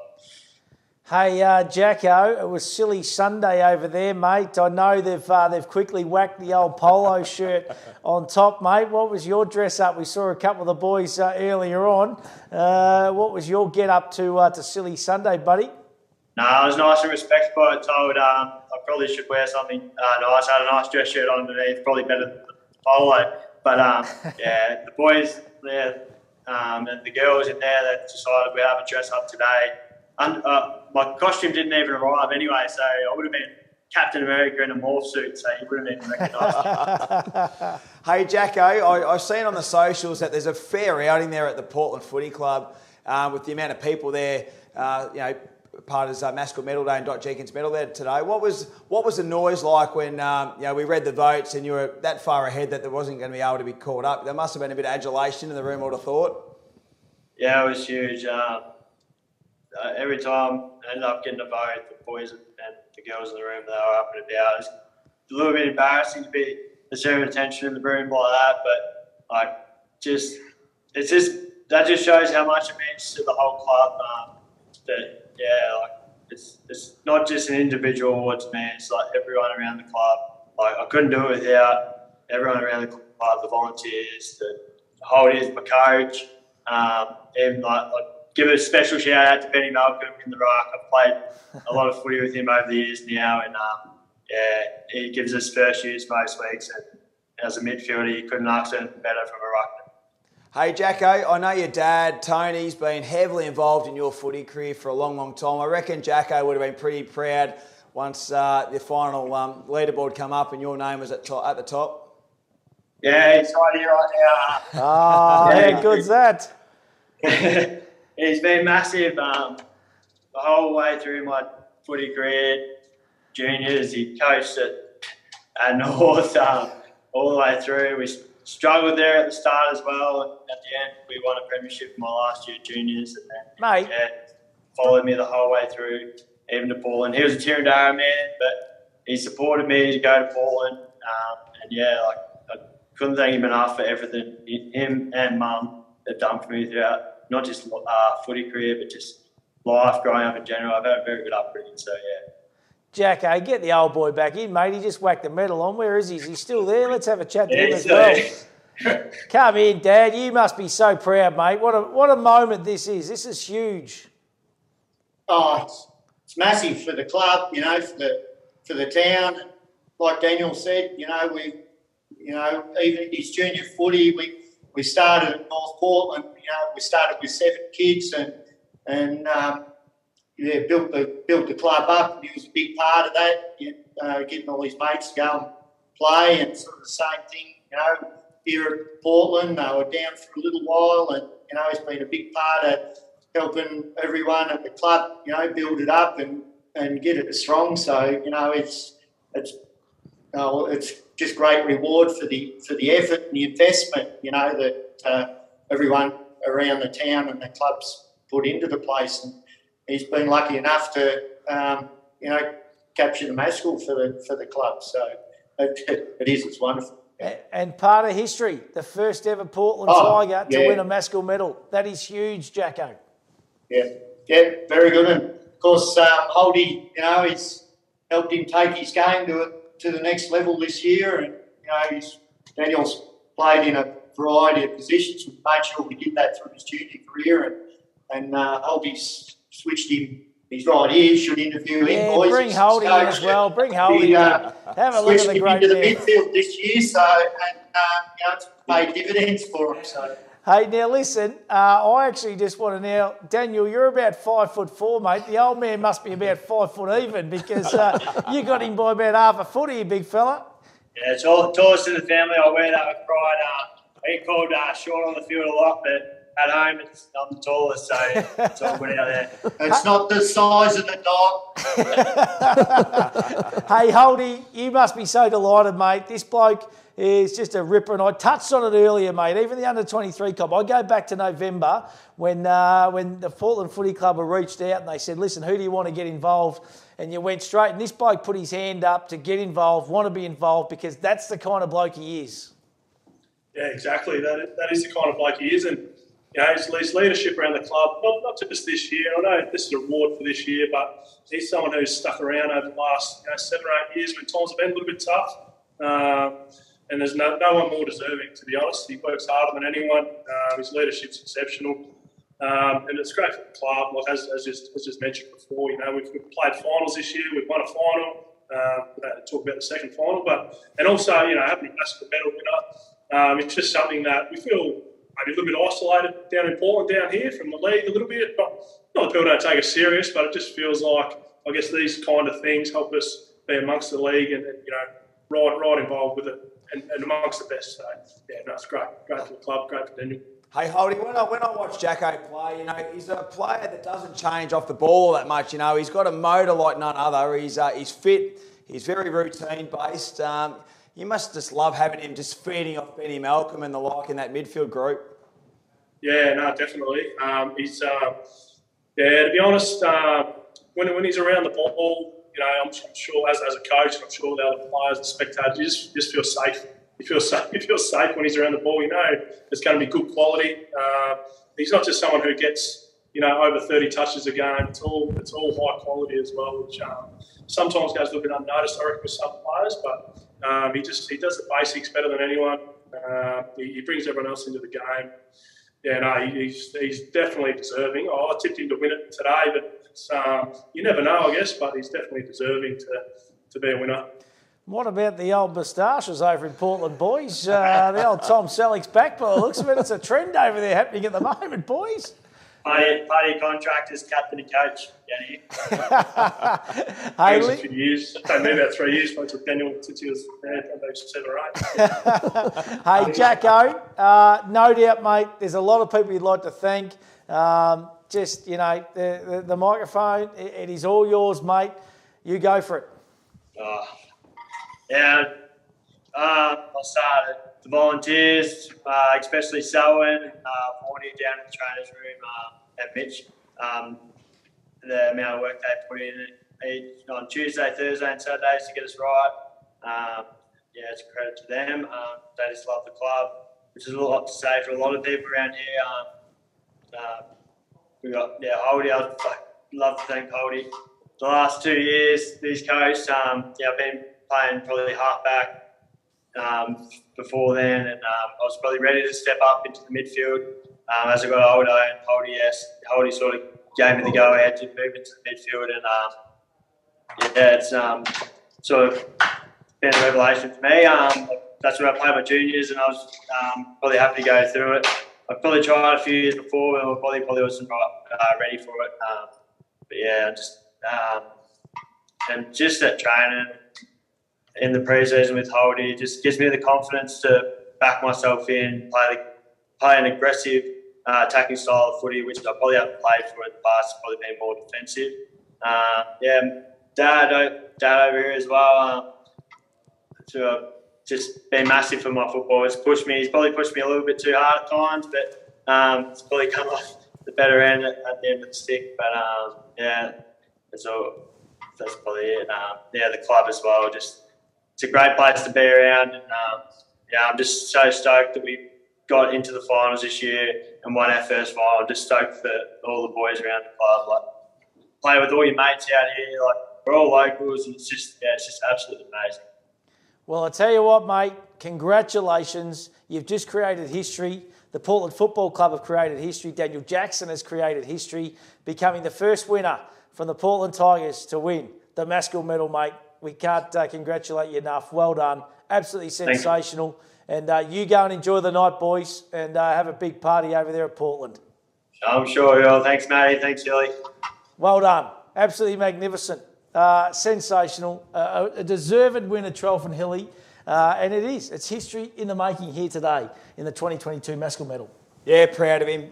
Great fella. Just always keen with his time with us on Hampton League Live and so forth. And just his maturity and his leadership and just the work that he puts in. I'm glad that, he's been able to take out the award. And, it's a great story.